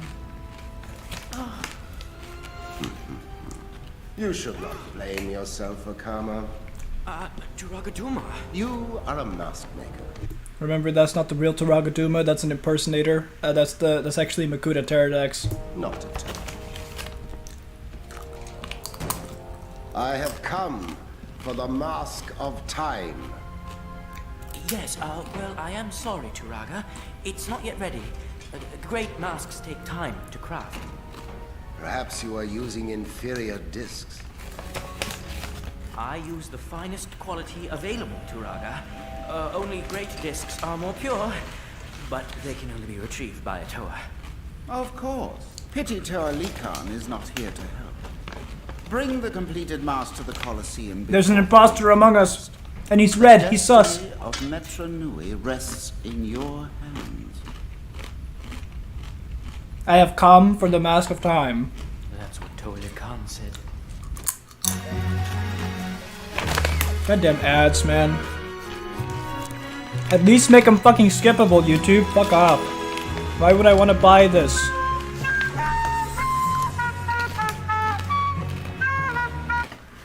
Å starte et nytt kapittel noe av det beste som finnes. Og det Does mange this count as grunner sponsored til å starte content? så-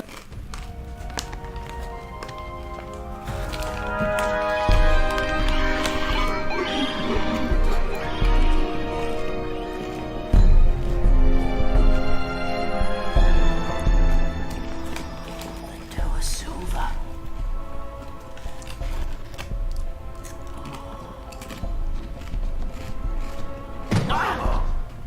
Fire spitter. Did you wrong turn? You tell me. It appears we are not alone.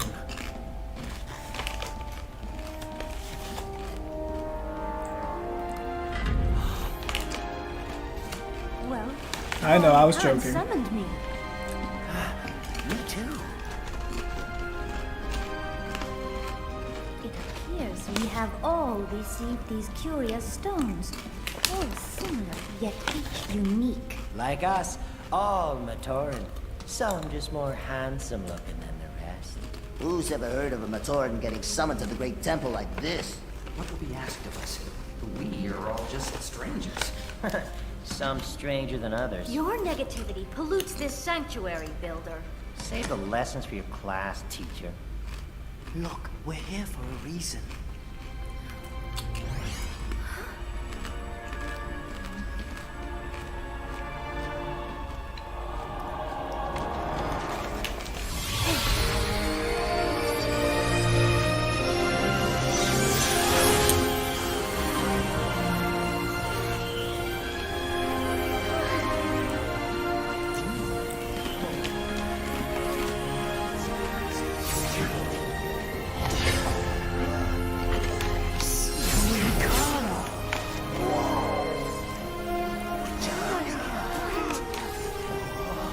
Faithful Matoran. Metro Nui needs you. A shadow threatens its heart. Prove yourselves worthy, Toa. And fear not. The Great Spirit shall guide you in ways you could not imagine.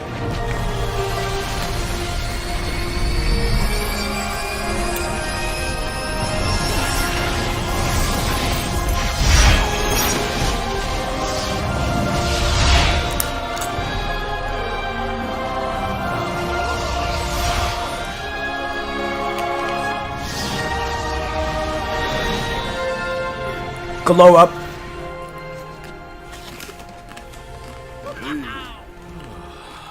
Amazing. Am I a Toa? If we appear to be Toa heroes, then we are Toa heroes! Now this is a Toa tool! Ha! Always wanted one of these. Such perfect balance. A disc launcher. All of them get swords, and then Vakama gets a fucking gun. Need I remind you, this is about honoring our responsibility to the Great Spirit. Kama's right. Mask Maker, you saw Toa Lakan last, right? Well, Man, puberty hits hard. expect? He told me to stop the darkness, that I had to save the heart of Metra Nui. Then the Dark Hunters took him away. It was because... Yeah, right? You'd think it'd be more robotic, but it really isn't. Because their blood is protodermis, which is more biological. So it's only really their outside that is robotic. Save the heart of Metra. I'll kill you with the power of friendship and this gun I found. That's hilarious. What's with him? All that smelting must have cooked his head. I saw it. Metra Nui was destroyed. The great Kanoka discs were headed right for me. Thanks for dream sharing, Vakama. Well, according to ancient legend, one great disc is hidden in each metro. And finding them would prove to Turaga Duma that we are worthy Toa. So, we go on a scavenger hunt because a fire spitter stood too long in front of his forge? I guess, yeah. Visions can be a sign of madness, yes. Or messages from the Great Spirit. But as Toa, we cannot afford to ignore them. I concur. Then it is agreed. Each will recover the Great Disc from our own Metru and present it to Turaga Duma. He will know what to do. Doing this for Likan. No one else.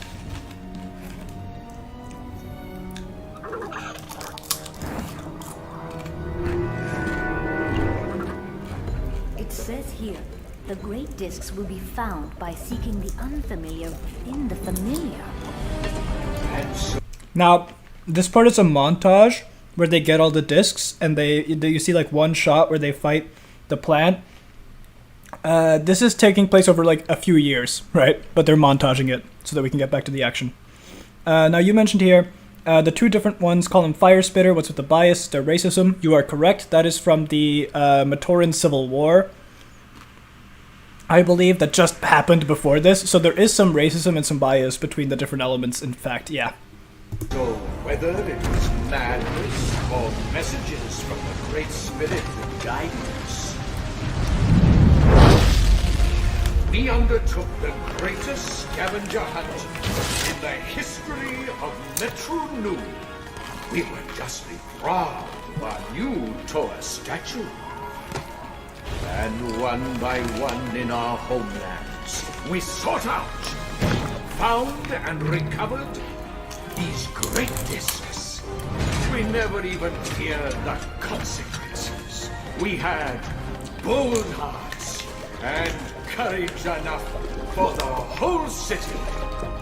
If you measured a hero by effort alone, we most certainly were great Toa. Here you see the Morbisak plant that controlled the entire city. They only showed it for one shot, but it was really important, and they managed to defeat it. But effort alone is seldom enough for legends.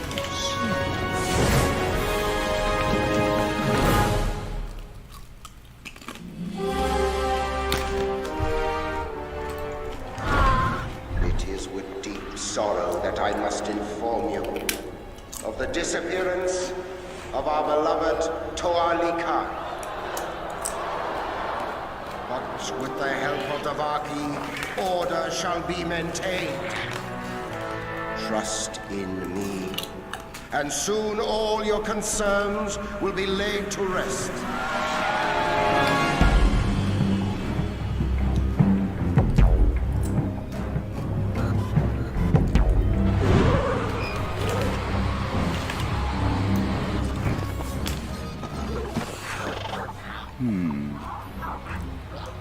Interesting.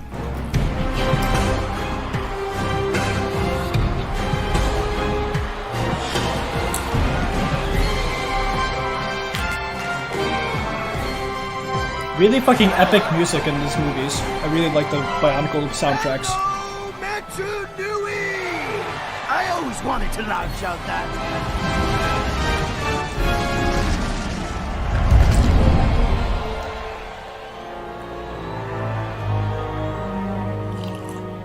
Are we gonna make a bunch of Among Us jokes every time that this guy's on screen? Matoran one day, Toa the next. No wonder you have not yet completed the Mask of Time. Forgive the delay, Turaga. We present you with the great Kanoka discs and pledge ourselves as the new guardians of Metro Nui. Like, for being a 2000s animated movie not made by, like, Pixar, like, this is, like, a smaller studio that Lego petitioned, I think. They did a really good job. Sound design, looks, it's all really good. And stays true to the lore, for the most part. Themselves with deeds, not simple gifts. Matoran of Metronui, the Great Spirit has provided us with 6 new Toa, who will undoubtedly demonstrate their worthiness on this field of honor. Catch this, fire spitter. What a waste. Cross the sea of Protodermis and be honored as Toa.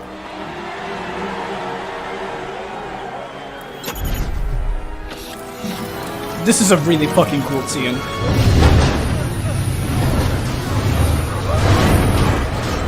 What do we do now?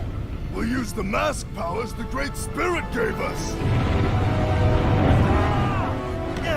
And just how do we do that? Yeah, it was a little bit ahead of time, honestly. Like, they did a really good job.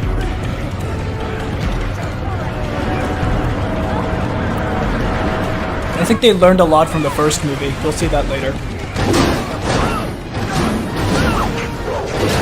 That was really well animated as well. That whole sequence.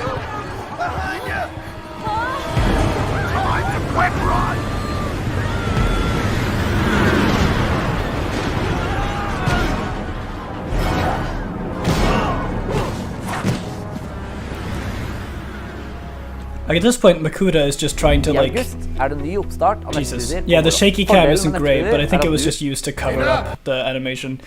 I mean, at this point, like, Makuta is just trying to make fun of him.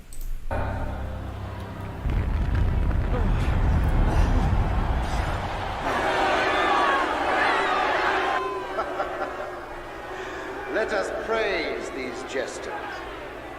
Perhaps they sought to entertain us during this difficult time.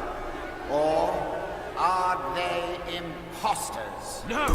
Among Us sus? He said it! Are they imposters? Oh my god. The imposter is putting the blame on Vakama, and now they're gonna vote him out. We are Toa! Responsible for Toa Likan's demise. I was in electrical, and they were the only ones with Likan in the forge. Sus? No, it was them! They took him! Seize them!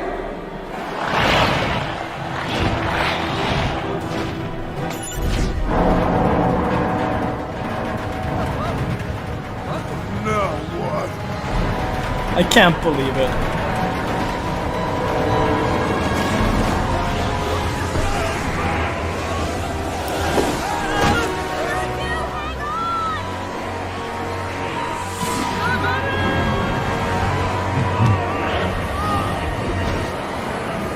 I mean, look at that wind animation, that's pretty cool. I saw them vent and I can't find Likan's body.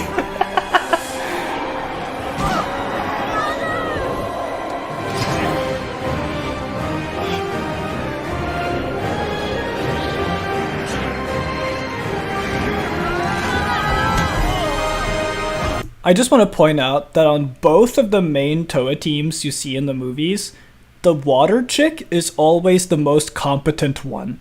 Like, always. They're the smart one, they're the skilled one, they're the one that actually knows what to do. It's always the water one.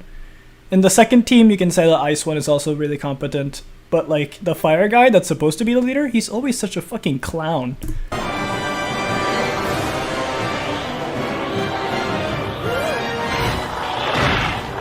Here come the police. Whoop, whoop. That's the sound of the police.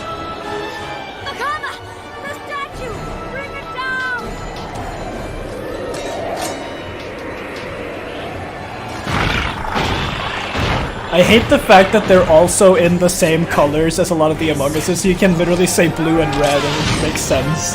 I hate that that works. There's a Toa among us.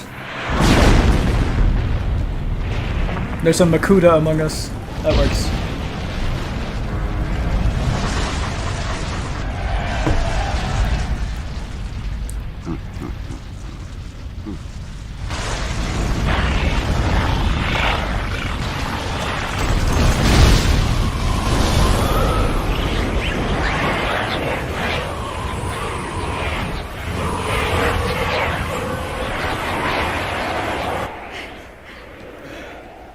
So 3 of them escaped, 3 of them got put in jail. You remember that from the timeline earlier.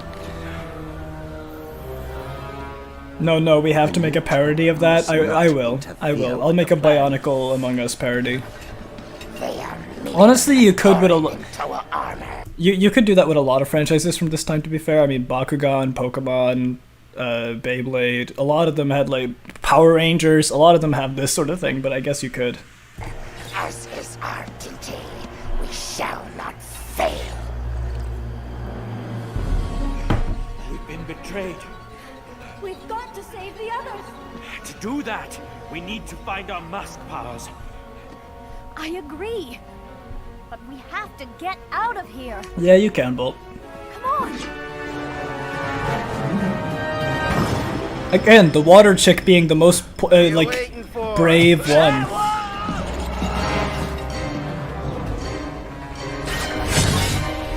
Also, those two can fly somehow.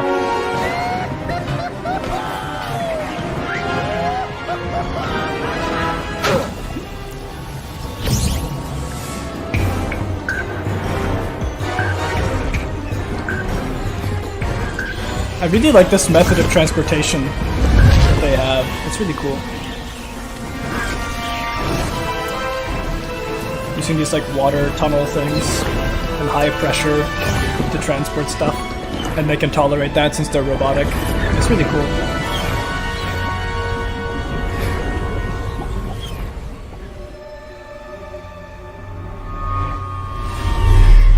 They think they went this way?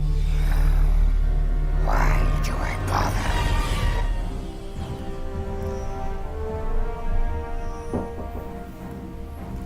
bother? 1 second, guys. Hold on. I'll be right back.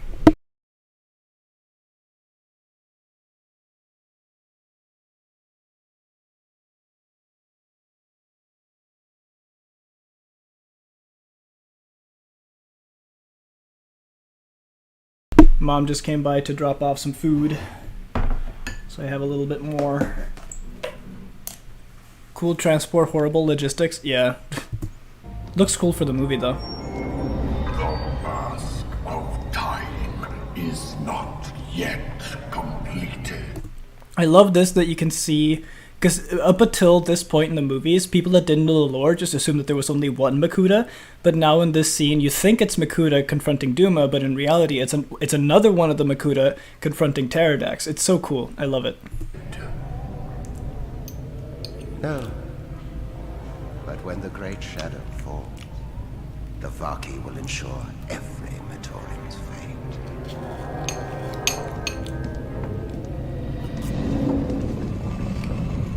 And also the sound design of the Makuta with that like whoa like choir in the back. I love it. You hear it in all the movies. I love it. It's Makuta's choir and it's awesome.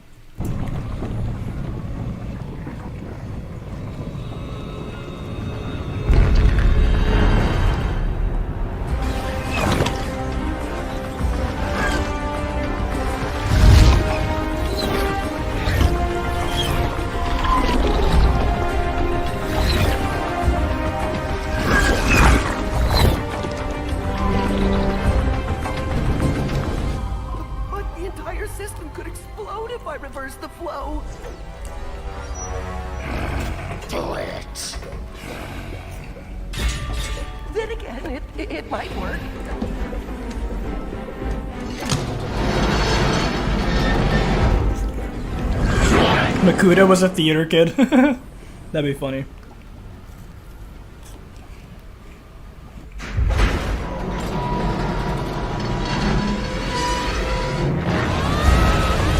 That's some insane technology to be able to make the liquid just stop and shift like that quickly.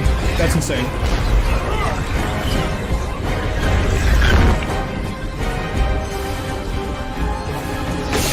Goes to show how crazy smart the great beings were. They built all this shit.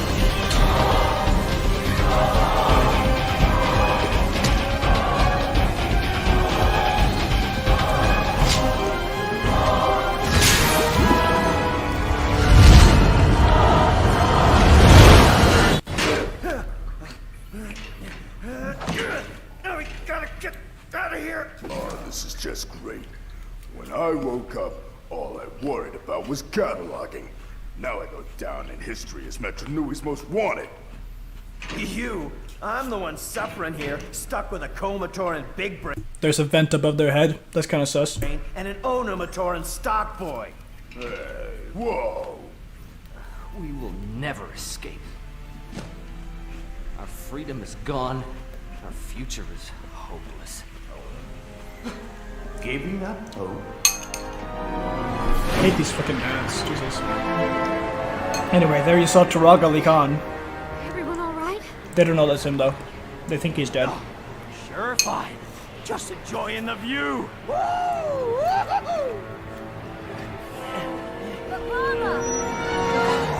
Not a great time to have a vision, dude.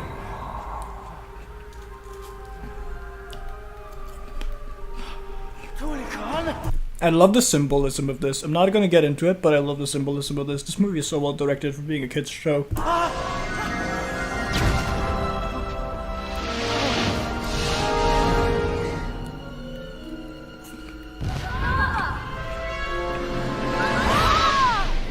Another vision? How about less vision seeing and more Toa? Imagine if during the vision he just lost his grip. Just let them go. We're slipping! Can we make it to that tower? We're going to have to!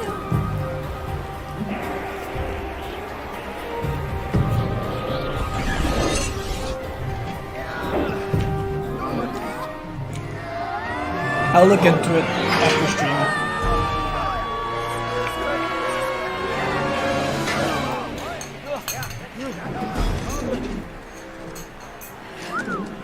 That was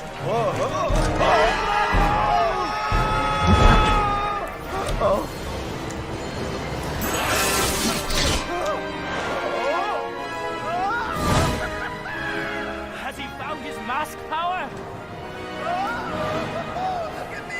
I can. Maybe not. When? Yeah, that's not his mask power. He's just a Toa of air, so he just has the ability to glide around with his fucking sword wings, which is fucking cool. Not even his mask power, he just gets that as a secondary bonus. Being a Toa of air is fucking sick. I'm not gonna lie. Nice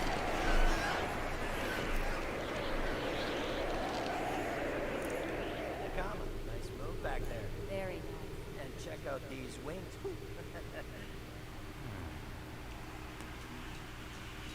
One of these great discs has got to be the Mask of Time. Oh.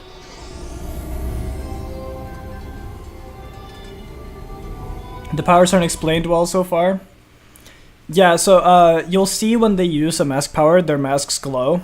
That they didn't show that in the game, but it does happen in the movies and in the lore. Their masks do glow when they use their powers, and they have to unlock them by like going through shit. It seems kind of out of nowhere in movie context. Yeah, it is. It is. If you'd seen them in order of release, you would have known because you see the Toa of Air do it in Mask of Light as well. So it is a bit strange watching them in this order, but it is the correct timeline order, so that's preferable in my eyes.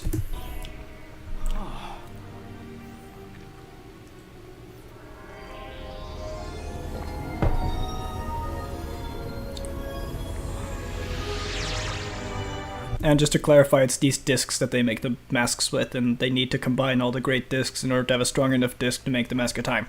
Oh, come on. Also, I just noticed, look at this, look at the background, look at Matau in the background here. Look at the very subtle background animation of him closing his wings. It actually looks so good. I've never noticed this before. That looked so good. It was so simple, but it looked so good. What the hell? That was so much like they didn't need to do that. What the hell?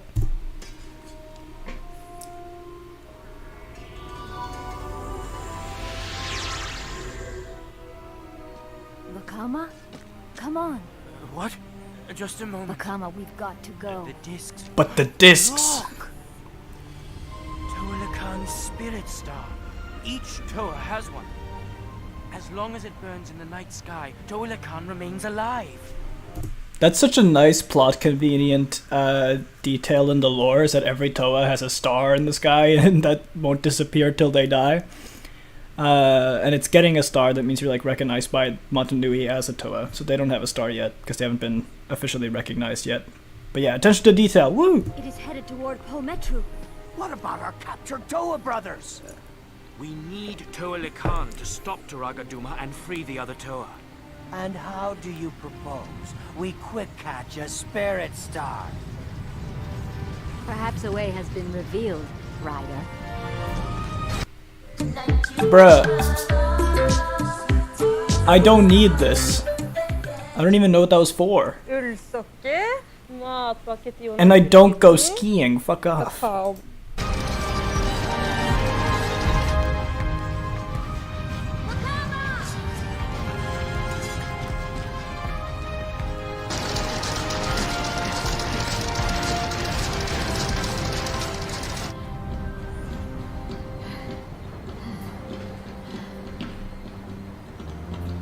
What are these? Storage containers, but most odd looking. Time for another vision.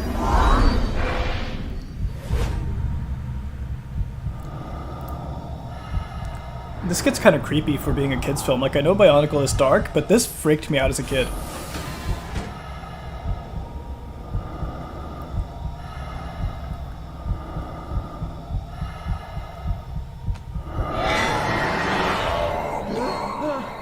The Matoran! They're in danger! What do you see? Nothing, sister. Nothing at all. You crosswired? Turaga, I know you not. Your concern should be with your own identity, not mine. Freedom and escape are different objectives, but both are easily realized. You are stuck in here with us, so... I have freedom, even in here. But for escape, Toa mask powers are needed. I doubt we will ever be in touch with our masked powers. Oh, never doubt what you are capable of. The Great Spirit lives through us all.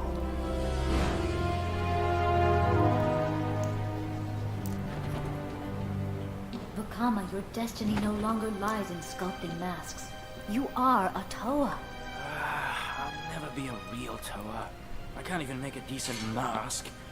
I'm just a cross-eyed freak who has weird dreams. You see, when Matoro denies being a hero, it's humble. When Vakama denies being a hero, it's self-loathing. Learn the difference. Toalakan, you got it wrong. You will. Have faith. I like that Bionicle is dark. I always liked dark stuff when I was younger because angst equal arching story in shows, because most shows when I was young and were episodic, no overarching story. Yeah, that's why as a kid I loved Ben 10 and Teen Titans, because there was an overarching story. It wasn't episodic, which was awesome. And Bionicle definitely had one of the darker stories when I was a kid, especially if you looked into the comics and stuff. It gets dark, but even the movies, for being made for children, pretty dark, especially when you consider that it's Lego. Like, damn. Definitely the darkest thing Lego has made, for sure. And now you see the... It took me years to even realize that this is the town of the builders you see at the beginning, but it's been completely abandoned as they've all been taken away by Makuta. Nice attention to detail. Ride's over.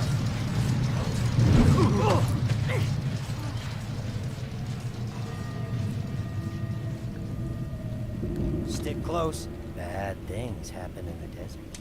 Oh, Matau. You don't know what you're talking about. Fine, don't listen to me, teacher.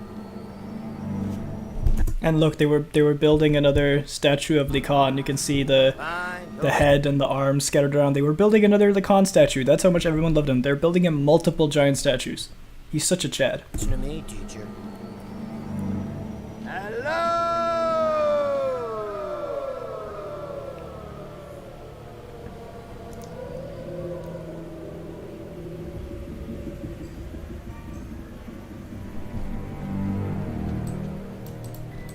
Never saw Ben 10 and Teen Titans when I was a kid, or Avatar: The Last Airbender. So this year was good stuff. The story stuff I watched was things like Mass Steel and other semi-episodic semi-story.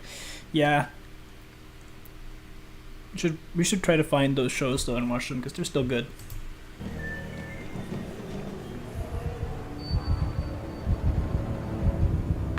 Hello. Yes, they all quick sped. Environmental storytelling absolutely based. Likan for the win. Then where is everyone? Over here, Tower! Cracker! Look at that. Without even having any fighting experience, the water one immediately knows how to use her weapons to defend her teammates. Why is the water chick always the most based one? Like, on every Toa team, water chick is based. And guess what? The first ever Toa? Water chick. What the fuck is it with the water chicks in Bionicle being so based?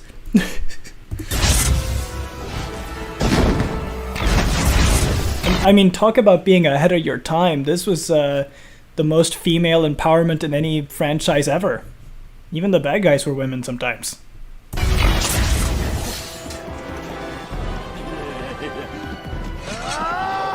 Toa hero knows no fear!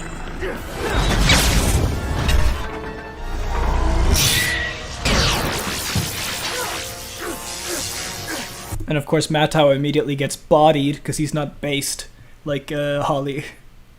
Or not Holly. Nokama. Nokama! There's a Toa down!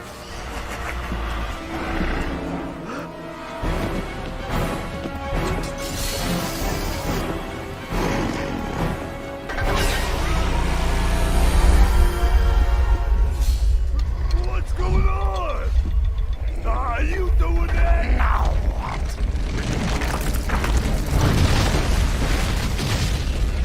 Bioquake? Worse. Oh, hi, Beefy. We're watching the movies. Water is to go with the flow, someone who can think on their feet and adapt. Water makes sense to be good leaders because they're less likely to be hot-headed and rigid in leadership. Yeah, that's actually a good point, now that I think about it. But yeah, we're watching the Bionicle movies because I finished the game and we did some lore stuff, we went over the timeline, so now we're watching the movies in chronological order. So 2, 3, 1 instead of 1, 2, 3. That's what's good, bro. Feel free to watch or go back if you need to get context, but, you know. Also, this is a reference to Lion King and Jurassic Park at the same time. Yeah, it is sick. I love these monsters because they're like a mix of kangaroos and rhinos. And I'm out of here! Let's go! Hey, what about me? Macho, hang on!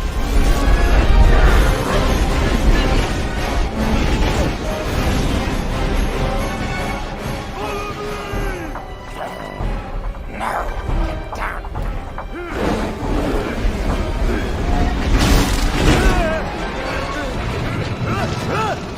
Now, you fool!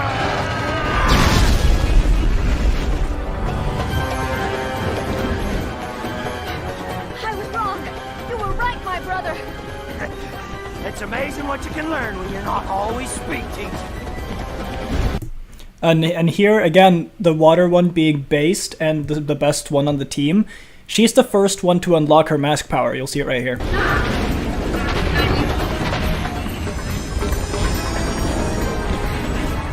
What did you say? I didn't say... Why the mask glow?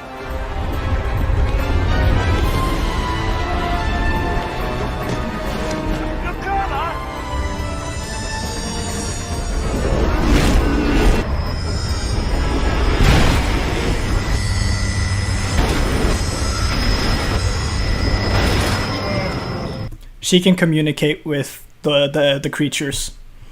She has the power of communication with other animals and shit. So she's like Aquaman, but not just fish.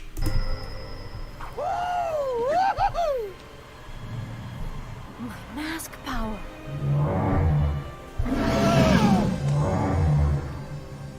The chief wants to know why we are allied with the Dark Hunters. Tell him we're not. We seek a friend who's been taken by It's the not hunters. mind control. It's just more so telepathy. There is another that gets mind control though. Free to pass, since we are both against the hunters who trespass the beauty of the herdlands. Beauty. This is also the only moment where they mention the Dark Hunters as an organization, which is cool, because I never understood why they called Kreka and Nadiki Dark Hunters when I was a kid, and then I looked at the lore and it's like, oh, it's because they're a part of the Dark Hunters. Again, it's the little lore that they put in the movie that kids wouldn't know about. It's awesome. Where? And who knew Kikanalo could fake talk? I just thought they were dumb beasts. Kikanalo still think the same of tall green Matora. Hey! I'm a Toa. Wait. Tall Matoran. Ask him if the Dark Hunters trespassed with a tall Matoran.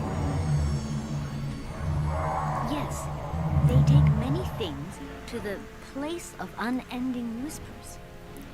That must be where they have Toa. They will show us the way. Tiny bits of continuity is based, yeah. Definitely. Only a great Toa rider could tame a wild Kikanalo beast.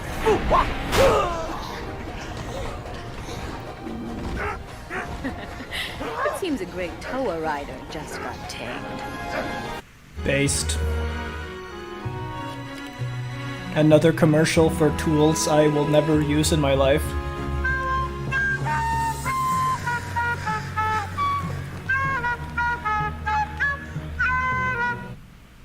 Å starte et nytt kapittel Also, noe I av det beste som finnes. I don't have a driver's Og det license. er mange.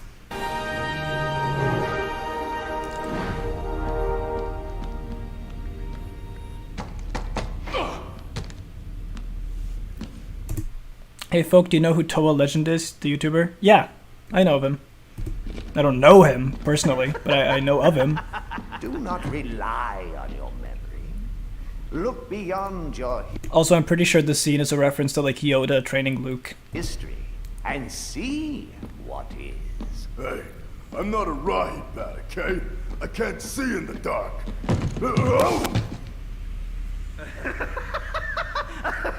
Soon you'll be ready for a game of pin the tail on the ash bear. This is why he's one of my favorites, because him just laughing at what he's supposed to be friends with and just laughing at their misery, that's what I would do. I would just sit in the room and laugh at everyone else failing, I'm not gonna lie. I can relate. Record keeper. And that was such a genuine I laugh could from the toil voice this actor as task well. Forever, and still learn nothing for the future.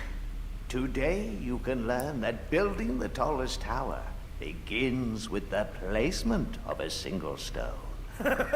Build a tower? A thinker would never lay hands on stone. They're too busy with their heads in the stars. Racism. Toa's duty is to all Matoran, regardless of village. Based anti-racism. So you shall help both your brothers. Baki. Straight up like a fucking World War II army. That must be where Toa Khan is. What should we do? How do we get in there? I have a plan.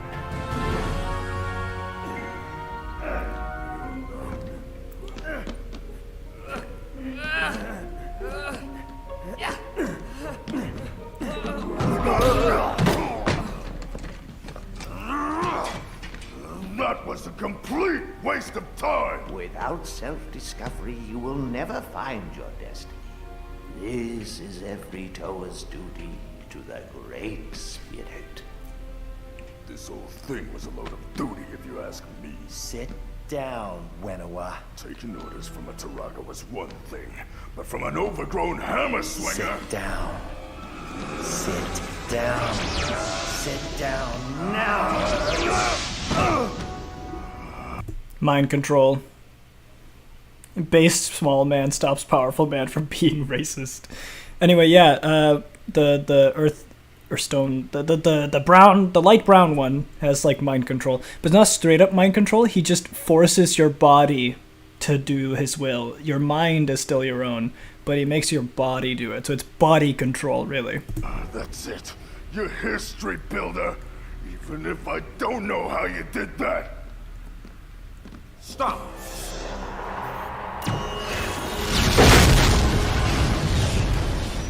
Whoa! The ice guy just straight up has the force. He just has the ability to lift stuff. I don't remember what that's called. But he just has the ability to lift stuff around with his mind. How'd you do that? Huh? Your mask!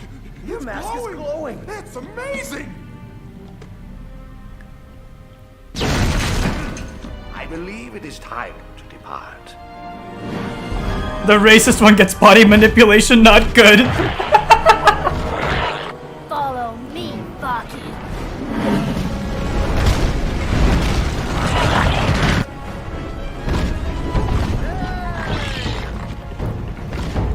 Hello?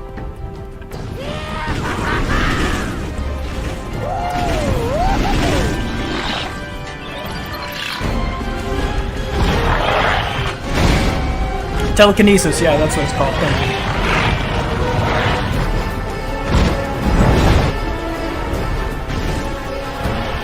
Beef, you're a goblin.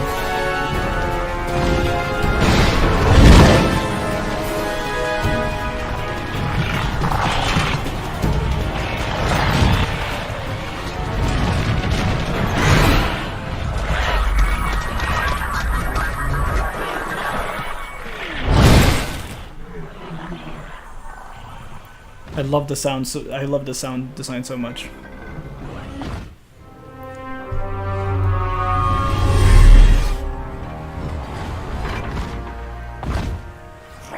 Circle right.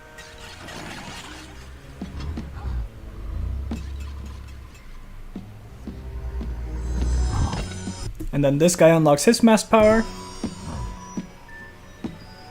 which is illusion.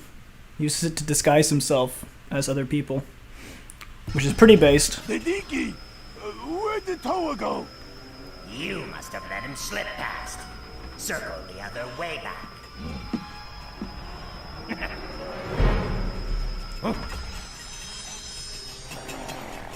Where did the tower go? You let him get by you? Maybe he sneaked past.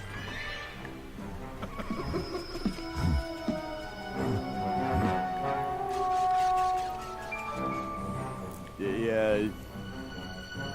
Imposter! Oh my god, no, he has the imposter power. Fuck! Let go, let go! Where's the Toa? How should I know? I told you to go that way! You told me to go the other way! Shape-shifting! Some mass powers are worth the wait! Yeah, shape-shifting is his thing.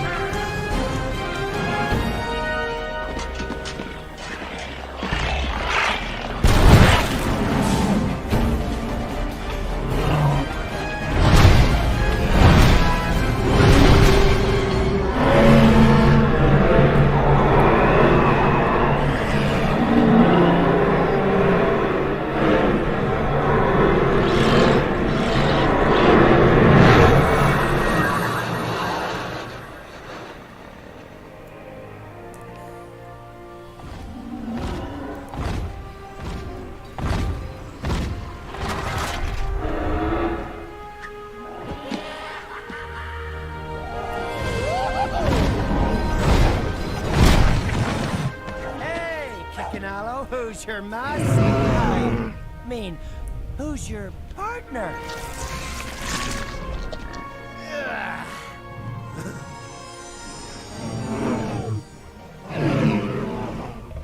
The chief said, not bad. For flatwalkers. They will cover our herd tracks. Toa Likan will be forever in your debt.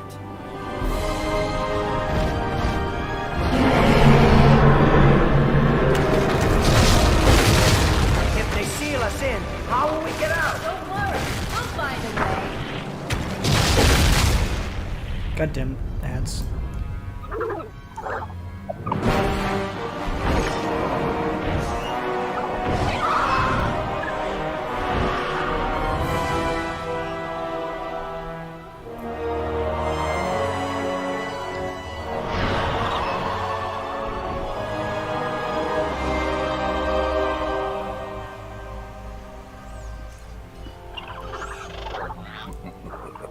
Excellent.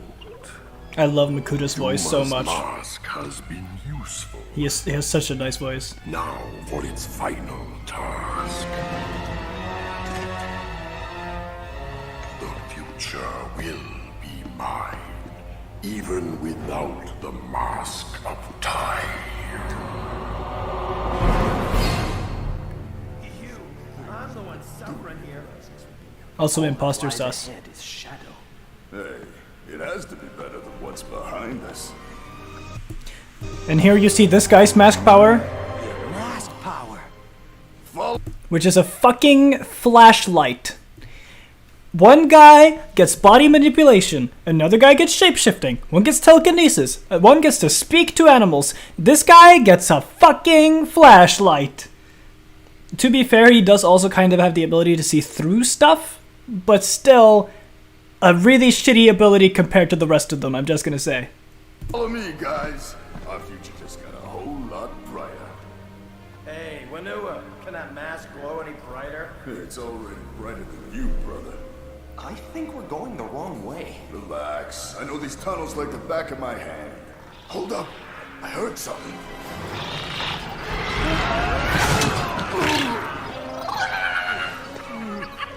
Hey, turn out the bright light.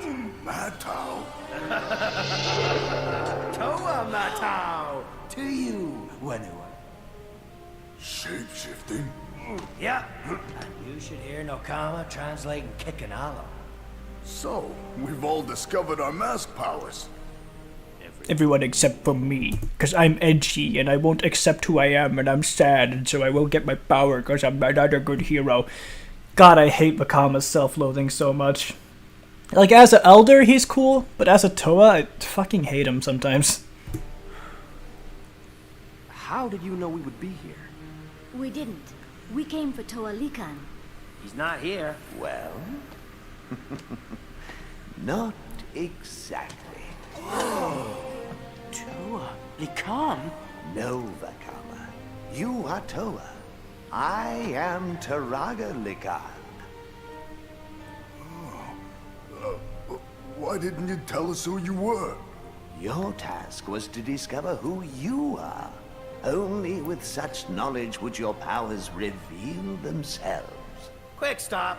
Where did your power go? It lives on in all of you. Tell me, the heart of Metro Nui, you have it safe? Well, we're rescuing you now.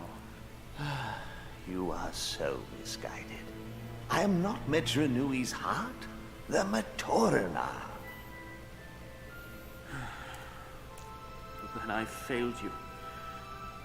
I told you.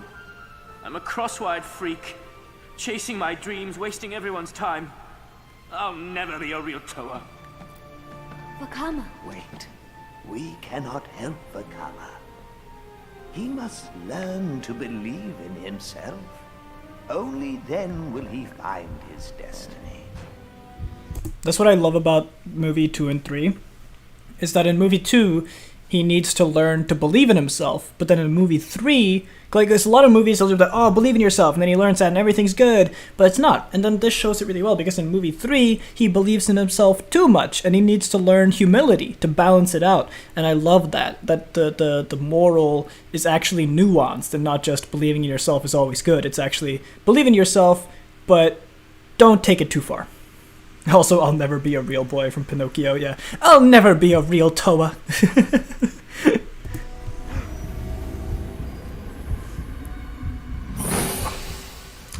And there's the real Turagaduma. Turagaduma? The true Turagaduma. As I feared, An imposter is posing as a mask we all trust. An imposter! He said the line! He said it, the word imposter has been said like 3 times now. Oh my god. Bring me the mask of time. If this is Turaga Duma... You don't want to know who's really in control of Metro Nui.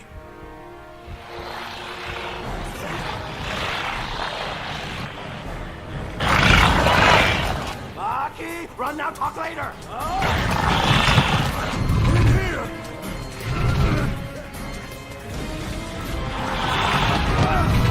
This won't hold up long! We've got to find a way out! But our only exit is blood! Now what?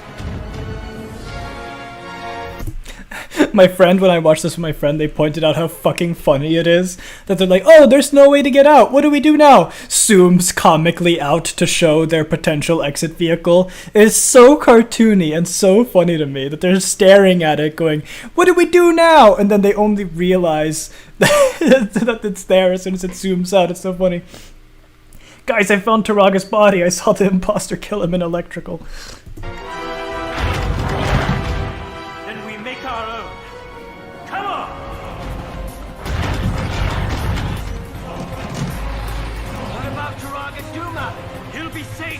Until we return. Now go!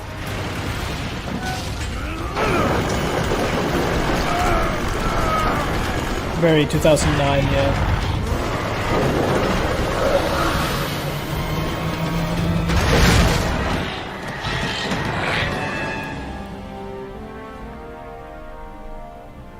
Matoran of Metro Nui, you are required to gather at the Colosseum.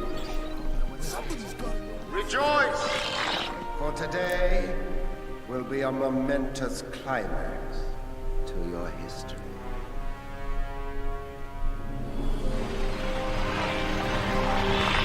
Literally 1984.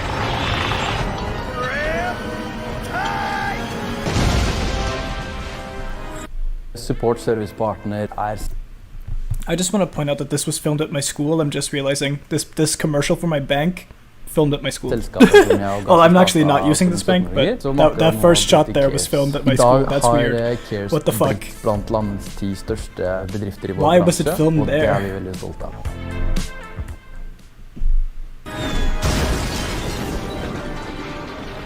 That wasn't their office. Why was it filmed there? I see us taking a romantic ride drive. And you believe Bakama has odd visions? Huh? Lamau. He's like, hey, is this a date? And she's like, oh, you think he has weird visions? That's such a good fucking roast. Hey, I don't live near my school, silly. Good job, brother.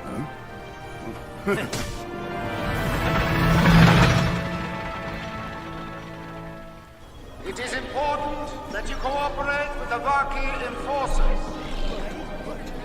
Surrender yourself to the government.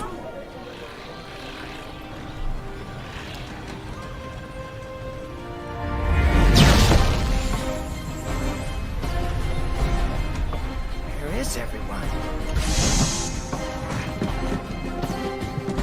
Quickly! Too late, Toa.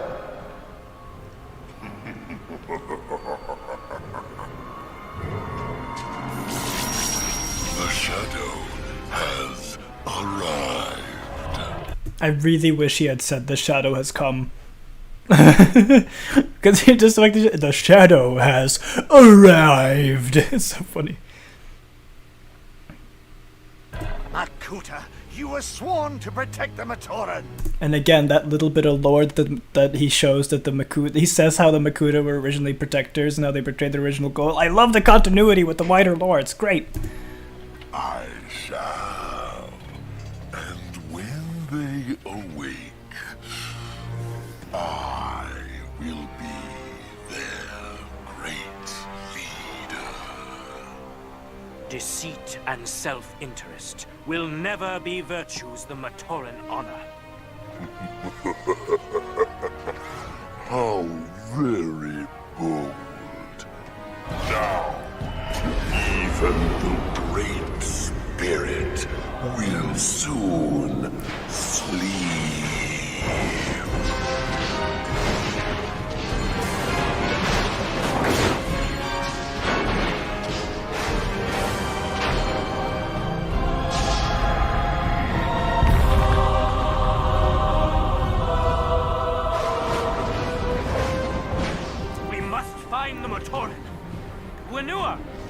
What can you see?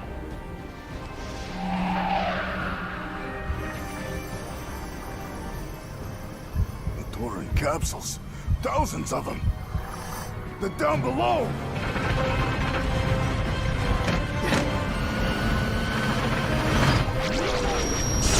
By the way, as this is happening right now, the giant robot body they are in is crashing into the water planet. So that's why there's storms and the ocean is all fucky and shit. It's not just because of him being evil, it's because the body they are in is literally collapsing around them.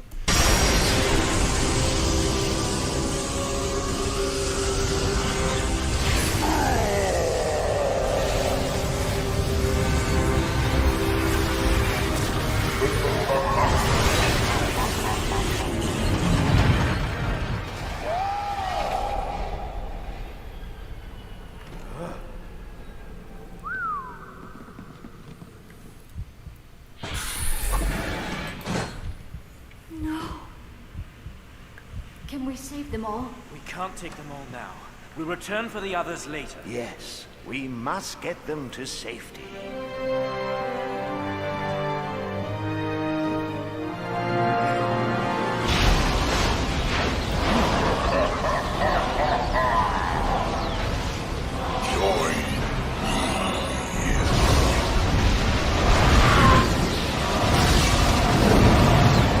The microorganisms on my body fighting for dominance over my shriveled remains. Yeah, that's basically the world from Matanui's point of view. Remember me? Trying to drive here. Get off! Toa or Tirana, your fate shall be the same, Ilkan. Okay, get off! Get Nidiki. Get Nidiki. Nidiki. My thoughts exactly.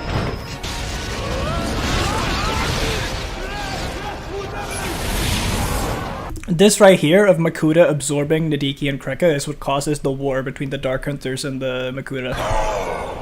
Join me. Be part of my power.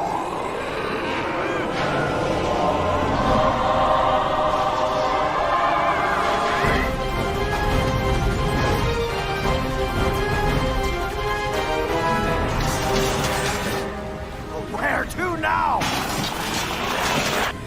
Matau, take us over the edge! Let's hope this thing floats!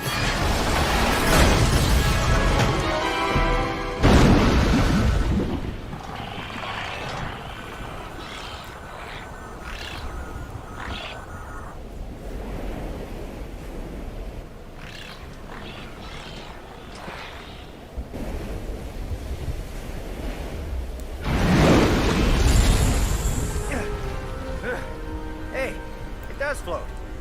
Kinda. You no longer need to mask make Vakama. It's time you accepted that you are a Toa. Time! You don't need to make a mask, it's time! As he's making the Mask of Time. Of course! That's what the false Turaga wanted.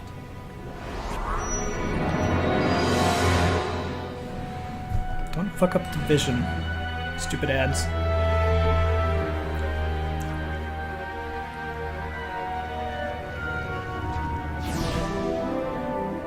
The music is so good.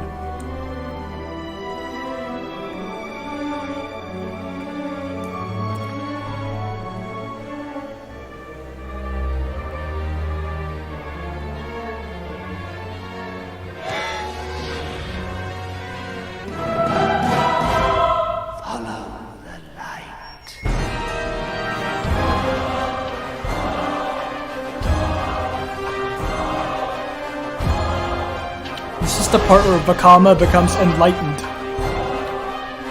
Like a fucking Buddha. And this is when he's shown how to get to the island of Matanui, which is where the game that we played takes place.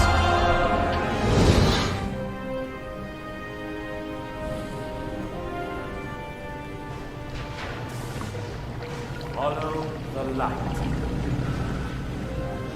Our destiny lies in the light beyond the Great Barrier. The Great Barrier being the literal walls of the robot. Also, that ocean is not water, it's protodermis. So it'd be like to us having an ocean of blood. Your journey must end. By the will of the Great Spirit, it has just begun! Then perish Then die. the real seed of protodermis.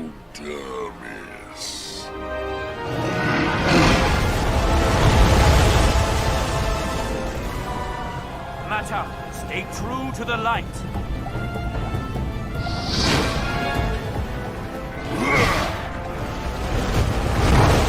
I got it!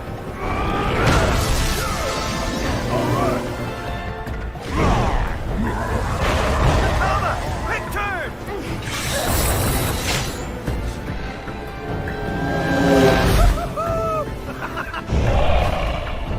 Nuju! Get me up there!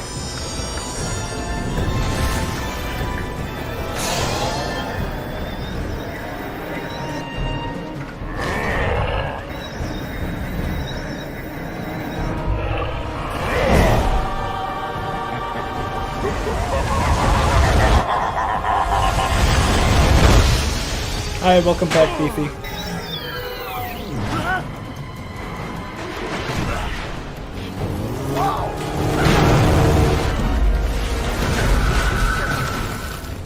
Oh, it's eating? That's good. It's okay. What the fuck? What the fuck is this ad? Go away. The Matoran!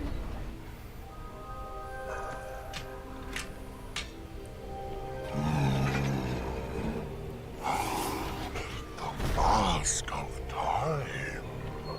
You are a great mask maker.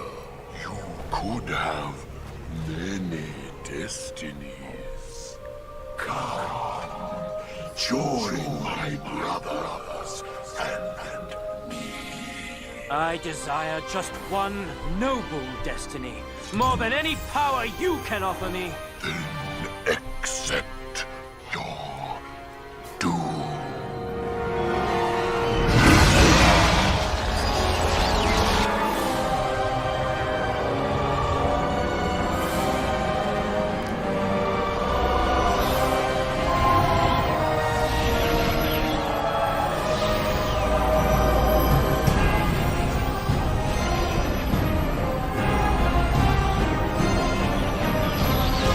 This is so sad. I can't watch. No, don't do it, Nikon! Nikon, no!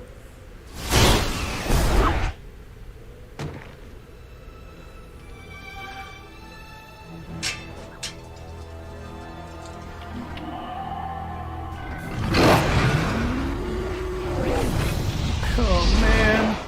Leakon! That was meant for me. No.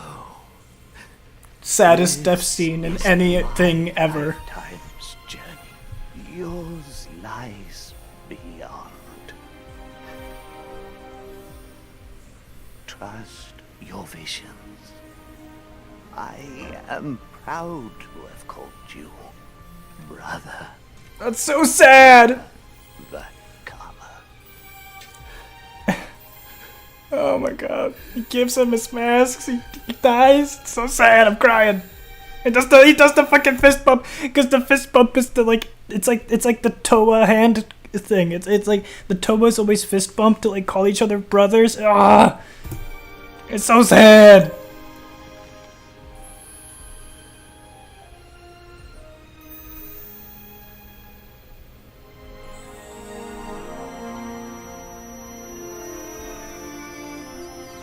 There is permadeath in Bionicle, yeah.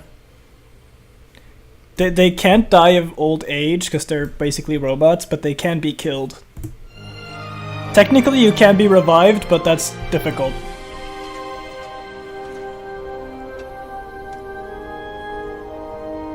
So Leakon's fucking dead. It's so sad.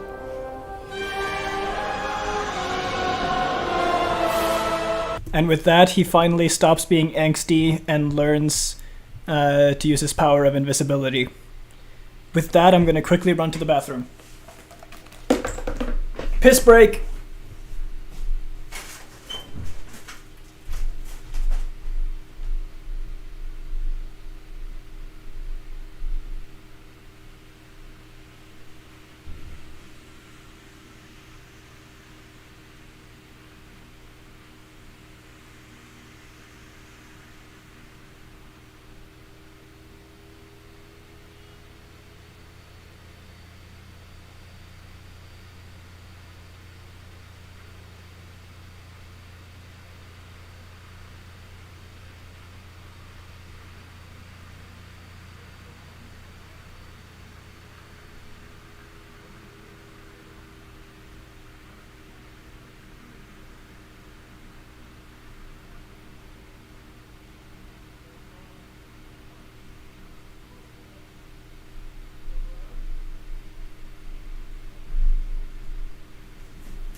I just had an idea.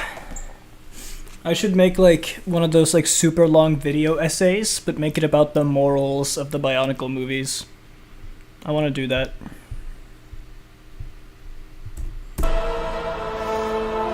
Well, technically he's not entirely done being angsty. He becomes angsty again in the next movie, but only for a bit. My mask power. At last.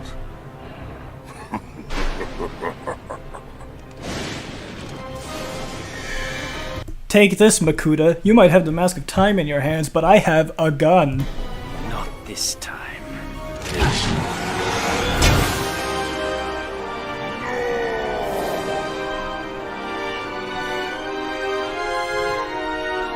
That's good. Oh, I love that. Look at the animation on that. I love this so much. It looks so good. Just look at that. Oh! The way the water, oh, it looks so good.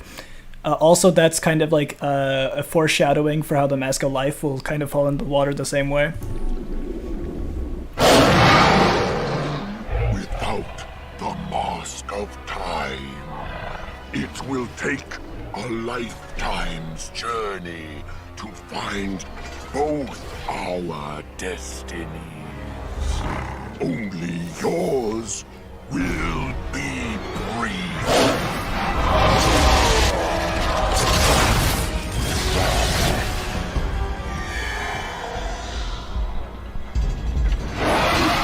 Like, some of the special effects in this movie are so well made.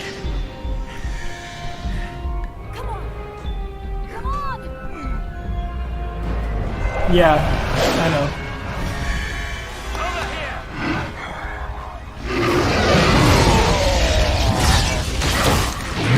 I think once I'm done watching the movies, we might try to get the Kahoot done. If not, I'll end it there.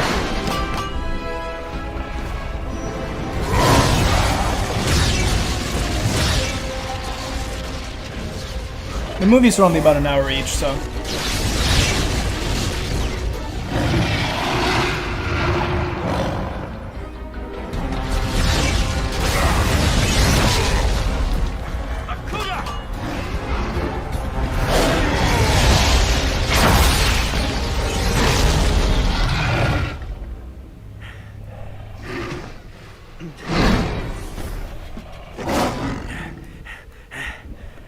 I know where you are.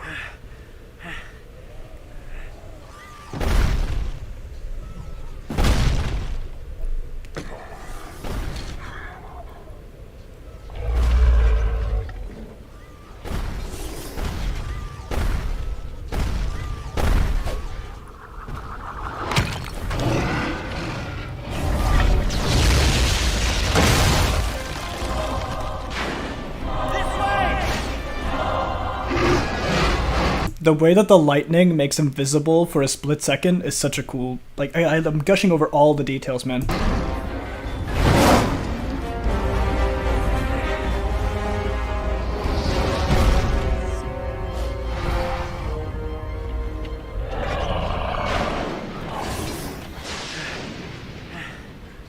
Show yourself.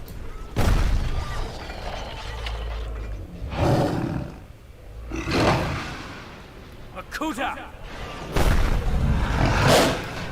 Giving up so soon? You cannot hide from me. I don't need to. I'm a Toa.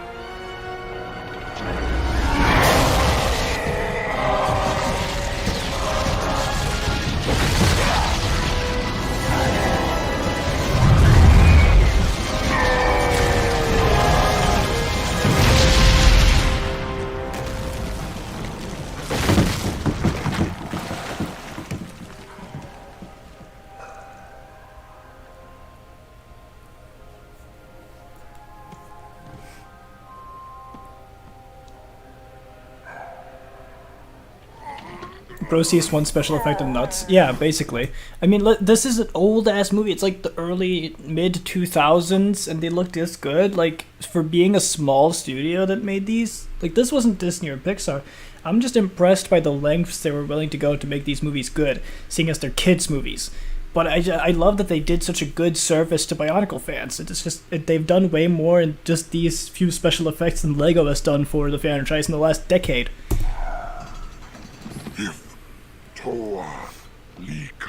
Why didn't he just let go? I'm actually gonna skip back a little bit. But why couldn't he just let go?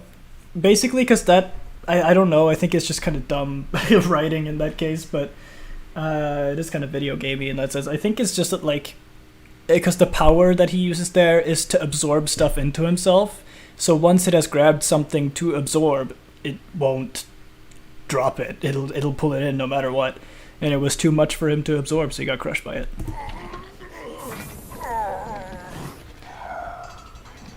If Toa Likan could not defeat me alone, thou could you. Because he's not alone. I hate this scene so much. Kids movies have the amount of care time put themselves for other audiences, yeah, but I hate this scene so much because it's like the I defeated you with the power of friendship thing, and they're like, how could you have defeated me alone? Because he's not alone. He has his friends. But it's like, he did fight him alone. Vakama did all the fighting just now. He got saved by Likan, but he did all the fighting. And then fucking Nokama and the gang come in like, because he's not alone. Like, bro, what? Don't just fucking try to take credit like that. Tell him, sisters. Yeah!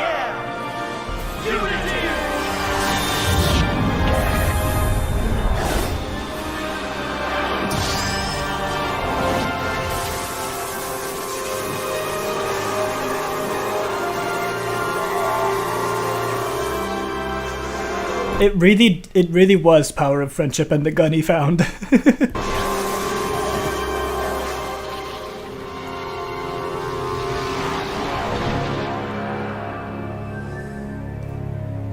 But if you remember from the timeline earlier, he is not yet defeated. He has just been sealed away for now.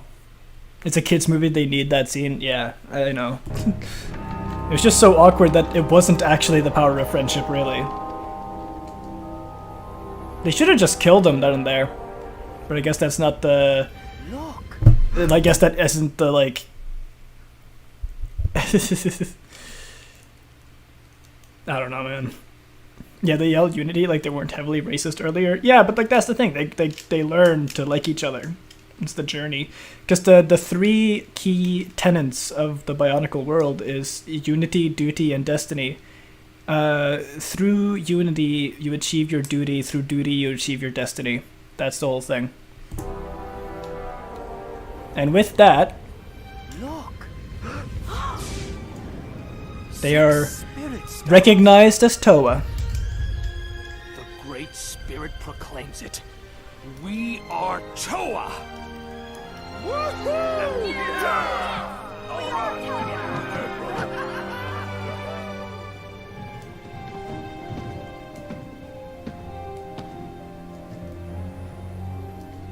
Now they start carrying some of the Matoran that they can to the Matanui Island.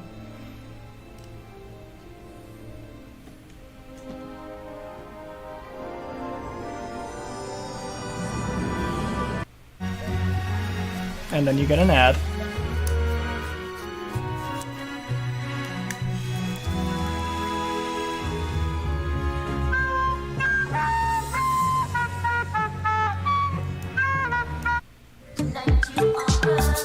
If LEGO didn't cancel Bionicle, it would end in racism. I mean, you remember that meme where it's like bringing back Nelson Mandela could save Bionicle? It's very intertwined. And this is where that movie ends, kind of. There's another scene, but the next scene in this movie takes place after the next movie, so it has been moved to after the next movie. So the timeline, in terms of release, it's 1, 2, 3, but in terms of the timeline, it's 2, 3, 2, 1, which makes no sense, but I love it. So now we start movie number 3, Web of Shadows. The edgiest of Bionicle movies. This is the Spider-Man 3 of Bionicle movies.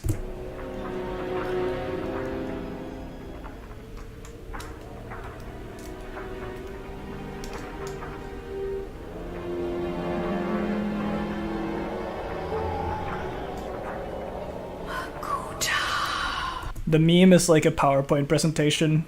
We are the Toa Bionicle, the Mask of Light. I love that. I love that meme where they say the name of the movie. We are the Toa, Legend of Metro Nui. Anyway, now we get introduced to a lot of Bionicle fans' first crush, Rudaka, who you might have seen her name pop up a few times during the timeline section. She's pretty important, and she's a big old simp for Makuta, but in return she also has millions of simps herself, so it's fair economically.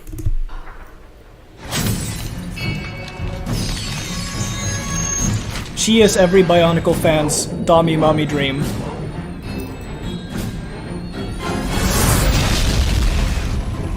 Gather, friends.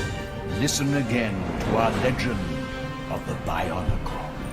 In the time before time, 6 mighty Toa vanquished the Makuta, encasing him in protodermis, held tight by the force of their combined elemental power. Also, I love that the narrator is Vakama as an elder telling the story to the Matorans who had their memory wipes. So he calls what we just saw the time before time, because from the Matorans' point of view, no one remembers this happening other than the Turaga. So it really is a time before time to them. It's such a cool continuity detail. I'm sorry, it's so cool. The writing is so good. Before becoming Turaga, the Toa united in a dutiful pledge to rescue the Matoran who were imprisoned by the Makuta. And so they returned to their once glorious home, with every intention of enacting a great rescue. So now the Toa are on their way back. Their Toa are on their way back to Metro Nui to get the rest of the Matoran safely to Mata Nui. Not left the sleeping Matoran unprotected. Their resting place was guarded by a ruthless king, a horde of poisoners, and a malevolent queen. And now the noble Toa must face a web of shadows.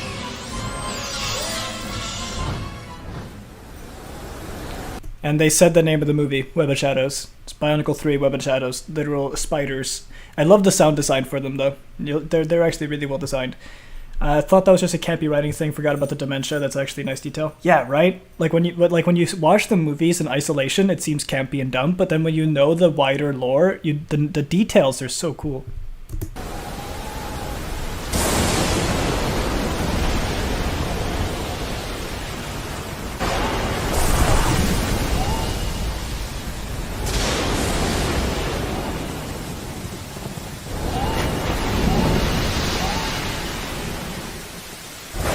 So now you see the sea is all stormy because of the robot collapsing onto the water planet. So the inside of the robot is all topsy-turvy, crazy weather.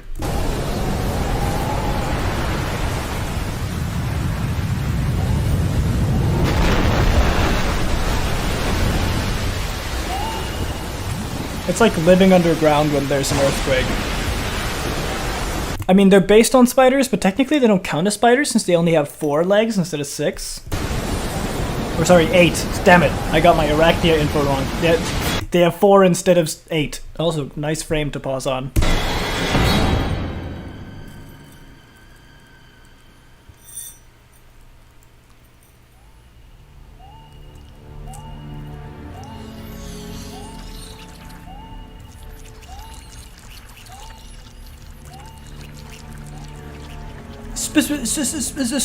Spiders? Why couldn't it just be butterflies? Well, that's stuff. It would appear there was an error in our transport. Pilot error. Hey! I was only order taken. The comma was the one order given. No need to be critical, Matau. Regardless of how gracefully we made it here. Whatever. Hey, could somebody dig me up? There you go. Thanks. It's what I do. Are we gonna stand around all night? Or are we going to rescue the Matoran? See, now his problem is that he's kind of a bit egotistical. He got the confidence boost from Likan, but it went too far. So in this movie, he has to learn to be humble.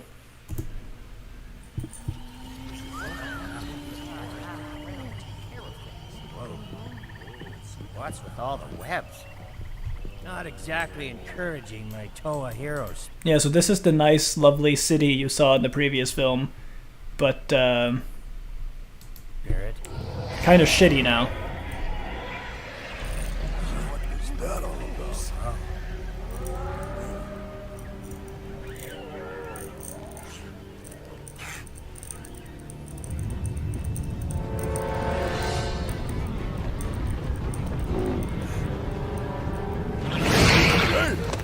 What was that? Well, there goes the old neighborhood. The archive must have been breached. What did you have in there? Everything. The archives must have been breached. What'd you have in there? Everything. Bro. Most of it dangerous. Right? The all-new Metro archive houses a specimen of every Rahi beast ever discovered. At least, it used to. And the webs? Visorak. Ooh, nasty creatures. Coming from you? Huh. That's not good. But what does it change? Nothing.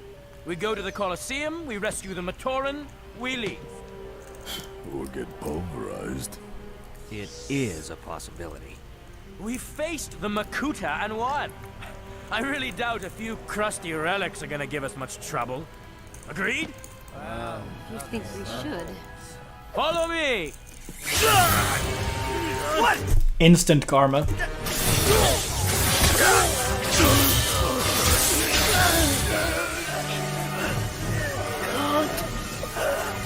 Move! Stop! This is gonna hurt!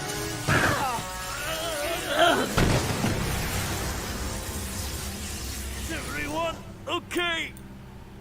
Yeah, we're right behind you, fearless leader. Literally.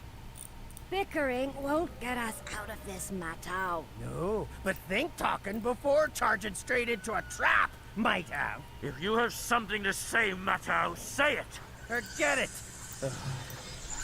Oh, what's that? We'll soon find out. Here it comes.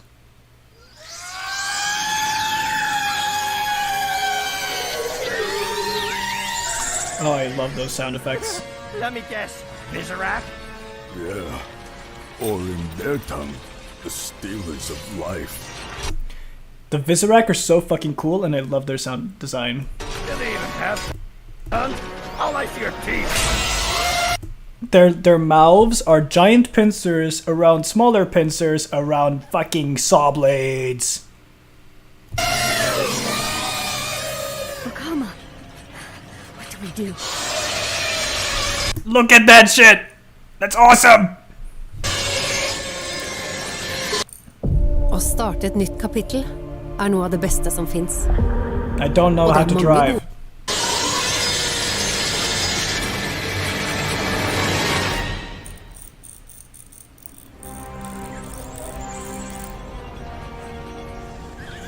And that's the tower that Makuta was in before. Continuity!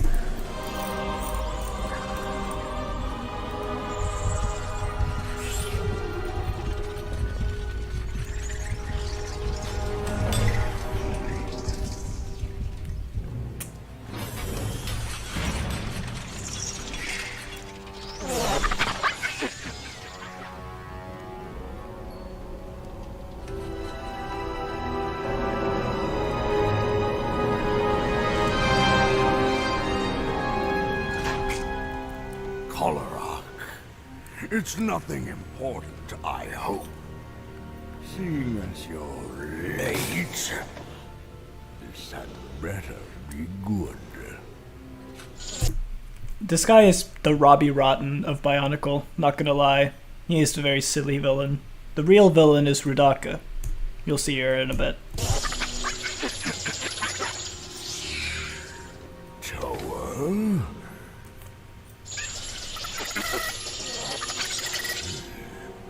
So, they've returned for the Matoran. Matoran that now belong to me. I assume you're telling me this without twitching uncontrollably means the Toa have already been captured.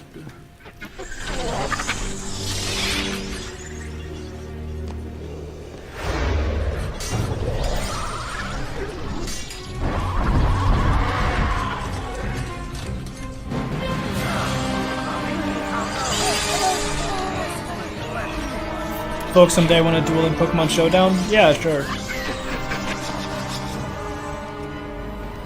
I'm not that good at it, though. Drop them.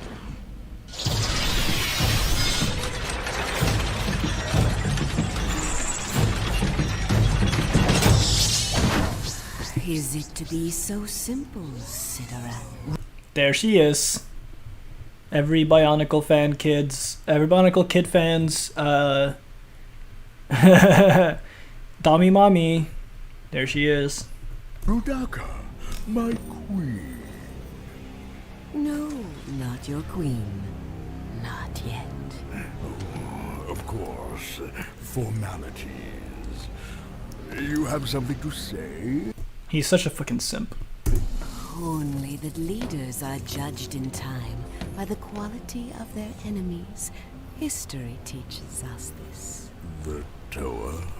A fantastic adversary, my king. Worthy of your rule, and therefore a demise that will be remembered and spoken about for all time. I suppose I could allow the situation to become a little more legendary. I have always admired your judgment. Only be sure your method allows some proof for posterity's sake. Proof? Bring me their bodies.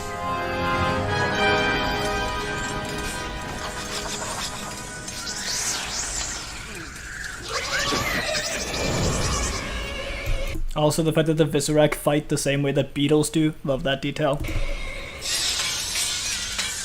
That's encouraging. Well, Fire Spitter, we can't say you didn't show us the city. Of course, we can say that you got us captured, poisoned, and seeing as they don't think we've been brought up here for review, imminently smashed down. We agrees. This is not Wakama's fault. I tried to lead you as best I could. I wish I was better at it. And now he's I've learned angsty one again. thing from all we've been through. I am what I am. And no matter how much I might want to, I can't just change. Ironic. Because that's exactly what you're gonna do, buddy.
sorry I let you all down.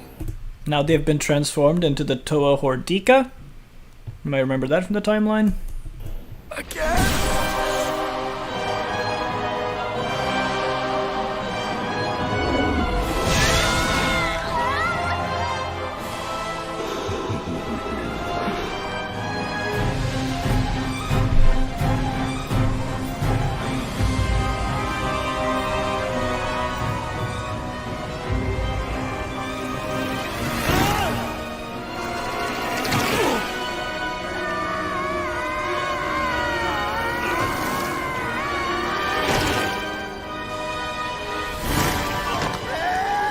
Better not scratch my armor!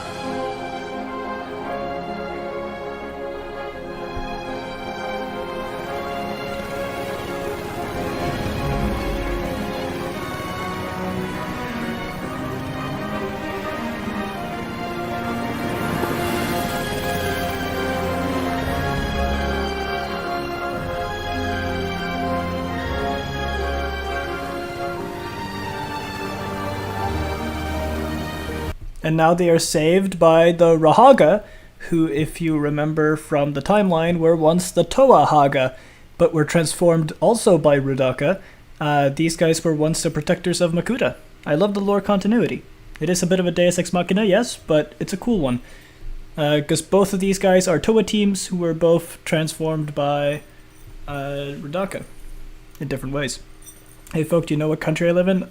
You might have said before, Beefy, but I do not recall.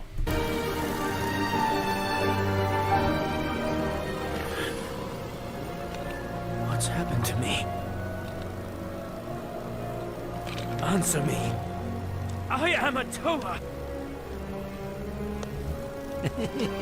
Not exactly.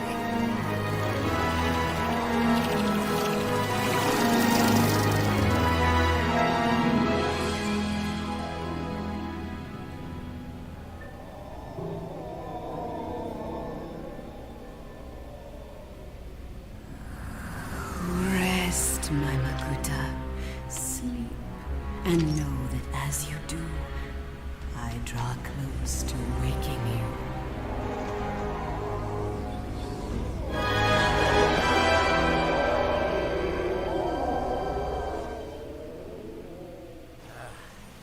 What happened?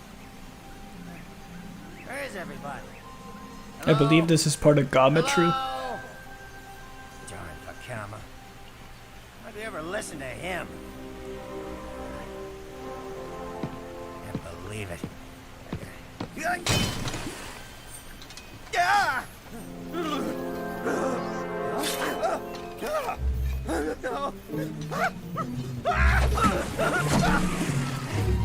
No, this isn't me.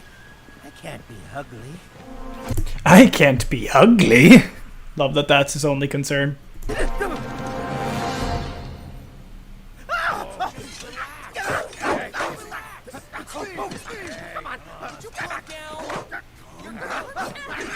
I'm dangerous, I'm ugly, and I'll hurt you. It's all right, Natal. I love Matau sometimes. I'm dangerous. I'm ugly. I'll hurt ya. Matau, it's all right. All right? You call this all right? We're all here. We'll find a way. Together. 'Cause that's what friends do. He is right. I don't hear you saying that, Smelthead. What's the matter? Too busy cooking up another master plan? Mustn't he already? Well, that's the first good thing I've heard since I've been hideous. Regardless of how we look, it might be better if we use our energy to find out why we've become... whatever it is we are. Yes, the sooner we do that, the sooner we can rescue the Matoran. And how are we gonna do that when we're the ones who need saving? You are wise. If you wish to be your old selves again, you will listen. Brazil. Connect, Alright. charging cable. Jeg vet ikke, det kanskje er noe i den. That's cool. The Toa have returned, as you said they would. Even now, their broken bodies are being brought to me, so I may drain them of their elemental powers. Powers expires I will use to shatter the wretched seal that keeps us apart. And then there will be no need for a worthless ruler like Sidorak, who would wash his hands of conflict rather than dirty them with it. Together, you and I will teach the They really sleeping picked a good voice majority actor for her. to obey your will. What is it?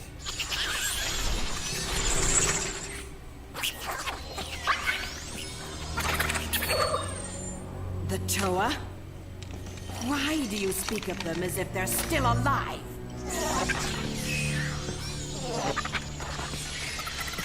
Look at those submissive simp spiders, fearing her wrath.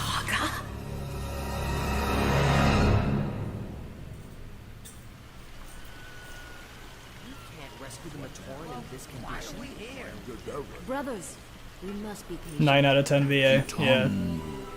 Kitongu. Kitanangu? The Kitanangu? Kitongu Kitongu! is a most honorable creature, and skilled in the ways of venoms, not to mention our only hope to stand against the Vizorak horde. Kitongu's a Chad. You ought to be the Toa They need you him. once were.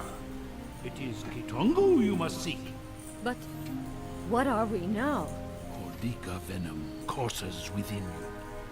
If it is not neutralized, it will take root. And Hordika you will be forever. Like you? I am a Rahaga. Norik is my name. And this is Rahaki, Bomanga, Kulas, Hooks, and Iruni. Rahaga, can you take us to this Kitongu? Iruni! I don't understand. What Iruni so inappropriately suggests is that this will be difficult. We Rahaga have come to Metru Nui in search of Kitongu ourselves. And there are those that, well, doubt his existence entirely. And you? I believe. Then so must we. Whoa there, sister. Shouldn't we talk about this? You know, group-like.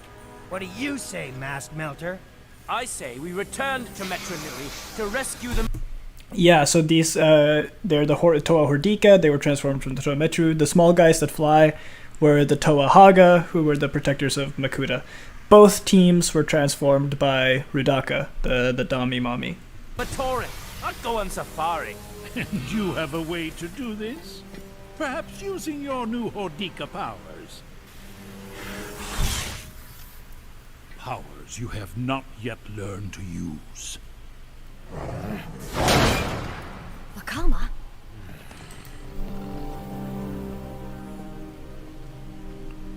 But yes, both of these groups used to be Toa.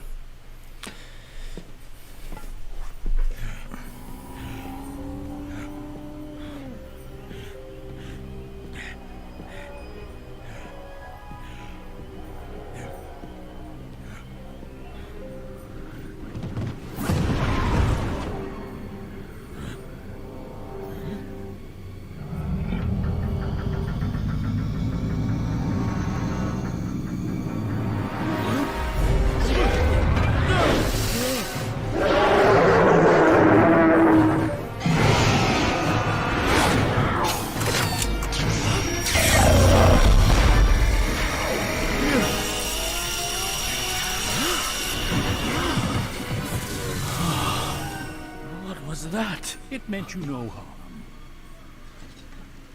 I beg to differ. It was just frightened. Muaka are loners by nature, and uncomfortable being close to others. There's a bit of them in you. Careful with that. It's a Is anything cool gonna happen in April? I have some plans. I'm gonna start making some videos again, other than just streaming. What about your friends? I have a movie review in the work, some other history stuff. So easy, they can try it So I'm gonna get around to that starting this Easter. But they won't succeed without you, nor you without them. I honestly only stream because making videos is hard. The Great Spirit does. Unity, duty, destiny. It starts with unity. If you, Toa, are to rescue the Matoran, you must do so together. This is something you can't change. This is the way. Watch me. One of the better ways to describe this, like, Hordika version of them is that it's kind of like a werewolf. Kinda. Except constant and slowly takes over their mind. But physically they're kind of werewolves, and then they also have like a giant laser gun on their back. Vakama? Oh, Norik. It is good you're back. Vakama has a lot on his mind. We must give him time to find his destiny. Yeah, what if he finds a really bad one? Now then, we should begin our search for Kitongu at once. Right! Kitongu! Getting turned back into our old handsome selves. Let's get on that. But where to start? Somewhere you know well.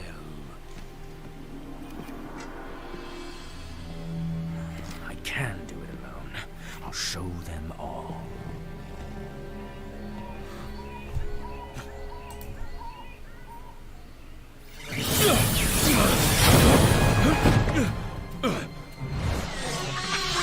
Is that your best shot?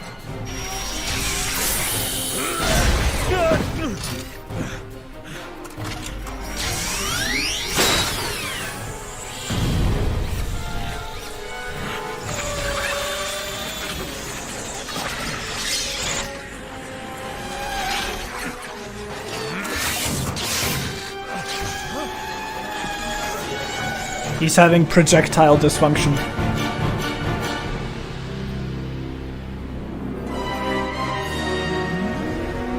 Those moons looking things is actually just the eyes of Matanui. He has yet to fully fall asleep.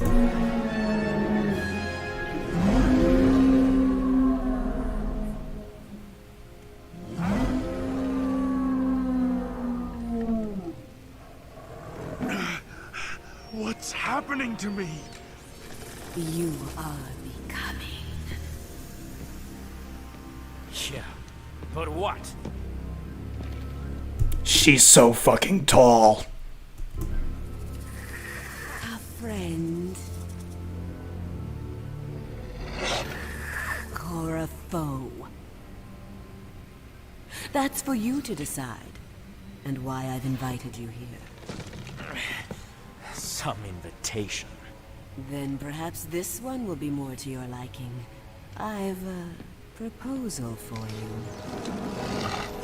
And if I don't want to hear it?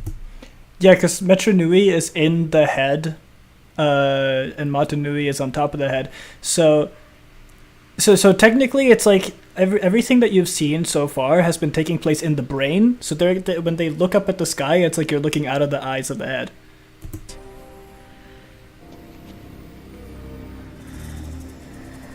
Be reasonable, Vakama. How do you know my name? I know a great deal about you. Like, bro, what the hell? What harm could come from listening? I swear, 95% of Bionicle fans are simps because of this goddamn character. The Great Temple? I'm sure it could have helped our old Toa selves, but now we'll never find a way to change back if you keep talking like that. You're right. I'm sorry. I don't know what's gotten into me. Oh, that's right. Some kind of monster! Oh, Matto. If you're quite done, we should go inside.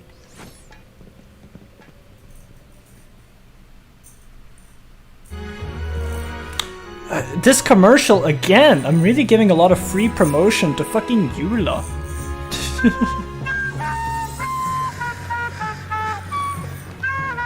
Hey folk, have you ever checked out Pokemon Brick Bronze?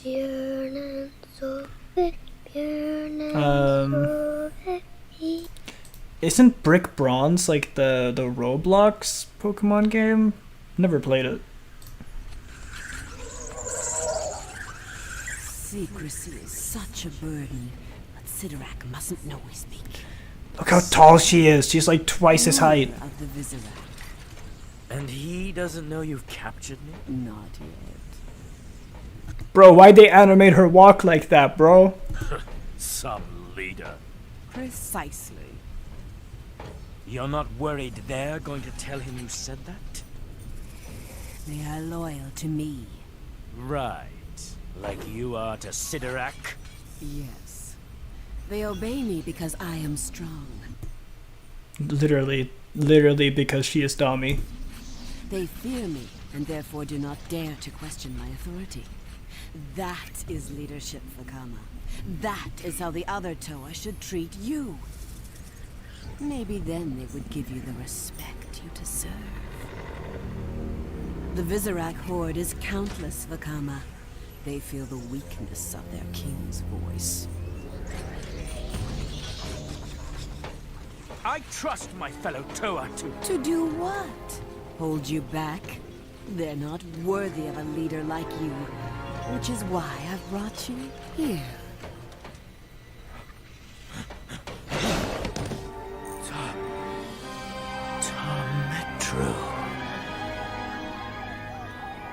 Come along. Our best chance to find Kitongo lies within the temple. Is something wrong? It might be best if we wait here.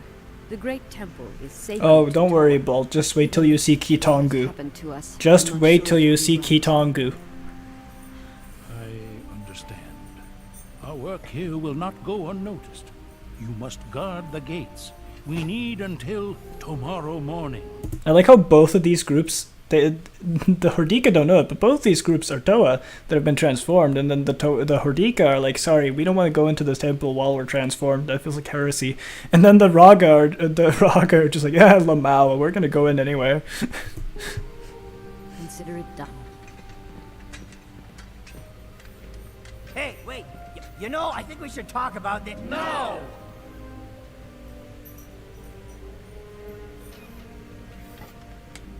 When I was Matoran, Metru was my whole world. It meant everything to me. It still does. It can be your home again, Vakama.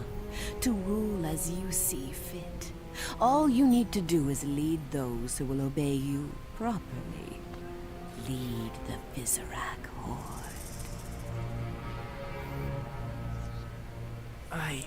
Join me, and together we will rule Matanui. It's really Star Warsy. I don't know. Look how large she is! God damn, she tall! I understand your reluctance. You require proof. Throw yourselves off the edge. Yes, ma'am.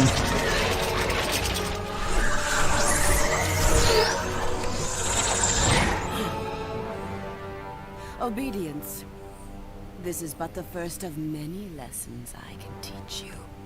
And this is something your king would allow? There is a way. 6 ways. I'm listening.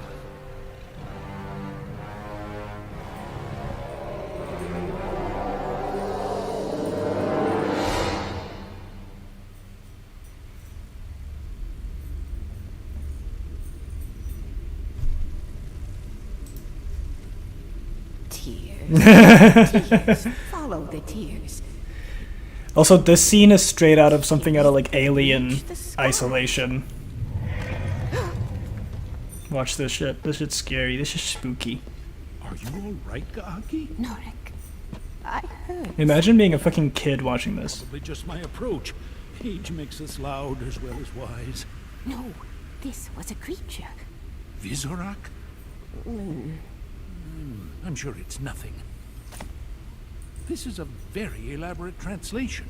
I guess I have been working hard lately. Gather our brothers and go outside. I'll be right behind you.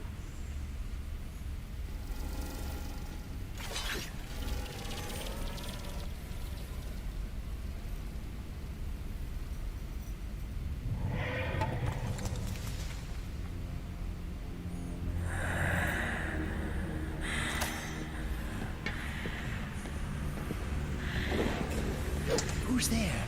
Reveal yourself.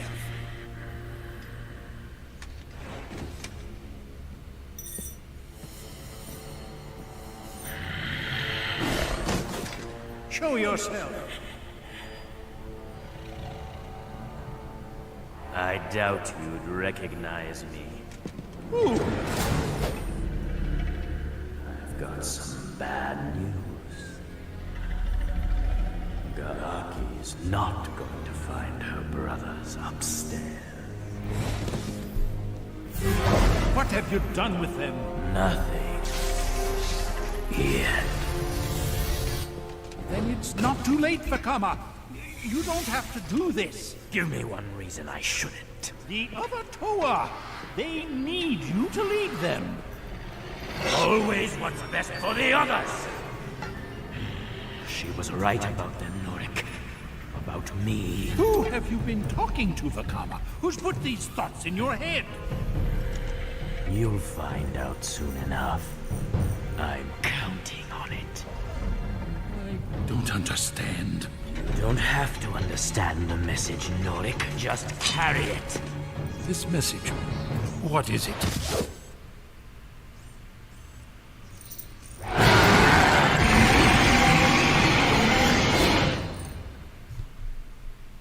The red crewmate fell ill to the fate of the Simp's way. By daybreak.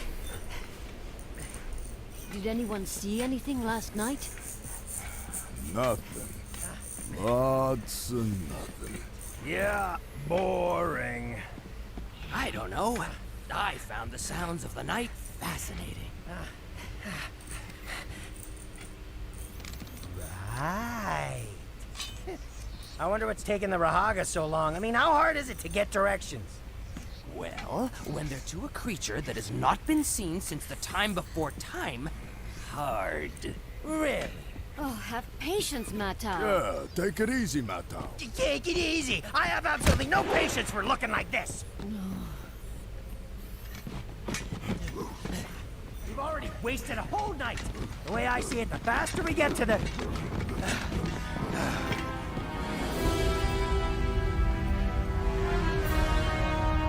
The Sith, the Jedi Temple. Temple. The Jedi Temple just got Order 66'd.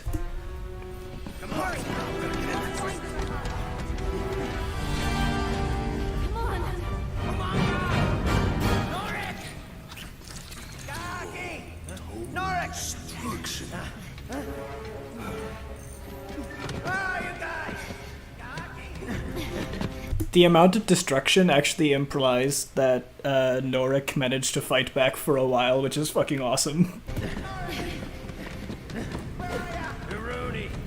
Norik! Are you alright?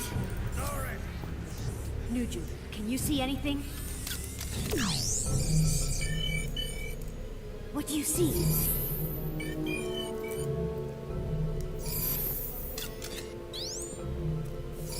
I can't see anything.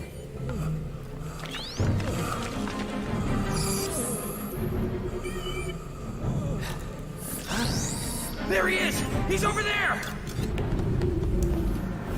Really cool sequence right there. Stand back!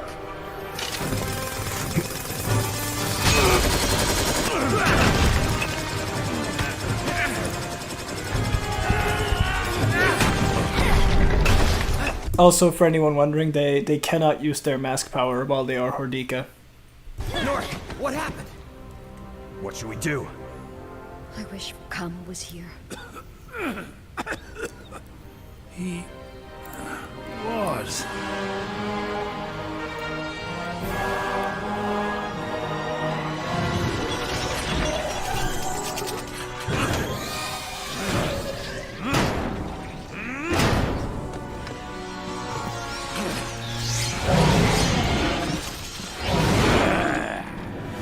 You must be confused, Toa. We do not welcome your kind here. Racism. We exterminated. Xenophobia. It's you that's confused, Sidorak. I am no simple Toa. Hordika. Why have you come here? Why have when you you come? get your next big idea, say sparkly ketchup. To join you.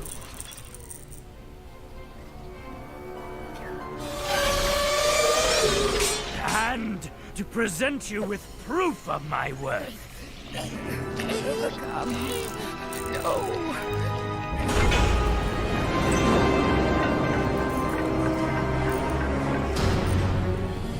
If at any point during this whole arc, Vakama just thought, what would Lee Khan say about this? He would turn back to good immediately. Lee Khan would be so pissed right now. Rip Lee Khan. Let's talk. Vakama would never do such a thing. Right? You are correct, Nokama. The Vakama you know would not. He's changed, just as you all will, if we do not find Kitongu. I fear Vakama has given himself completely to the beast that lurks within us all. The ancient, primal, the parts of ourselves we like to think progress has made us forget. Hordika is its name. I don't think I want to be Hordika. It's not all bad, Whenua. Not if you don't allow it to be. Being Hordika grants you certain gifts. Assuming you're right, we must find Kitongu and rescue the Matoran before the beast overcomes us too. Yes, but I must warn you. Vakama may already be beyond anything even Kitongu can do. Well, we have to try. We owe the fire spitter that much. And I was kind of hard on him. And if you can't help him? Leave that to me. See, this is what I like about Matau. He's an asshole. He's egotistical. He has like narcissism issues and all that. He is a very flawed character. But at the end of the day, he's a good guy. And he will save his friends. Matau's a good character. So, back to searching. We were able to translate much of the inscription before Vakama's attack. Follow the falling tears to Ko-Metru until they reach the sky.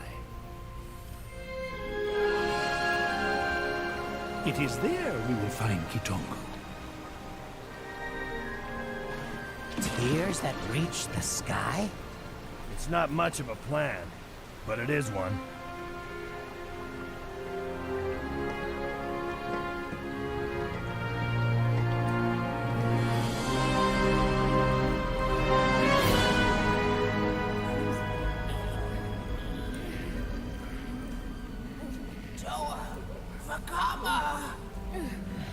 That name means nothing to me. It did once. It can again. That's true.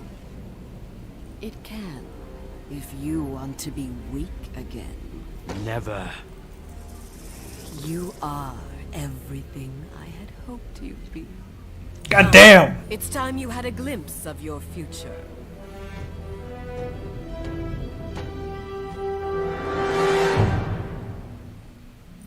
Quickly, we must hurry.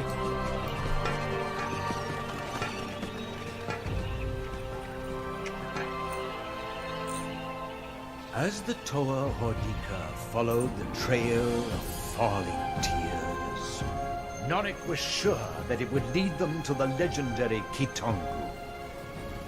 As our brave heroes struggled through a most treacherous journey across the island of Metronui, the shadow of the Visorak horde was never far behind.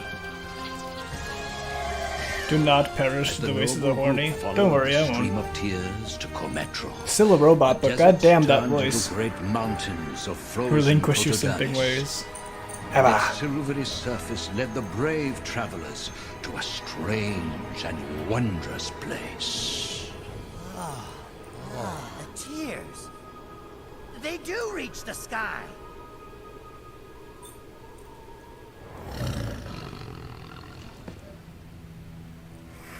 The throne will soon be yours, Vakama. Go ahead. Touch it. God, I'm not gonna say anything about that. Can you look, Vakama? but don't touch. Here comes Robbie Rotten. I wanted to thank you personally. Because of you, the Rahaga will be put where they belong. In a cage. It is just the beginning of what he can offer you. Is that so? It is, my king. Vakama is my gift to you. A fitting master for your horde. Hortika or not, there's only one of him. Which is why the other Toa are on their way here. With Vakama leading your horde, they will be captured and trained just like him. Will all 6 be enough to please you? Damn, that voice! I need to find out who this voice actress is, god damn. Consider it an engagement gift. Huh. Well then, allow me to introduce you to the Horde.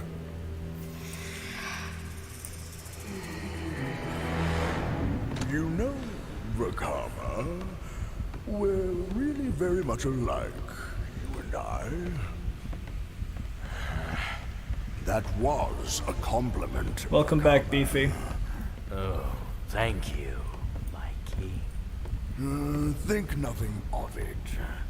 Such is the generosity of my rule. My horde is an obedient one. I love this shot of the Viscerax spider using like a broom or something to clean up, because it's also actively what's it called? Like salivating, like it's actively dripping poison goop from its mouth, yet it has to continuously clean that one spot. They will do anything you command. That's very Lego humor. Unless I command differently, of course. Of course. Good. Now then. Behold, the Viscerax Horde.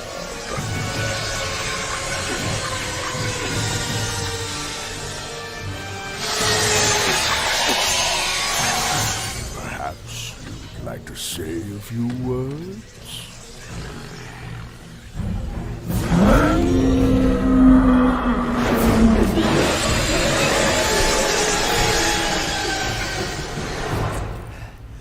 Hurry, you guys, it's amazing! It's Kitongu! Not. Oh, don't be so quick to judge, Matau.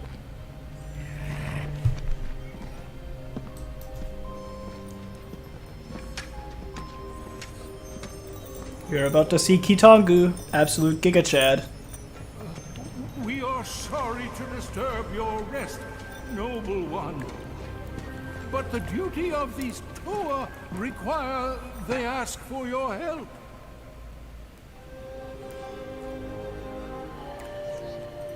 Okay. Well, we'd like to stay and chat, but we gotta go.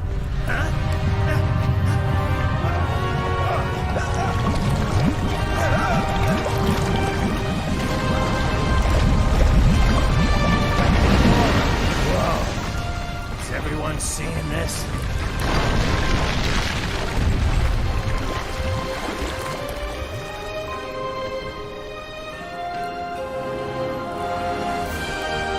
There he is, Giga Chad Kitongu. A Cyclops like myself.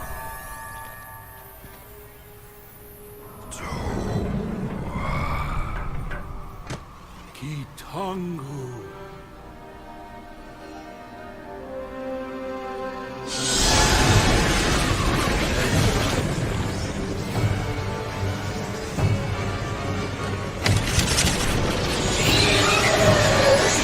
Is it everything I promised you? We'll soon find out. Yes, a night of great consequence falls. Be ready before it is over. Many things will change. How is the Horde, Vakama? obedient, and ready. And then we were chased by the Visorak, all of which is why we came here. And why we need your assistance. Will you help us get Vakama back? Well, thanks just the same. We'll be going then.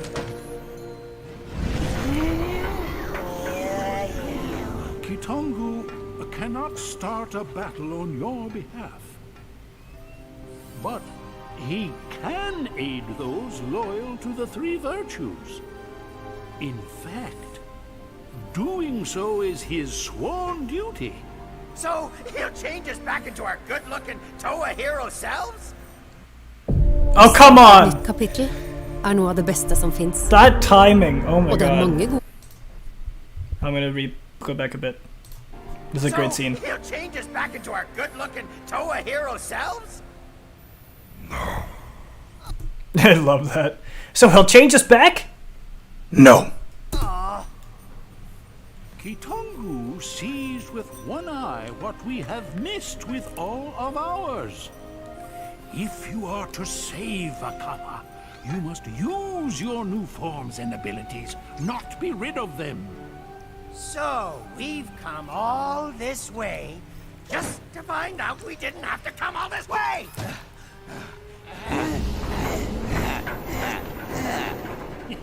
He thinks it's funny too. Based. Right, funny! Kitongu is so based.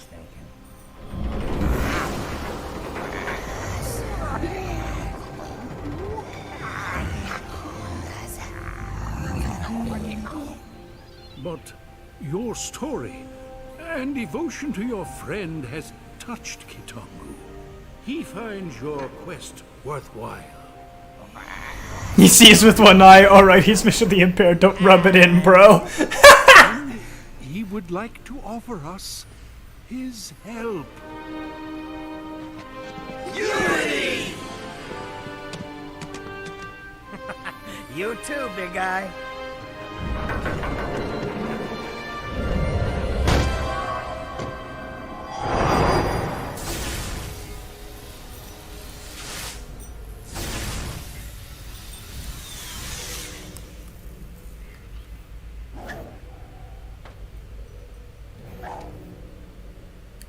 Kitongu approaches. Boom. Boom.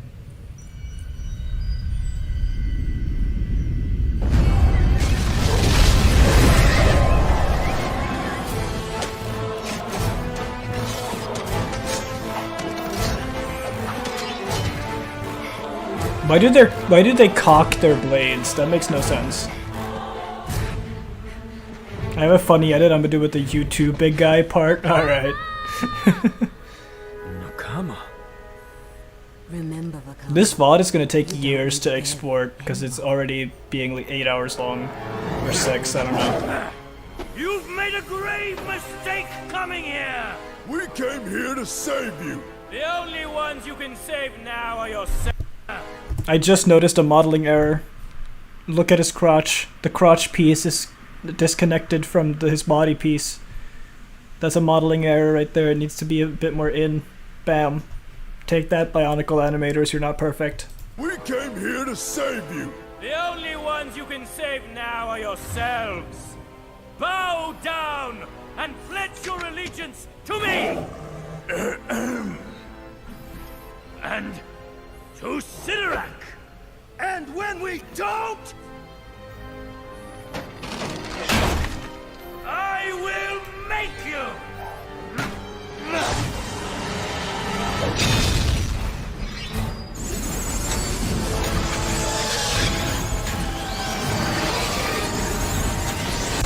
Also notice that this is the same arena that they fought on as Toa in the previous movie. I like that detail.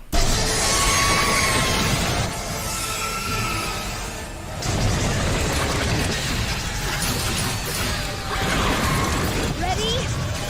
You think this is gonna work? Aim! Ask me again in a minute. Nakama!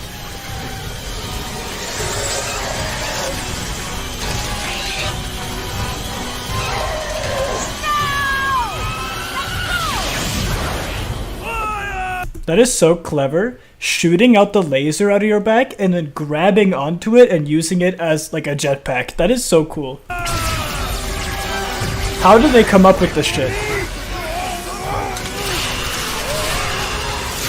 Hey Folklore, have you heard of Slugma?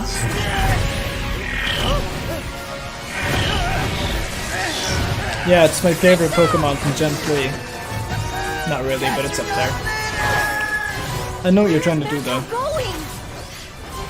Slugma nuts. Too many of them! Let's just do it!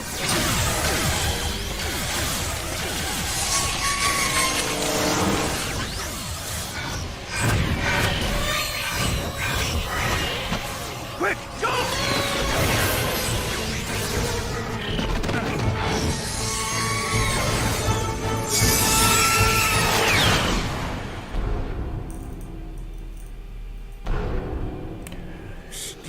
He approaches. Boom. Boom. Boom. My man climbing a fucking tower. What a Giga Chad. What is that? I guess it's Kitongu. But Kitongu doesn't exist. Obviously, you're wrong about that. I'll take care of him. No, Vakama. It is not your place. It is that of a king. If Kitongu wasn't a myth before, he soon will be.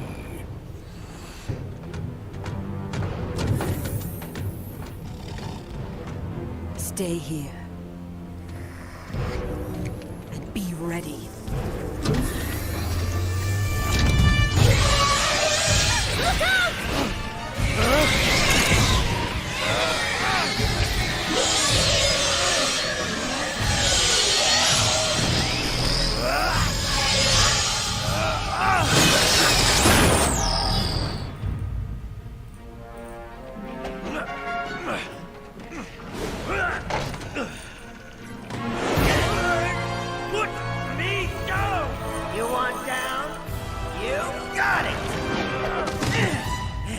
Your place is with us. This scene is basically Anakin versus Obi-Wan. We're here to rescue the Matoran. The Matoran. You remember, don't you? My allegiance is to the Matoran, to Mata Nui!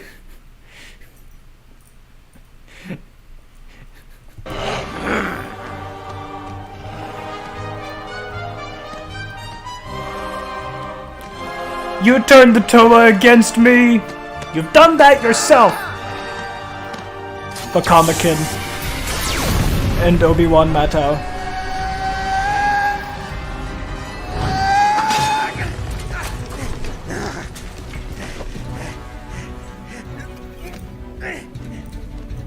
I love this scene so much because it's such a good, like, duology of characters confronting each other. It's so cool.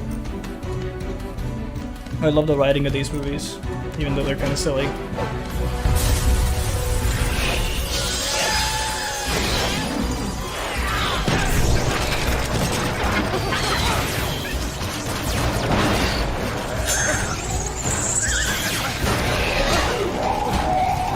It's over, Vakama! I have the high ground! You underestimate my angst! Oh, that's genius. Don't try it!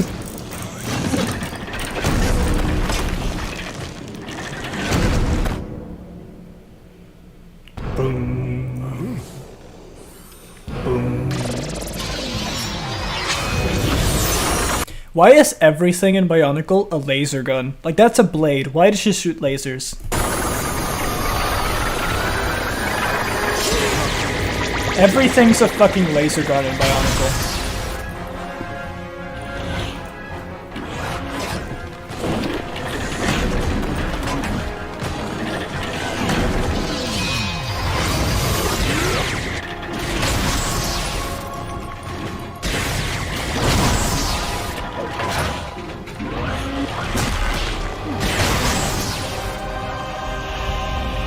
Because laser's cool. Yeah.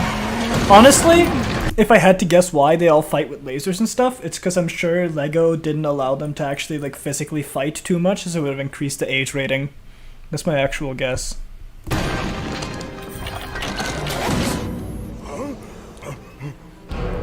I'm almost impressed.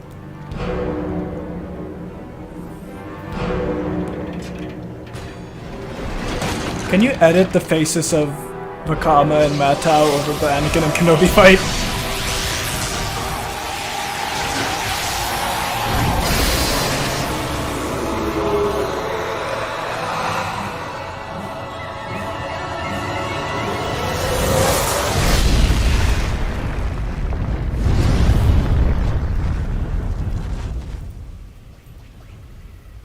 Well, that's that. No, I mean, shouldn't we be certain? If doing so would make you awesome feel better. It would.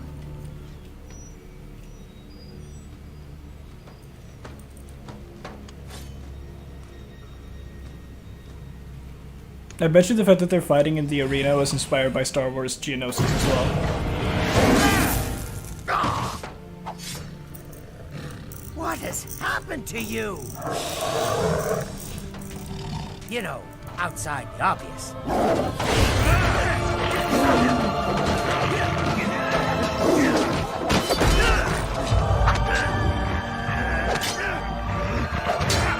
I'm not gonna talk much because this is a good scene.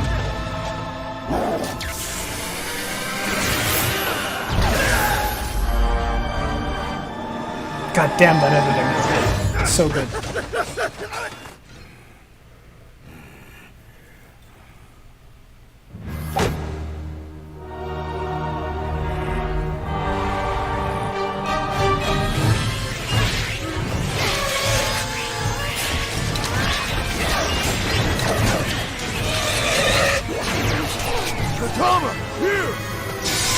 Not gonna lie, never thought I'd be hyped for Bionicle, but you showed me how based it is. Yeah, Bionicle is fucking based, and everybody's like, oh, Bionicle, that's silly. But then I show them, and they're like, oh my god, it's awesome. Every fucking time. I've not met a single person that I haven't been able to convert to loving Bionicle.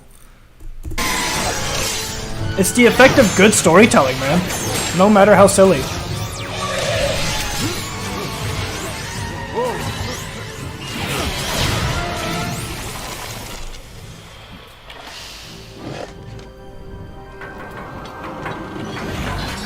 I love that Kitangu's body makes like the same sounds that you have when like moving heavy metal objects. The final blow is yours, Rudaka. Where are you going? Finish him. You do it.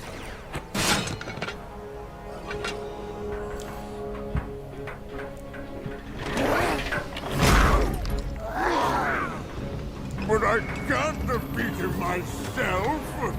I know.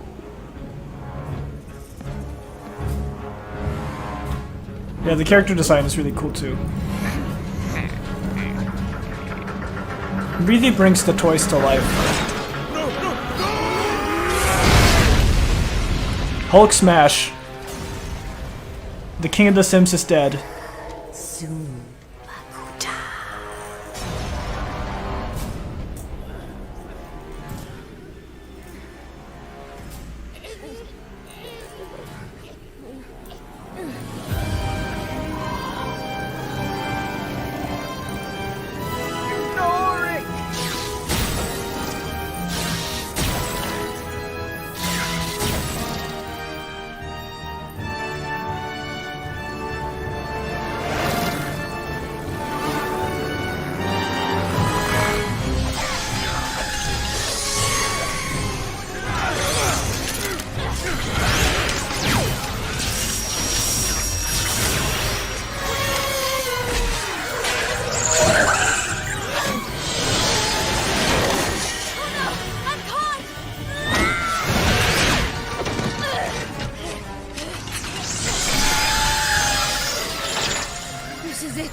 Without Kama, we are destined to fail. Find a wheel in the hand.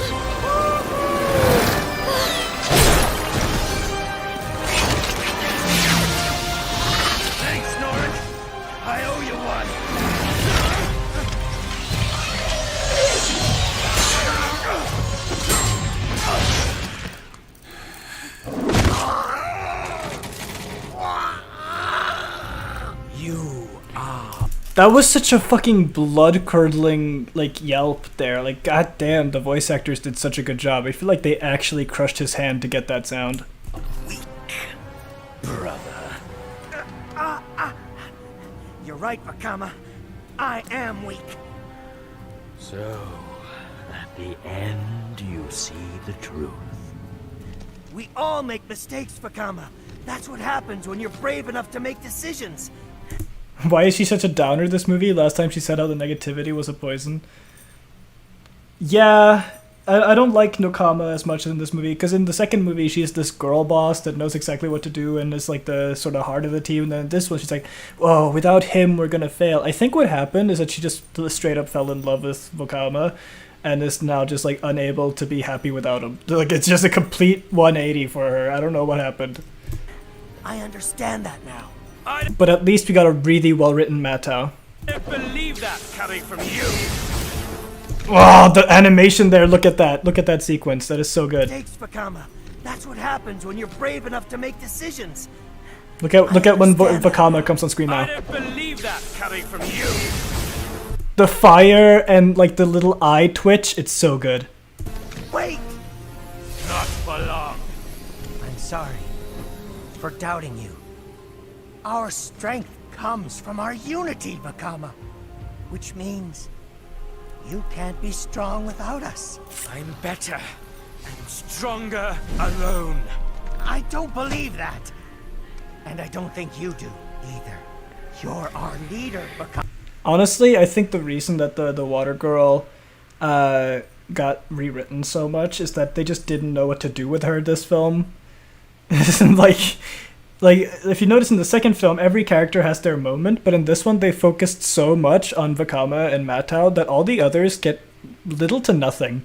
So that's probably why she wasn't as well written this time around, honestly. Vakama, you're my leader. We've got a job to do. A duty. You're my leader. They have such a fucking bromance going on. The Matoran. Rescuing them is our destiny. It's your destiny. And if there's any of the Vakama I know left, he'll know what to do next. Matau is legit my favorite, just because he manages to like walk the line between being a narcissistic asshole and still being a good guy. I love that. Matau, don't!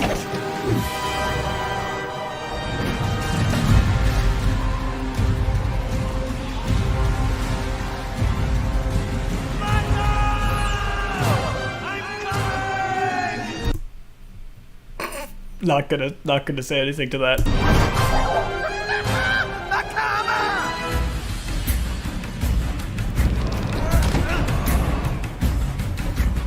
Hang on, I've got a plan.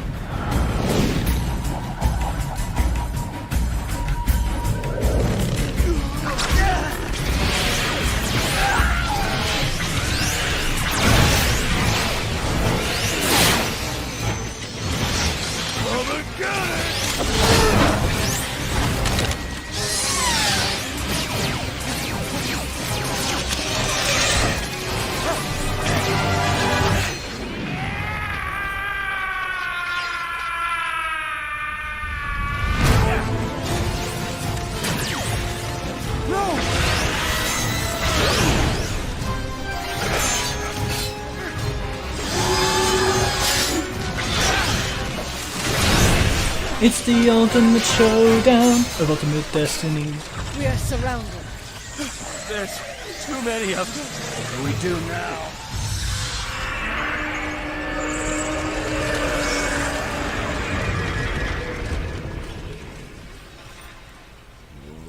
I don't like this.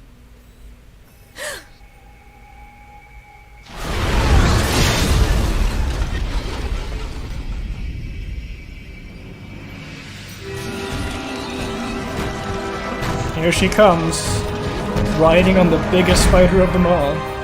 I guess they're more like beetles, really, but they have webs, so.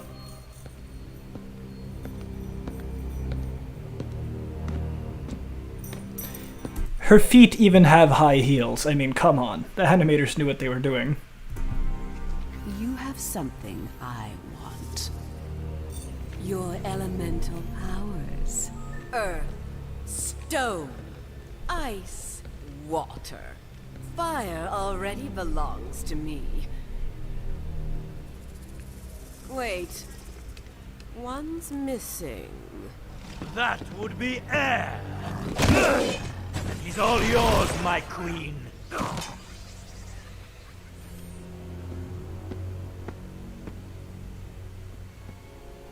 Thank you, Vakama. Now, about those powers. You want them so bad? Take them!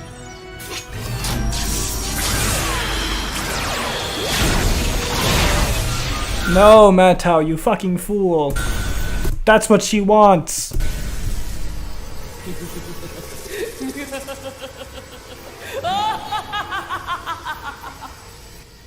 All right, who fired the tickle spinner? That laugh, though, goddamn. Fools! You, like your powers, are nothing if you are not united. And as Vakama stands with me. Actually, I wanted to talk to you about that. I want a raise. You might defeat me, Vakama, but not all of them. Strike me down and they will surely destroy you and your friends. Think about it. I have. And seeing as you convinced Sidorak to put me in charge of them... Get out of here! All of you! You're free! That's an order.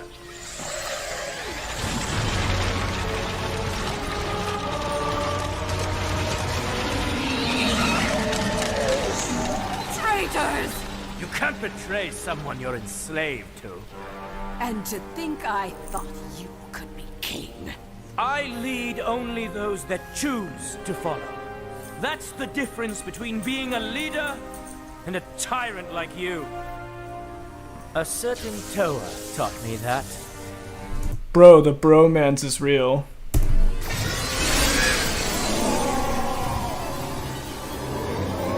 Could have done that, yeah. That's probably the smart thing to do, but I think he wanted the theatrics.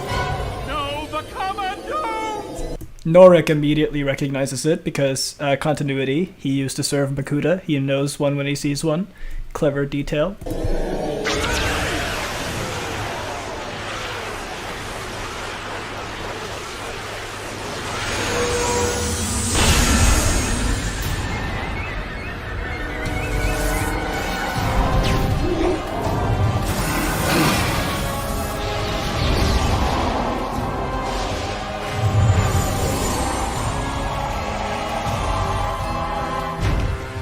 She's still alive, by the way. Makuta saves her ass.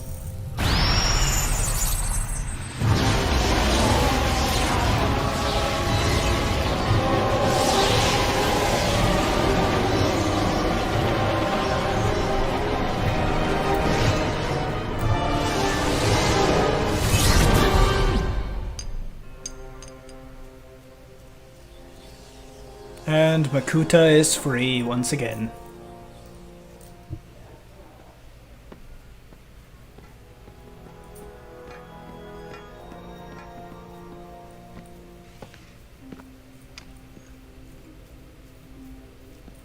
Vakama, you have no idea what you've just done. Her heartstone. It's Makuta's. Yes, carved from the same protodermis you sealed the Makuta with. In destroying it, you've broken that seal. I know, and set Makuta free. For some reason, he doesn't scare me anymore.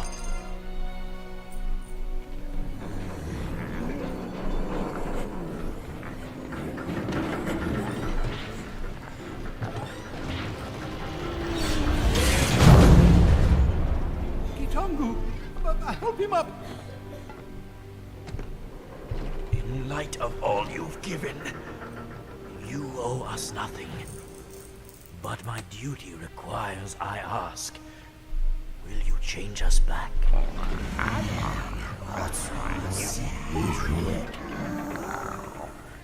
He wants to know why you would want that. Being as you've made peace with the beast within. That you might even be the better for it. It's our destiny to be Toa, and to keep our promise to the Matoran.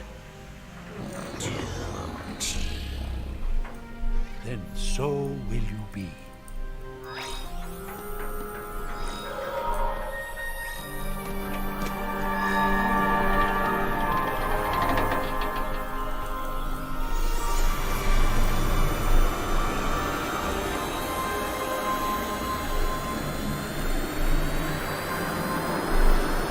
I wish the Kitongu Lego set actually looked like Kitongu. They really did a good job making him look good for the movie, but the Lego set does not look that good.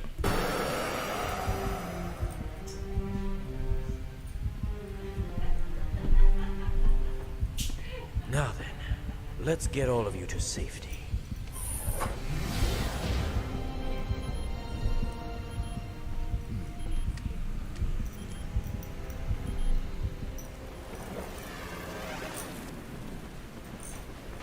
Put you back into it, brothers.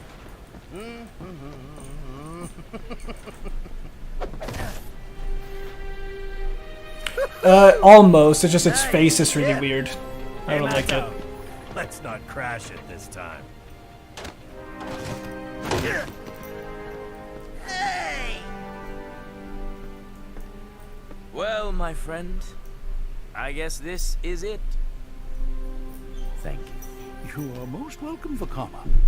But it's me that should be thanking you. I don't understand. It's not every day I get to see a legend come true, you know. Oh, yes, Snorik. He is quite a sight. Indeed. But I wasn't talking about Kitongu. The Great Rescue? Yes. And now we know that the Matoran are in most capable hands. Your hands.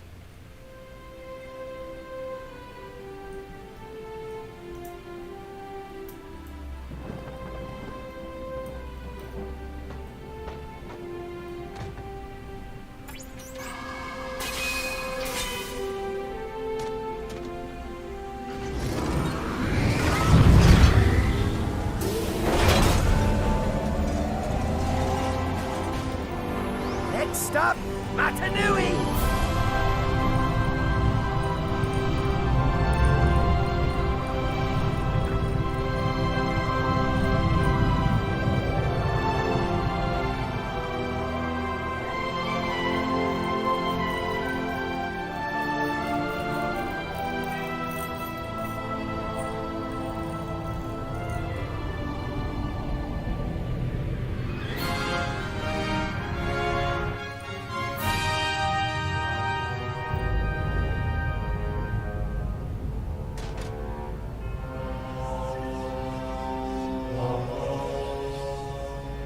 The Makuta! He is gone. Not for long. I imagine we'll be seeing him again very soon. And when we do, we'll find a way to defeat Welcome him. back, Beefy. You just came in Because time for the that's end of this what one. Toa do. One movie left. I was right. Makuto would follow us here, and threaten to cast our new world and all who came to call it home into everlasting shadow. And this is technically the last scene of the previous movie, but it takes place after this one. And now they've arrived on the actual surface of the water planet. This is all an island on top of the giant robot's face. Toa Likan sacrificed his power for us. Now, we shall do the same for them. And this is how they become the old people.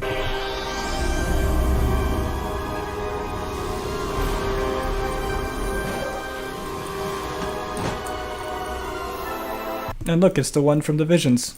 How coincidental.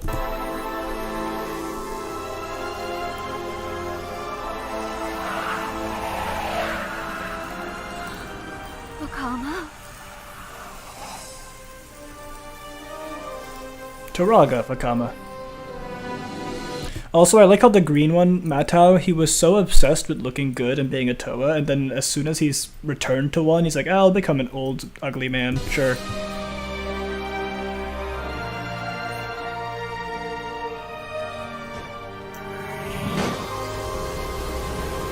Boomerification.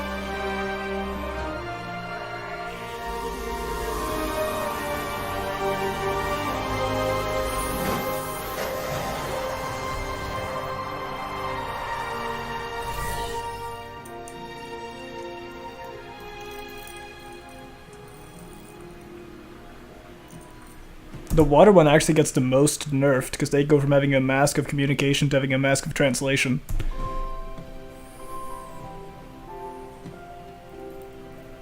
May the heart of Metro Nui live forever. For this is the island of Mata Nui, named in honor of the Great Spirit. And that red and blue guy, that's Takua. He'll be important in the next movie.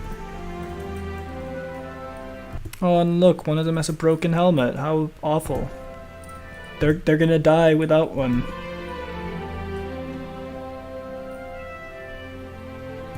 There's Matau in the back, ugly as hell.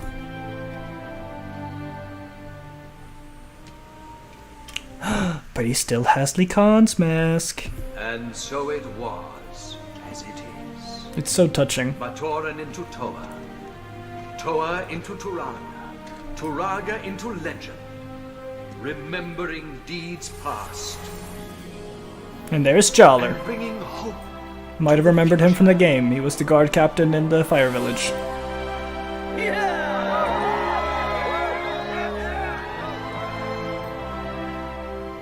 United in duty. Bound in destiny.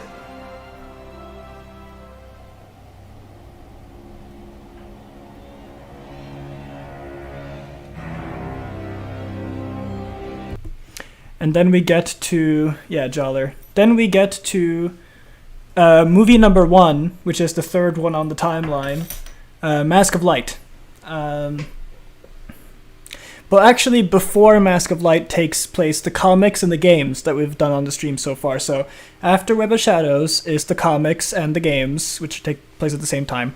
Since you've already experienced the games, you know what happened. They go and they get the masks, and the next team of Toa come. They get the masks. They defeat Makuta again, and then they get upgraded. They fight the Borok Swarm, and then Mask of Light happens. So the Toa I've played as before, they've already gotten their upgraded forms in this movie.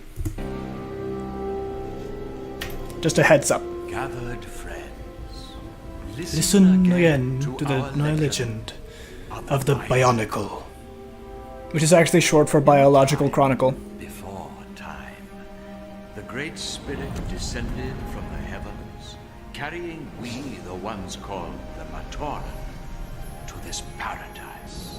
We were separate and without purpose. So the Great Spirit illuminated us with the 3 virtues. Now, while the previous 2 films were kind of Star Wars-y, this one is a lot more Lord of the Rings, as its focus is on the little guys. So it's more like Frodo and Sam, whereas the previous ones were more like Star Wars or Fallout, that sort of thing. So this story is a lot more... it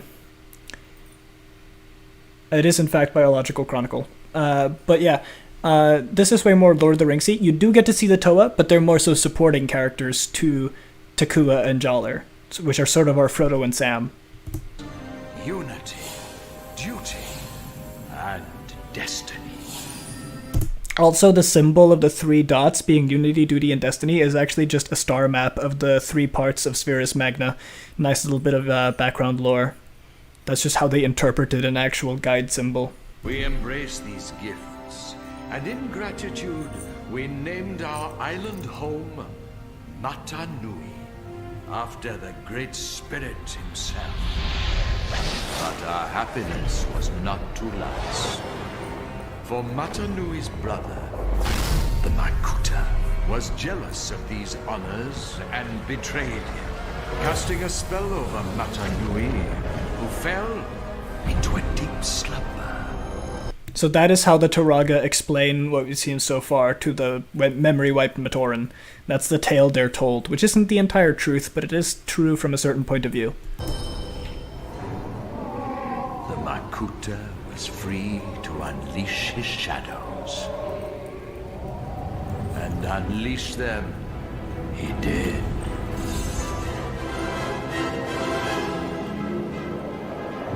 So, the animation is going to be a bit worse than the first two movies we've seen, because this was the first one that was made, but the story is still good. If maybe a little bit more child-friendly. Hey look, it's the fire town I was in the game. He's got more rocks in his head than a Pomatoran. Racism. Takua! That yell has become a meme in the Bionicle community, by the way.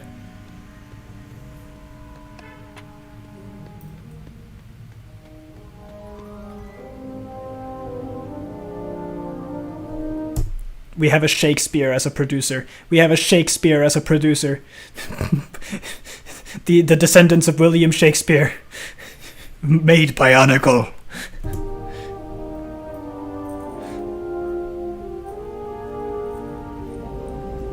And directed by a Shakespeare. Produced and directed by Shakespeare. Is technically true. You can say Bionicle was produced and directed by Shakespeare and you wouldn't be lying. Takua! Takua!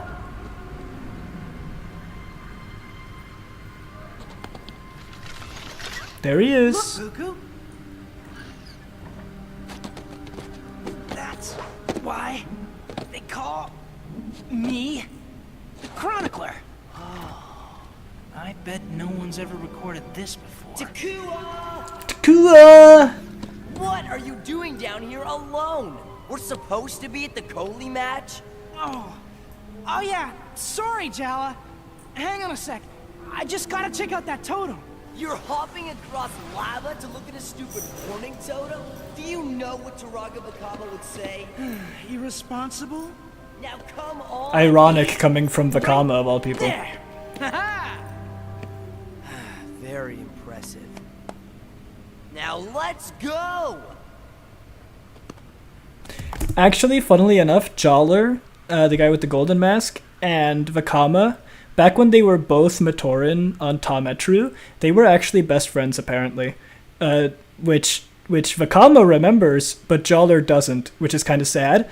But to kind of remember those, to honor those memories, that's why Vakama made Jawler the captain guard and keeps him as a right-hand man. It's really sweet.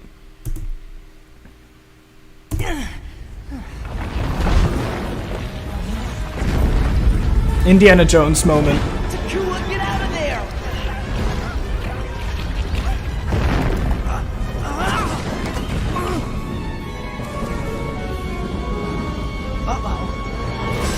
Yeah, the voice acting in this film is not as good as the next two. The next two have such good voice acting that like this one just doesn't compare. It did come out first, to be fair.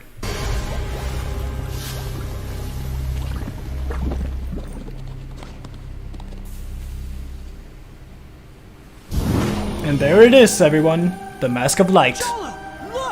A great Kanohi mask!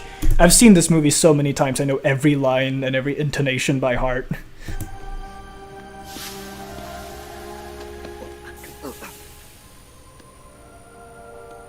I mean, this is still pretty good for 2003. Never seen this language.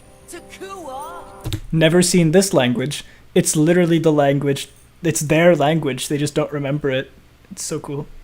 Hold your Rahi. I'm coming. Here, take the mask.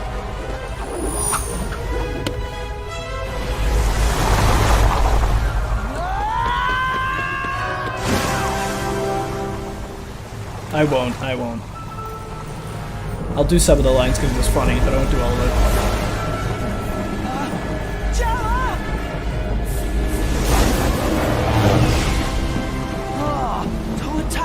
And there's Tahu.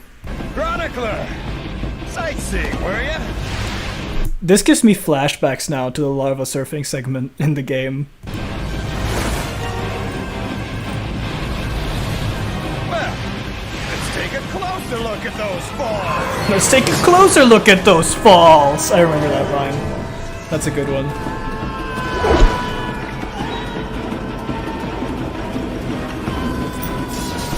Also, the masks of the Toa Nuva are a bit more, like, biological than mechanical compared to the masks we've seen so far because they were created by Protodermis and not... Yeah, you know.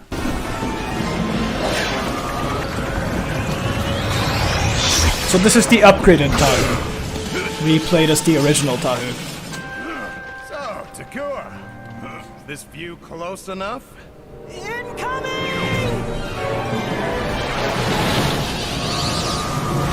Mask of shielding, baby.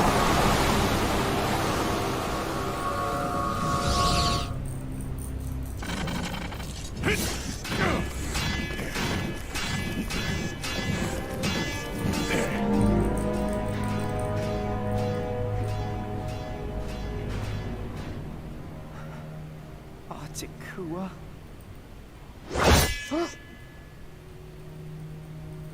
Toa. Takua? He didn't... Haha! You're alive! Coley head! You could have been lava bones. Could have been, but I'm not. Great Kanohi mask. It was in the lava. Takua. This could be important. Take it to Taragavakama. After you've won Done the Koli match. Then no more sightseeing. Oh, I know way too many of the lines. Toa. I've seen this movie so many times as a kid. To the Great Spirit for his gift of 6 guardians who represent the elements. Our mighty Toa. We now enjoy peace and prosperity and the opportunity to build as we have with our new Koli Field.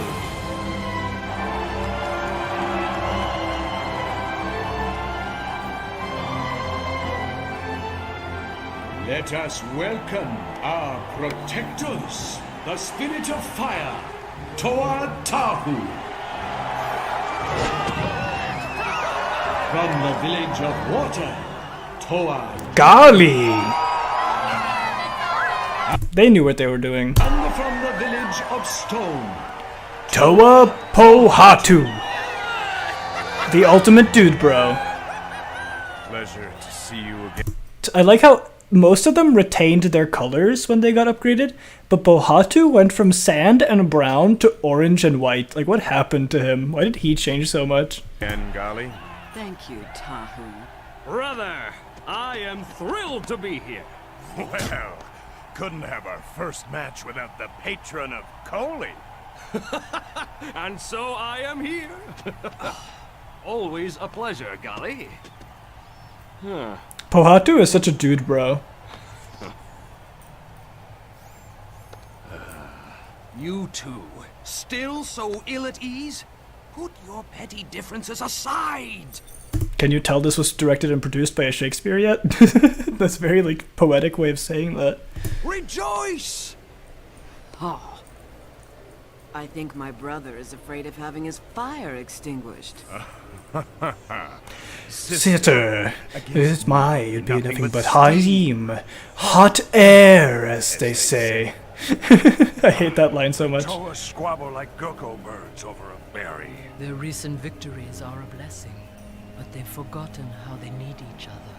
Indeed. Wait, where are his legs? He had wide hips. Yeah, in the upgraded forms, they kind of unhippified him. They brought his legs back together in the upgraded form. It's a bit sad, yeah. we dedicate this Koli Field. You can, if you look up Pohatu and then Pohatu Nuva, you'll see the change. Spirit Matanui, and to the 3 virtues. Unity, Duty and destiny. Duty, destiny. Let the tournament begin.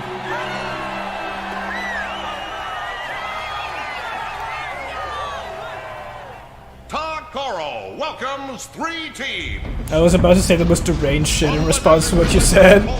Send it to me on Discord. I want to see that after.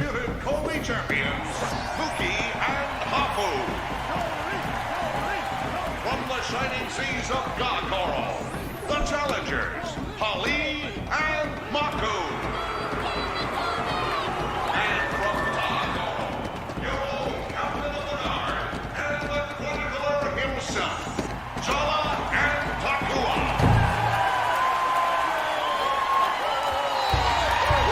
It's so cool knowing that Jollar is wearing Lee Khan's mask. It's too bad he lost it to Karzani. Later in the story, that is. Try your new move. Of course! It's what the audience came for! Play well.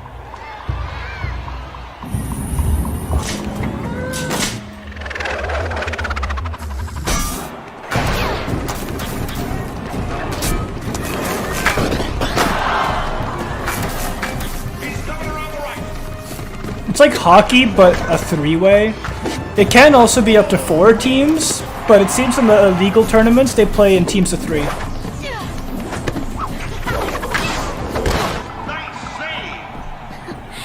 Not bad. Nothing gets by the captain of the guard. Unless he wishes it. Honestly, I really wish that we had Coley in real life. It seems like such an interesting sport where you use sticks and swords to move around the ball, and there's only 2 players on each team, and there's 4 teams. Like, I want to play this sport. This seems fun. I'll keep that in mind.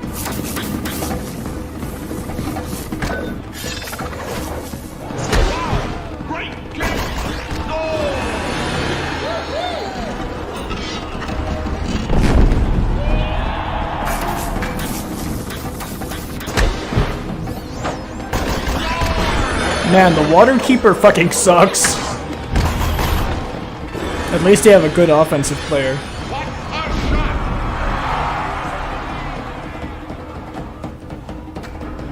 The game lasts all fucking night.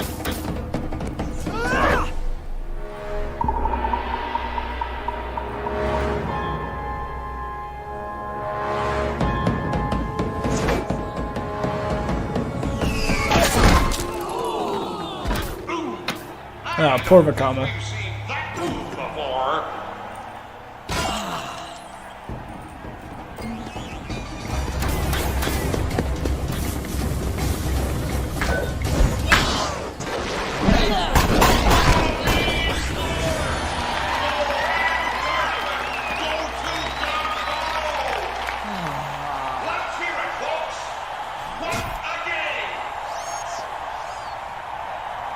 Bro, Tahu, chill.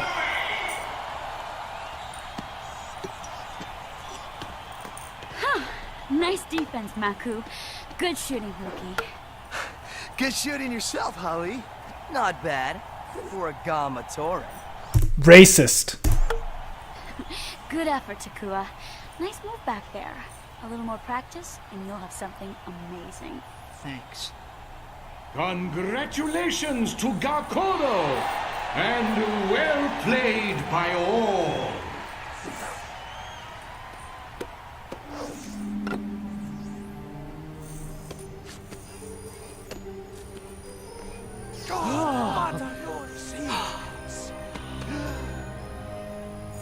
I really don't know why the live chat keeps getting censored. I've set my YouTube channel to not censor anything. It's really annoying.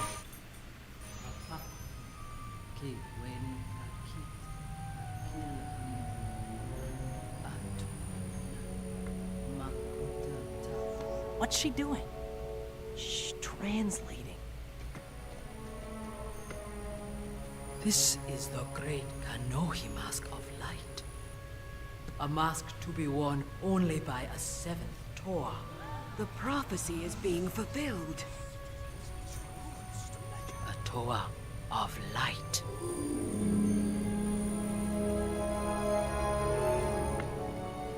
legends foretell the coming of a seventh Toa, who would bring light to the shadows and awaken Mata Nui. The audio is a little bit out of sync here. Which is a bit stupid, but no, it's on live chat. What are we waiting for? We should prepare for this Toa's arrival. When will it be? And where? This Toa will not simply appear as I was foretold by the uploader of this that the audio is a bit out of sync for a bit of this movie. It's during this scene and during the attack on Takoro, but it fixes itself. Don't worry. The seventh Toa must be found. The Mask of Light chose who would find it. Perhaps it also chose who would deliver it to its master. Wait. At the stadium, there was a sign. The mask threw all its light upon one Matoran, Jala. He must be the herald of the seventh Toa. But I didn't tell them the truth. Say something. I do say something. I say, Hail Jala! All hail Jala! Herald of the Seventh Toa! Hail Jala! Hail Jala! You cannot do this to me. What was the name of the guy who got de-hipped? Captain of the guard, approach. Pohatu. Go on. It seems the Mask of Light has chosen you. Will you seek the seventh Toa? I will. And Takua the Chronicler has volunteered to join me. Perfect. While Jala makes history, you will record it. Soon, we will have another great chapter to add to our wall. Yes, Taraga. It will be full of Jala's brave deeds. The seventh Toa. But why now? All the Makuta's threats have been defeated. Who can fathom the wisdom of Mata Nui? I am simply happy to take good news to the north. You travel with Gali? No, she has gone to ponder the great thoughts.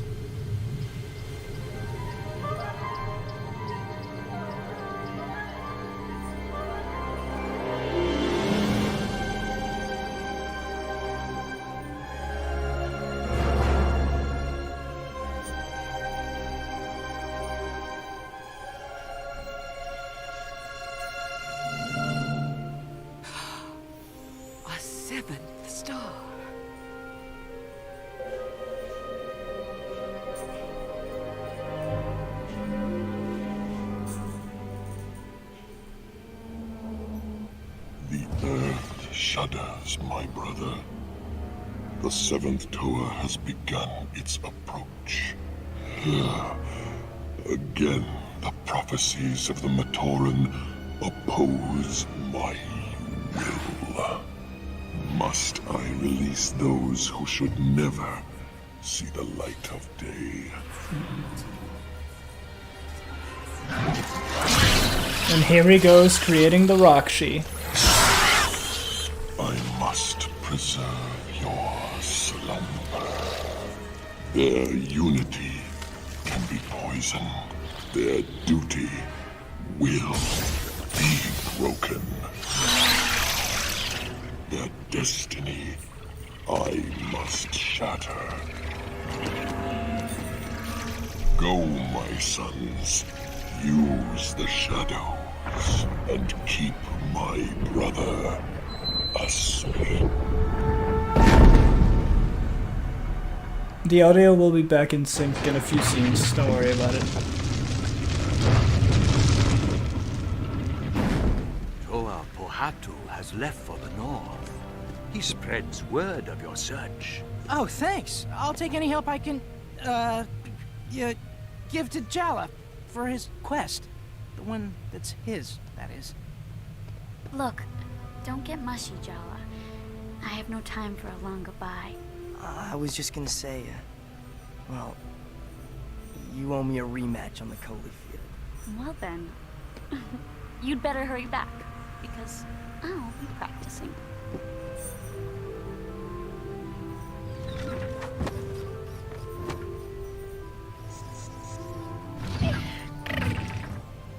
You're bringing Puku? Are you kidding?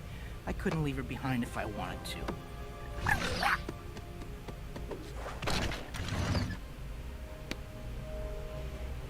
Stop! The shadows of the Makuta are powerful. Do not take your journey lightly. It will tolerate none of your foolery. How will we know where to start? Trust in the mask. Let it be your guide. Whoa.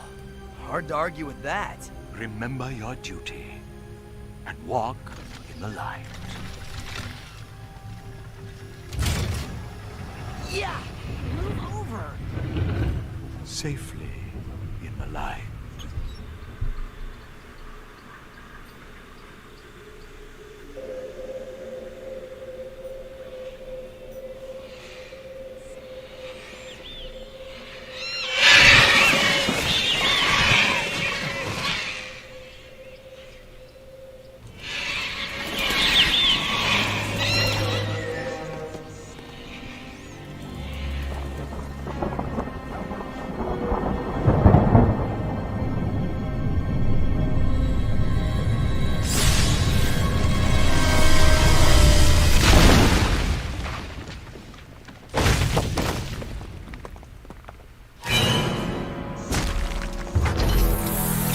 Here they are.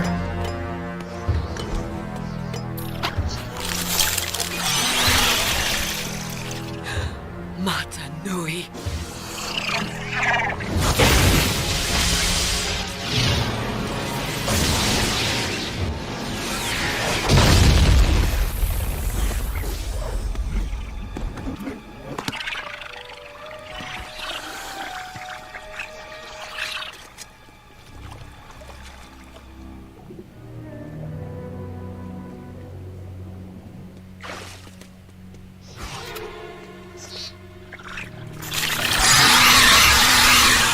I love the sound design on the Rakshi as well.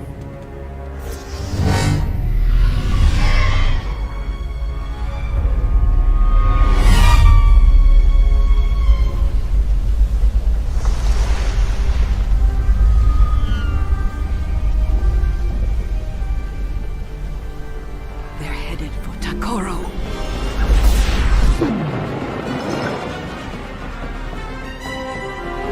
She's a fast damn swimmer, goddamn.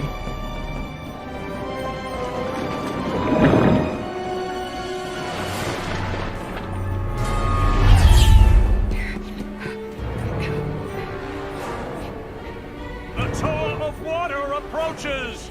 The Tower of Water is here! Sound the alarm!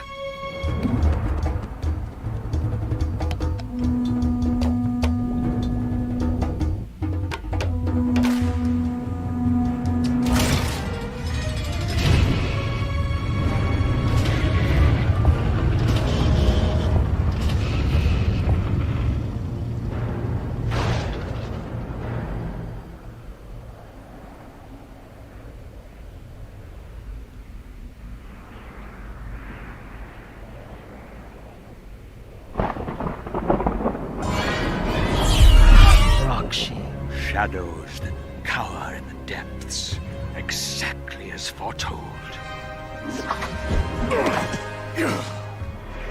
It's after this fight scene that the audio gets resynced. So that it'll be over with soon. None have breached Tokoro's gates before, and none shall this day. Oh really? Well, take this, bitch! Gates breached, dingus! Mata Nui protect us.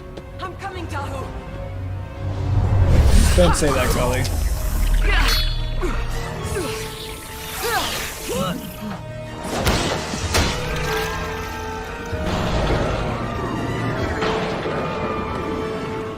The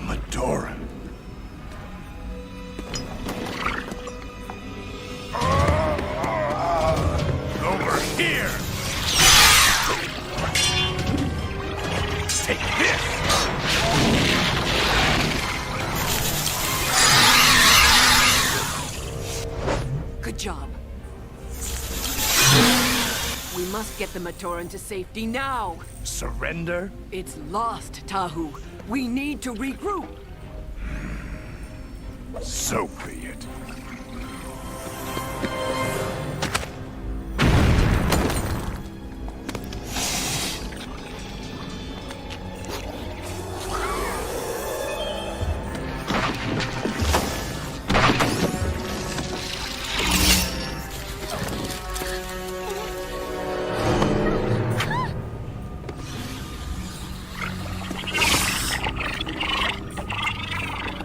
See the others to safety. Yes, Toagal.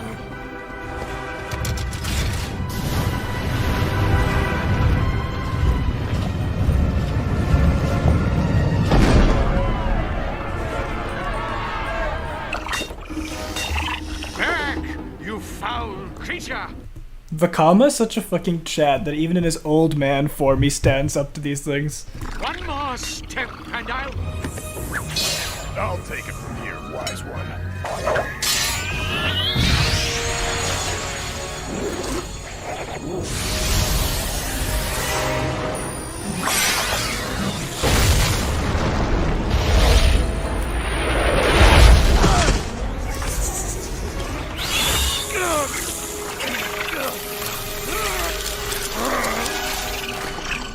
Hurry!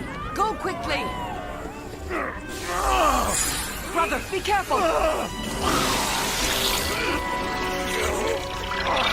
Roxy!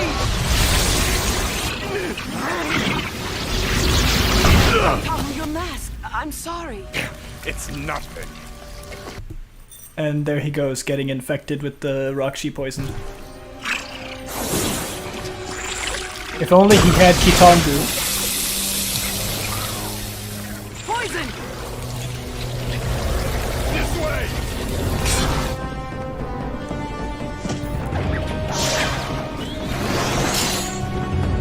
Golly, jump on!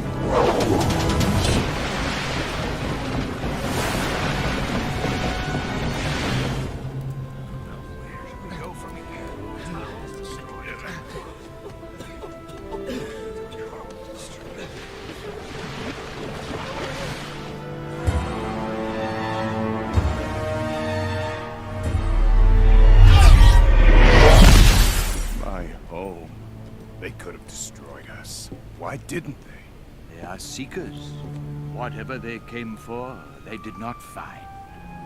So what were they after? Makuta fears for his spell of shadows.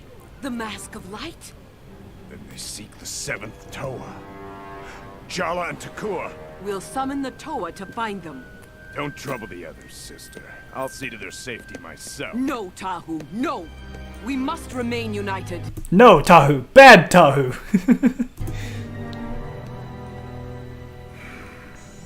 If you insist. I hate the jungle. It's sticky, full of bugs. How can you say that? It's incredible. Is there any place on Matanui where you do feel at home? I don't complain about Takoro. But you wander off every chance you get looking for stories. What about your story? I don't have a story. Only because you won't... Hold on, I'm gonna see when it was. Something with this interest light is not true. So the time is around the car is decent stuff.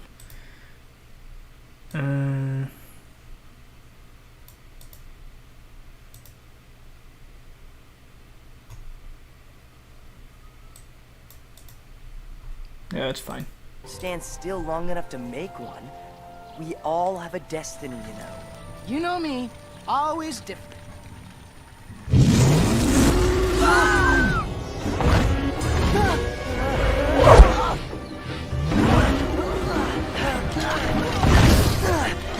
Keep them busy. I'm running away. Hey, Bolt, here comes the Weed Man. Leaving me. Just watch. Tahu does this.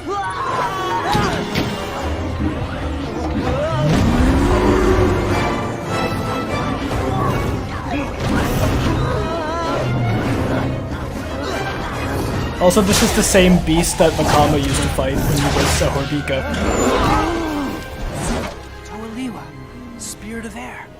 There's Liwa Nuva. Matanui, where did you learn to bear fight like that, little one? Oh, right here. Just now. Well, I'd say you're a natural, brave fire spitter. Better finish what I started. Now, what's that for? You and Ash Bear got no wrong quarrel? Just doing her duty. If this was your home realm, you'd do the same. Go now, Sister Bear. Word is, Deepwood, that you seek the seventh Toa. He seeks. I follow. He's the herald. I'm just his biographer. If Toaliwa helped on your search, might he be a spirit lift? You? With us? We'd be honored to have you walk with us. Walk? Ha! Not never. If you ride with me, there'll be no foot walking, just air flying.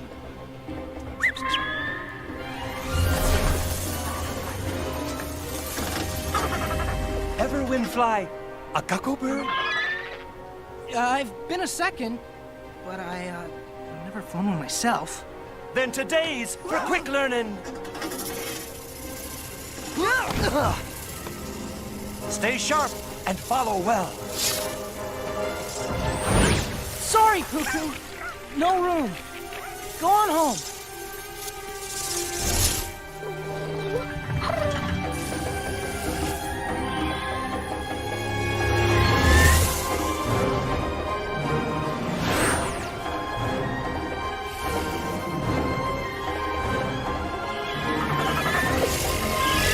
The Mask of Light is essentially the One Ring in this story.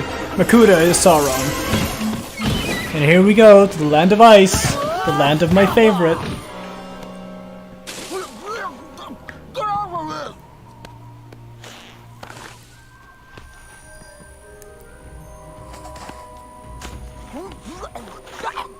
What? We're here. I think it's fixed itself now. Not bad. You even kept us on the right path. Yeah, it seems to have synced itself now. Bring a sorry bad story.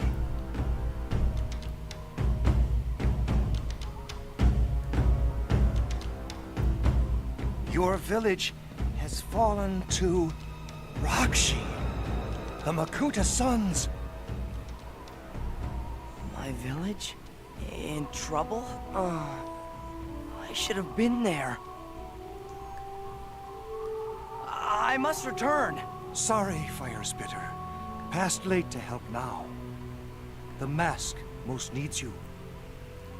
Takua will continue in my place. No way. You accepted this duty. I accepted your duty. Stop! What is this duty quarrel? We all have a duty to Matanui. No time to infight. I must go, be with the Toa. But then, I'll go to your village, Jala. Heart promise. I can't thank you enough, Toa.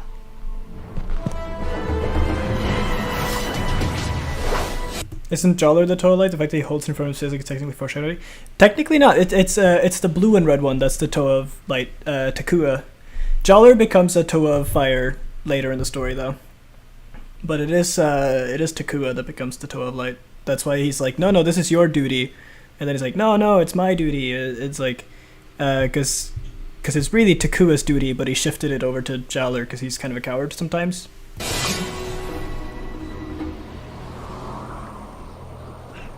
Anyway, time for the cool one, literally. Something here look familiar. Well, maybe our path would be straighter if the real Herald had the mask. The real Herald has the mask. Couldn't find water if I fell out of a canoe. Well, what do you think I can find? I love this detail that there's a frozen Borak from what happened before this movie takes place. Oh, the continuity details. The frozen Borak from the Borak Wars. Borak! Frozen? What could do this to them? And there he is, Kopaka. Kopaka! Toa of Ice. How did you find us? It was you who were following me. We were? We didn't mean to. We were lost. We're on a mission. I suppose you've heard of it? No. Well, we've been sent to find the seventh Toa. You see, Takua here was in the tunnel where the lava break is. Where he's not supposed to be, by the way. Takoro's gone, Liwa. Buried by the very lava that sustained it. Tahu. At least you get to rewatch the timeline in the edit. Yeah, you do. Worry about scratches. My village is gone. My village is Power gone. was nothing. My power was nothing. We are same-hearted, brother. And that heart will quicken us to stop the evil spread. First, we must be united. Together, we are strong.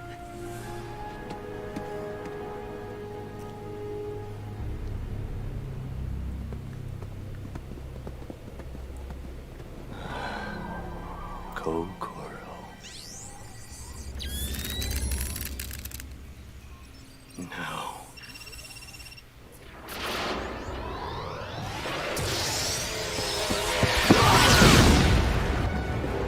Stop!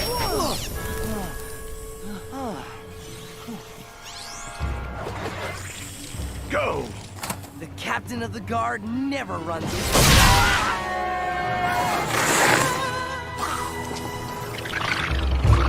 Look at Kopaka being a Chad.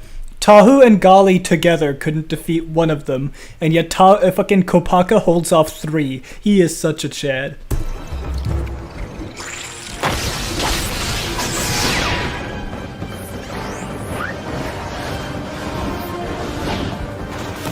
Like, if Lee Khan is the Captain America of Bionicle, Kopaka is the Batman of Bionicle.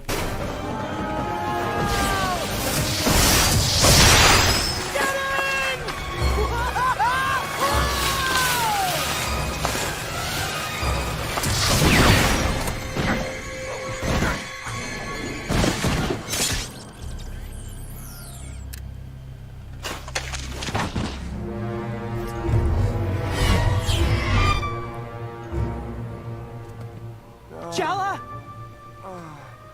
Jala! What? No? The mask!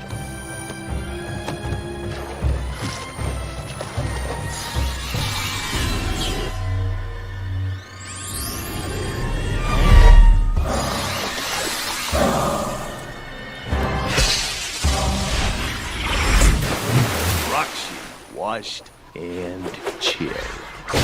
And just like that, he defeats 3 of them in one fucking swoop.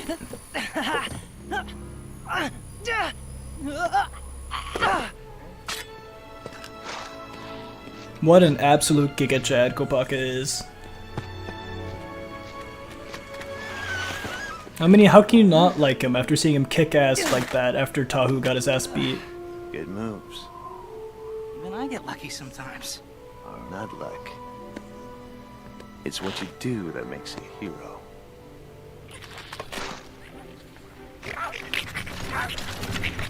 No, stop, Buku! Wow! She must have come all the way through the jungle! Not bad. Maybe Buku should be the herald, eh, Toa Kopaka? He just left us here. He must see to his village.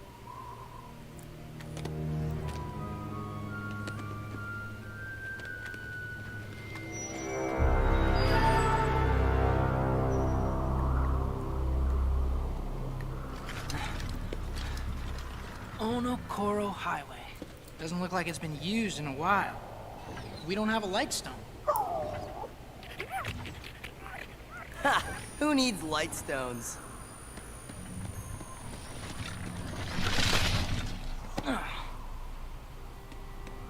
Tunnels.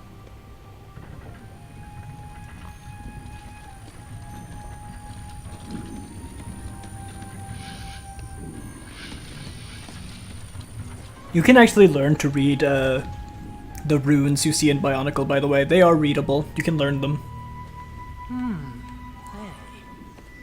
I actually really wonder what that says back there. Hey, Jala! Jala?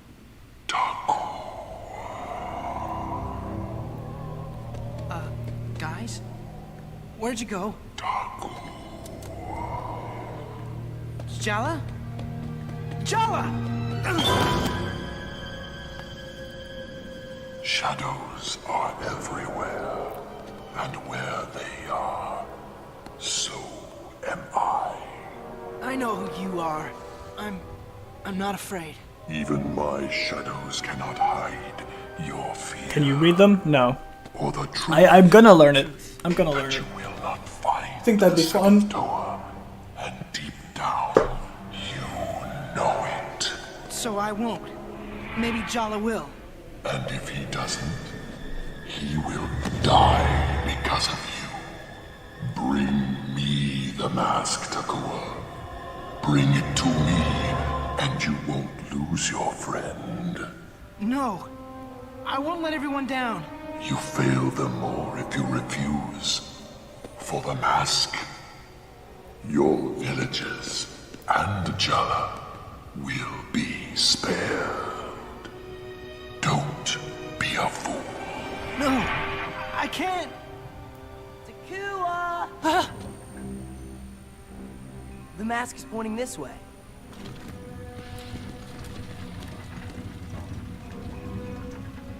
So where'd you wander off to? Jala, about the mask. What about it? Are you ready to take it? Finally? I can't. I can't go with you. What? Why? I can't explain. Oh, that's just great. First you stick me with your duty, and then you ditch me? My duty is to myself. I quit! Just take the mask and go! Fine, but I won't give up. I'll find the seventh toe whether you're the true herald or not. It's very Lord of the Rings.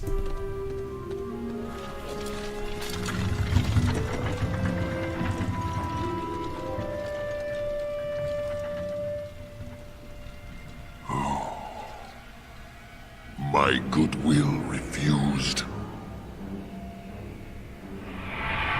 My noble sons bound in ice. So my hand is cast.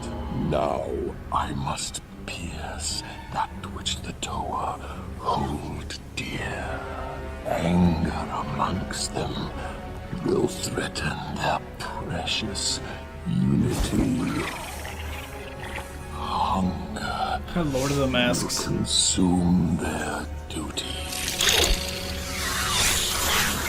And fear will keep them from their destiny. They will not disturb you.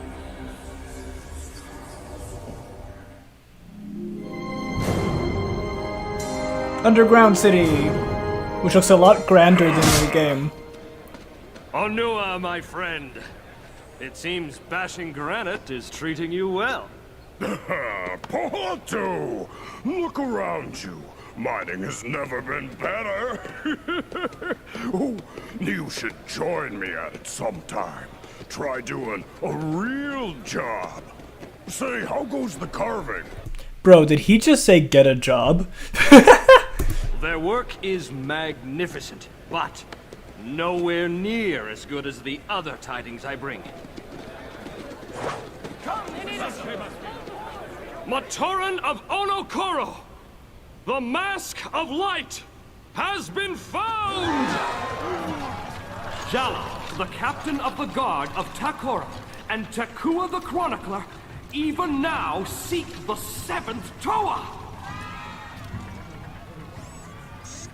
Chronicler, where is the herald? We got separated after we met the Rakshi. Rakshi? What is Roxy.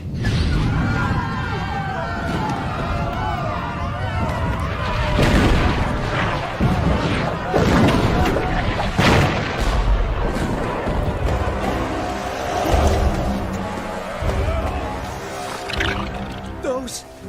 Except. different ones. Just those are plenty for now. Welcome to Onu Koro!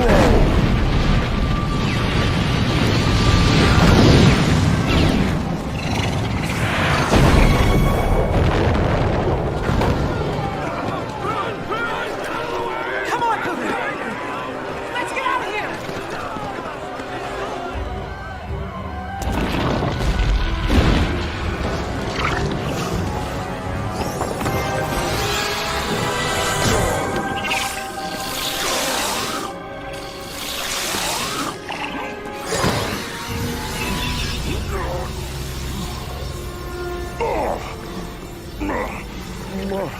My strength. My power.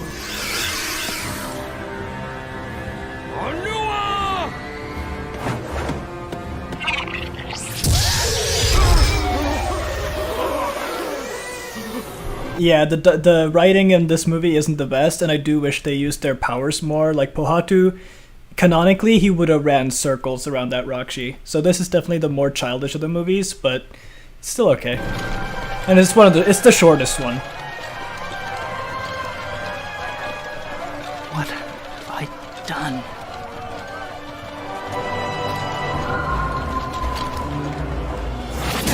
Yeah! Cuckoo!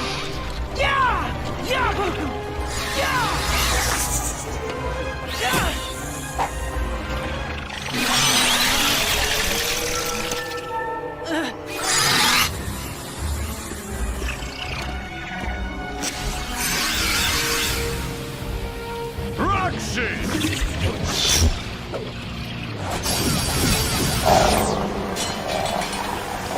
No!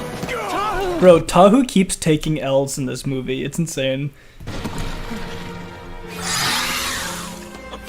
Back! Windfly! Why does Lewa sound like fucking Michael Jackson sometimes in like South Park? Windfly!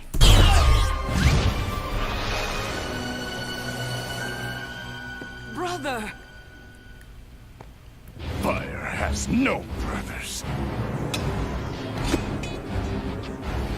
Fire consumes all!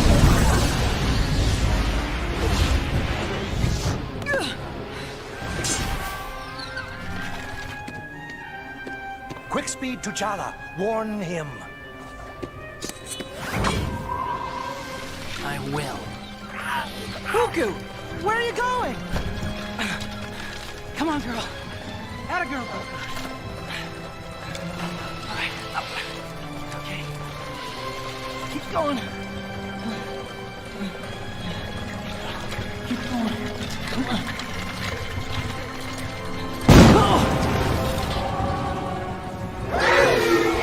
The Roxy are such a cool enemy though.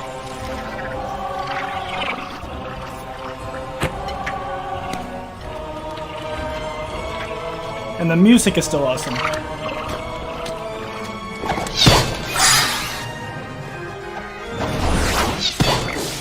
Get pinned, Lamau. Your turn. It'll be a pleasure.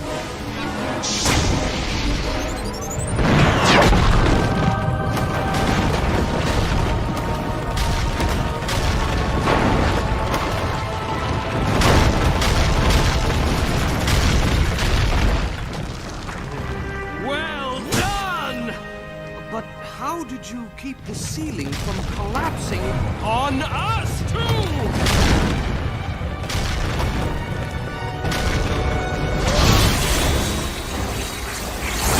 Tahu! Remember who you are! Remember your destiny! Remember the Emperor! I have no destiny. Kopaka just has no chill. It's like, ah, fuck you, ice. Sorry, brother. Brothers, let's take him to safety. Kopaka does not give a shit.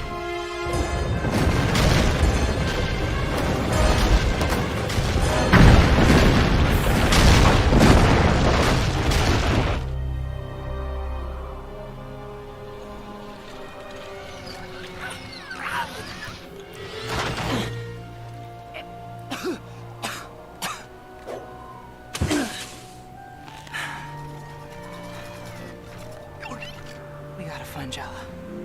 Come on.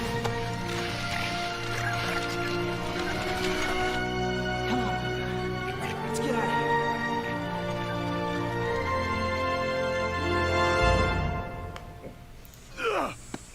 here. The poison is destroying him. We must counteract it. His life depends on it. Do you know the cure? Perhaps, but we must act. Let us summon all the healing powers we possess. Liwa, ready his sword. Kopaka.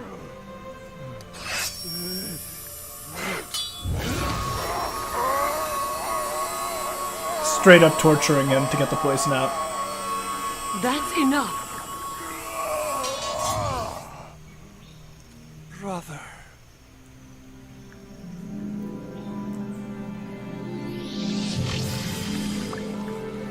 Yeah, right? Kopaka's such a fucking chat. He just fucking freezes him. Just sorry, bro.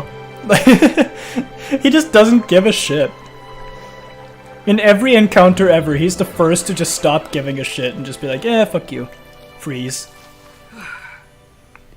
There we go. Tahu's back. Did all you could. Kopaka, do you think that Turaga were right about... This is another Chad scene. Look at this, look at this, look at this. Kopaka, do you think that Turaga were right about us? Have we lost our duty? Kaka? Kaka? It's so funny to me that it's just like, hey, bro, have we lost our unity? Turns around, he's already gone. He does not give a shit about what they have to say. Unbelievably based.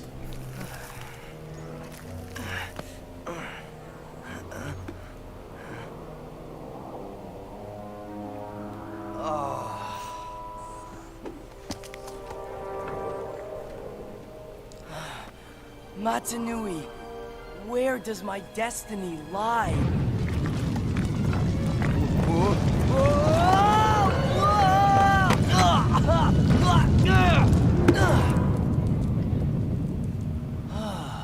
Alright, I'm out. Yeah. Guess I asked.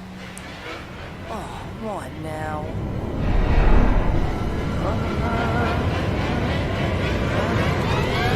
Grab on! Well, well, well. Whatever happened to I quit? I could've, but I didn't. Bad news. More Rakshi. They've taken Onokoro. The Mask of Light was never at Onokoro. They don't want the mask. They're looking for the Herald. You sure they were after the Herald? Oh yeah, real sure. Then we better find the seventh Toa.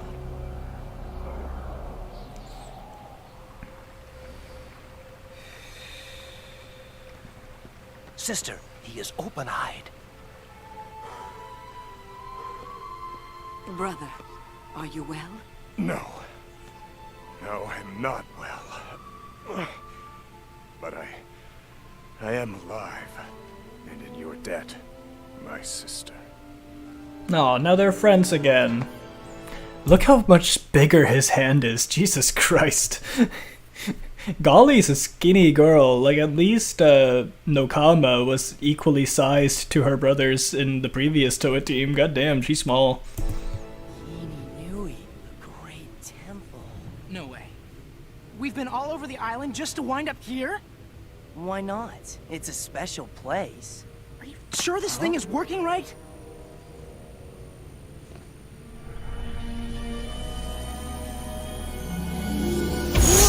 I like how at this point Matanui is just like, ah, fuck you. What did you do? Do I have to give you a super obvious hint? This is it. The seventh Toa must be here. Why the fuck Golly's so small? Give me the mask. That's a skill Joe, issue, no. honestly. We both know the mask chose me. I'm the true Herald. Are you sure? Even now? Yes, I am the Herald, and I say run! Oh, now what? We're trapped. But not helpless.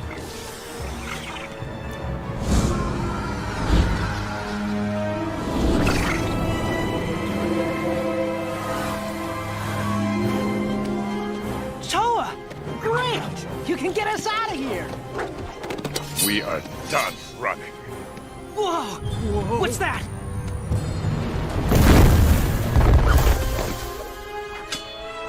Brothers, we thought we lost you. And you might have, if it weren't for our icy friend. Kopaka literally went to save the two of them. He just knew. He's just such a Chad. Now, as one! We will not be broken. Windfly! Sand Twister!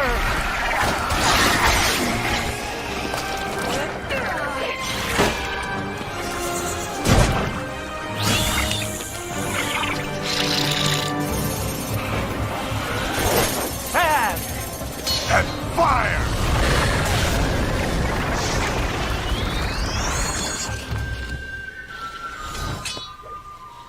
Makes glass!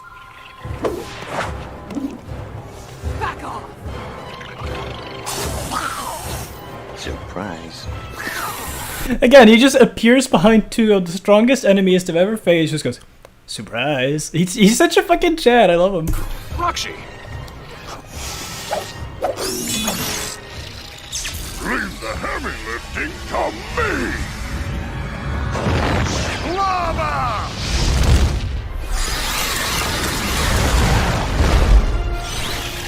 Water! And ice. And ice. Nice.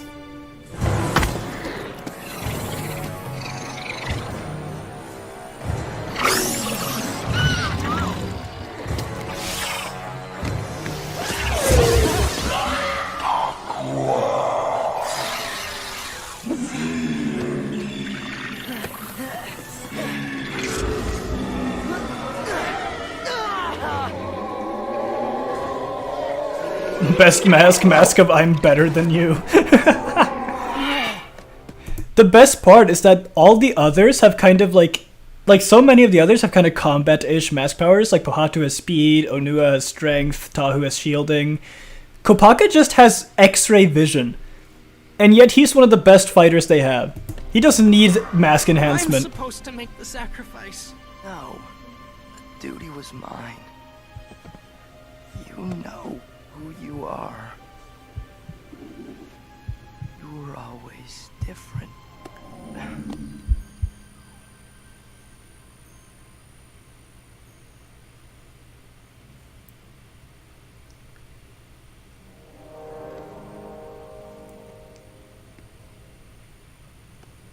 You know who you are.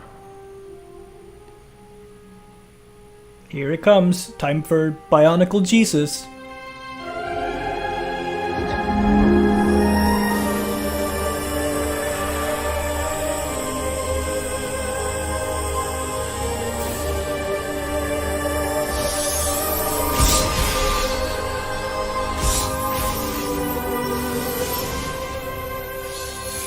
Bionicle Jesus! I am Takanuva, Toa of Light. Just, I am Takanuva, Toa of Light. One-shots the Rakshi.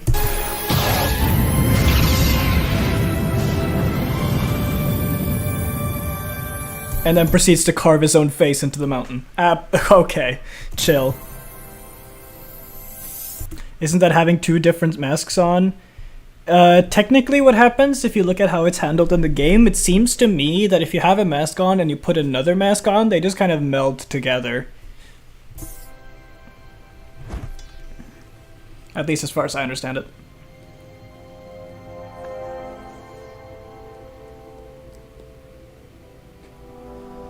So, it has begun, my brother. But soon, it will also end.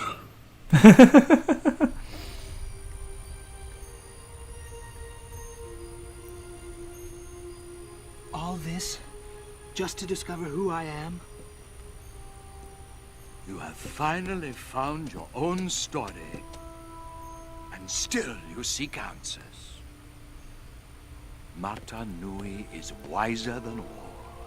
The path you walked was not to be here, but in here. You understand.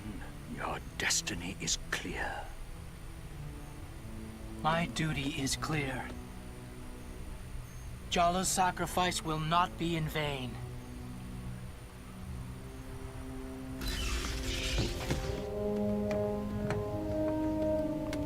Don't worry about Jala. Will this way find the Makuta? What is the Makuta's shall return to him.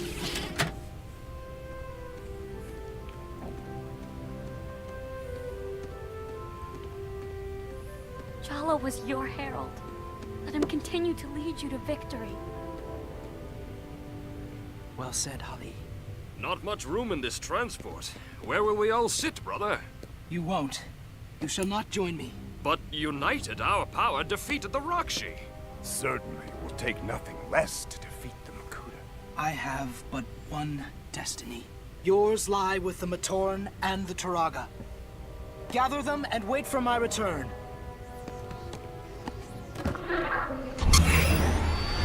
Toa of Light's fucking cocky. I know that he's Bionicle Jesus, essentially, but chill the fuck out.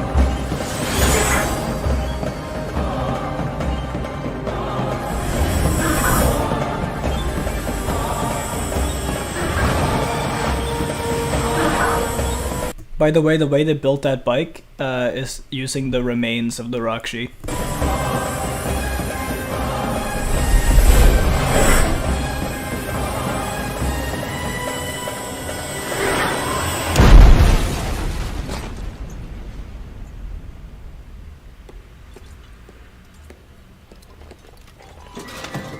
Holly! It's time someone was your chronicler.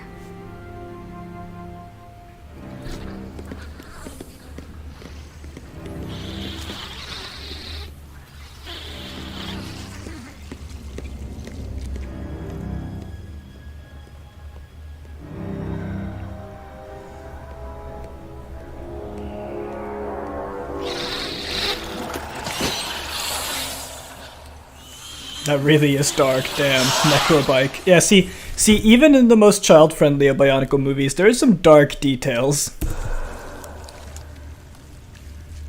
You can no longer hide in shadow. I am Shadow. The shadow that guards the gate. Now run along, or accept your doom. I am done running. Mata Nui will be awakened this day. Holly, summon the Matoran. It's done. Toa of Light, now so bold. But at heart, you are still just Takua.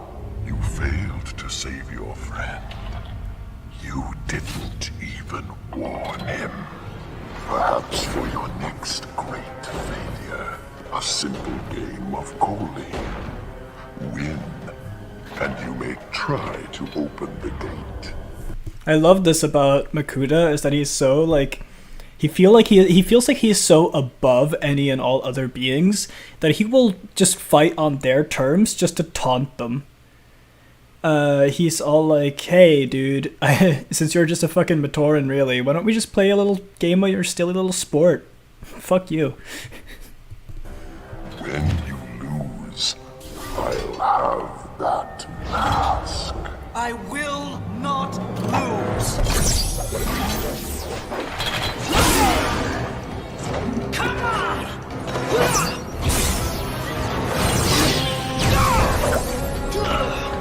When he said, come on! He sounded like fucking Charlie Day. I bring word from Takanuva. He wants us to follow. We are to awaken Mata Nui today. Light among the shadows. The prophecy is fulfilled. We must go. If we descend into those tunnels, we may never return.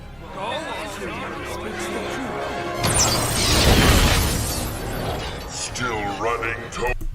Yeah, one thing I'm confused about is I thought Makuta was the group of guards, and also he is Makuta. Yeah, okay, so what happened there is that originally there was only one Makuta, and he was the Makuta. But then later on, they introduced that he was a part of a greater brotherhood called the Brotherhood of Makuta, and that he was in fact Makuta Pterodax. But at this point in the story, they had only written one Makuta, so he was the Makuta. Some people dislike the change. I think it's cool. But he is the leader, so he does just sometimes refer to himself as the Makuta, because he's like, technically he is the Makuta, because he's the top chef, you know? Hope that cleared it up.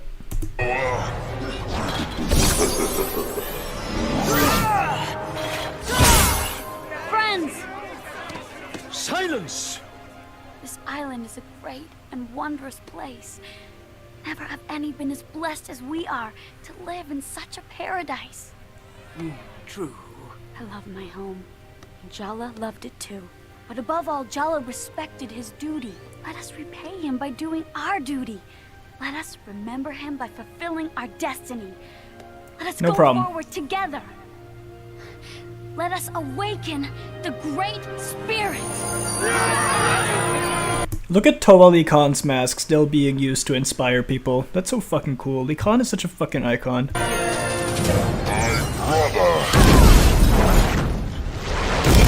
Shall not be awakened.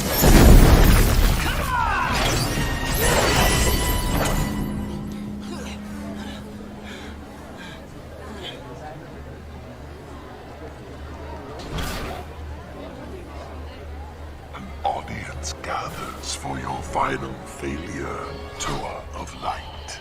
Maybe they will not see me win today. But the Matoran will go on. And someday, they will triumph. You actually believe I would let them return?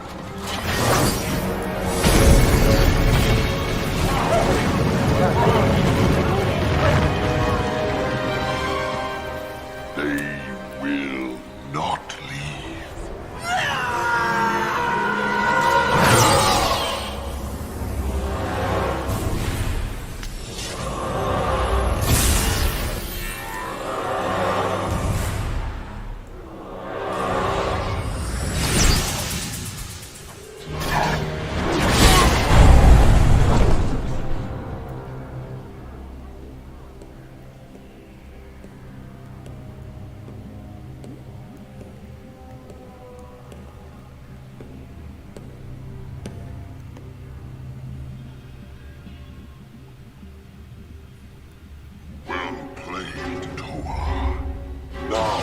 I will protect Matanui from you. Protect him? Sleep spares him pain. Awake, he suffers. You are not protecting him? My duty is to the Mask of Shadows. Then let's take a closer look behind that mask.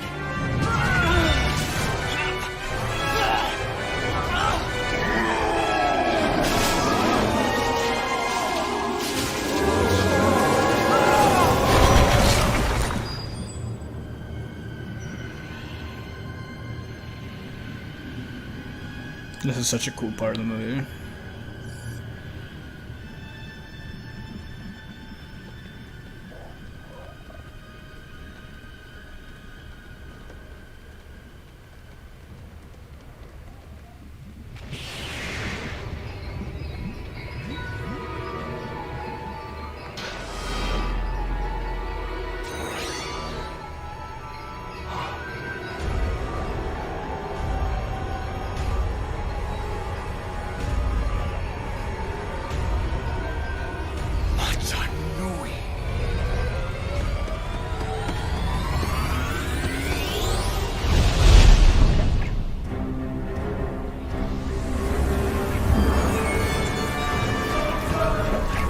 Takuta Nuva.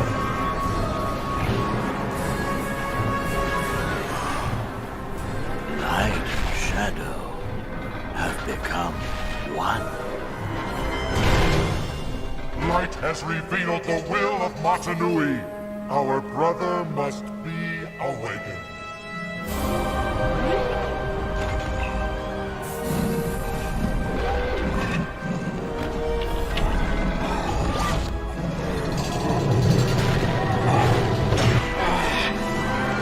Could you imagine if this kind of thing happened in like the Bible?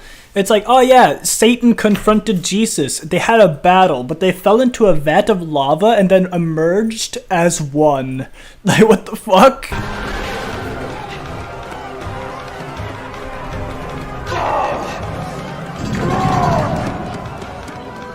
Hold, little one. That mask needs life.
And Makuta escapes once again.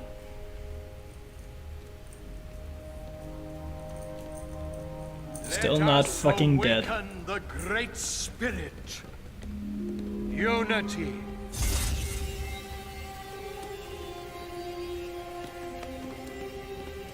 Duty.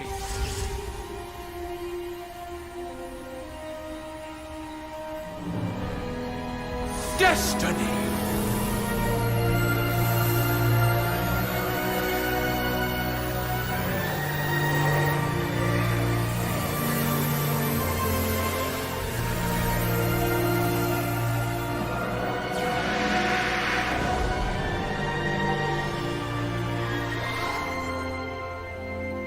You're alive!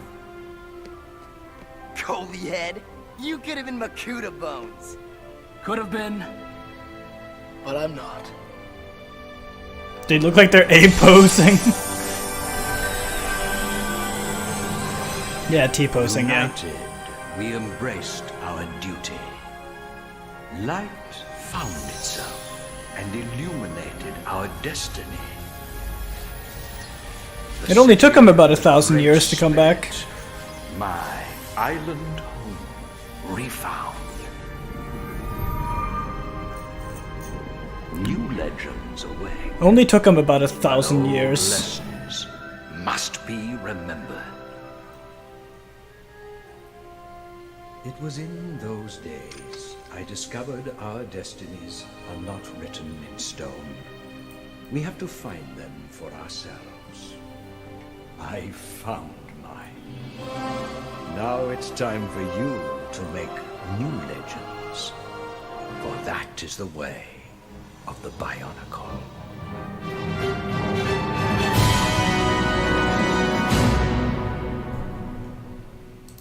And there we go.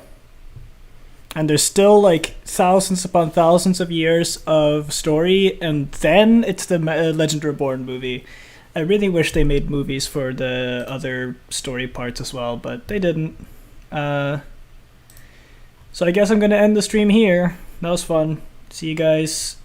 I'll make more content, of course, but in terms of Bionicle, see you next March.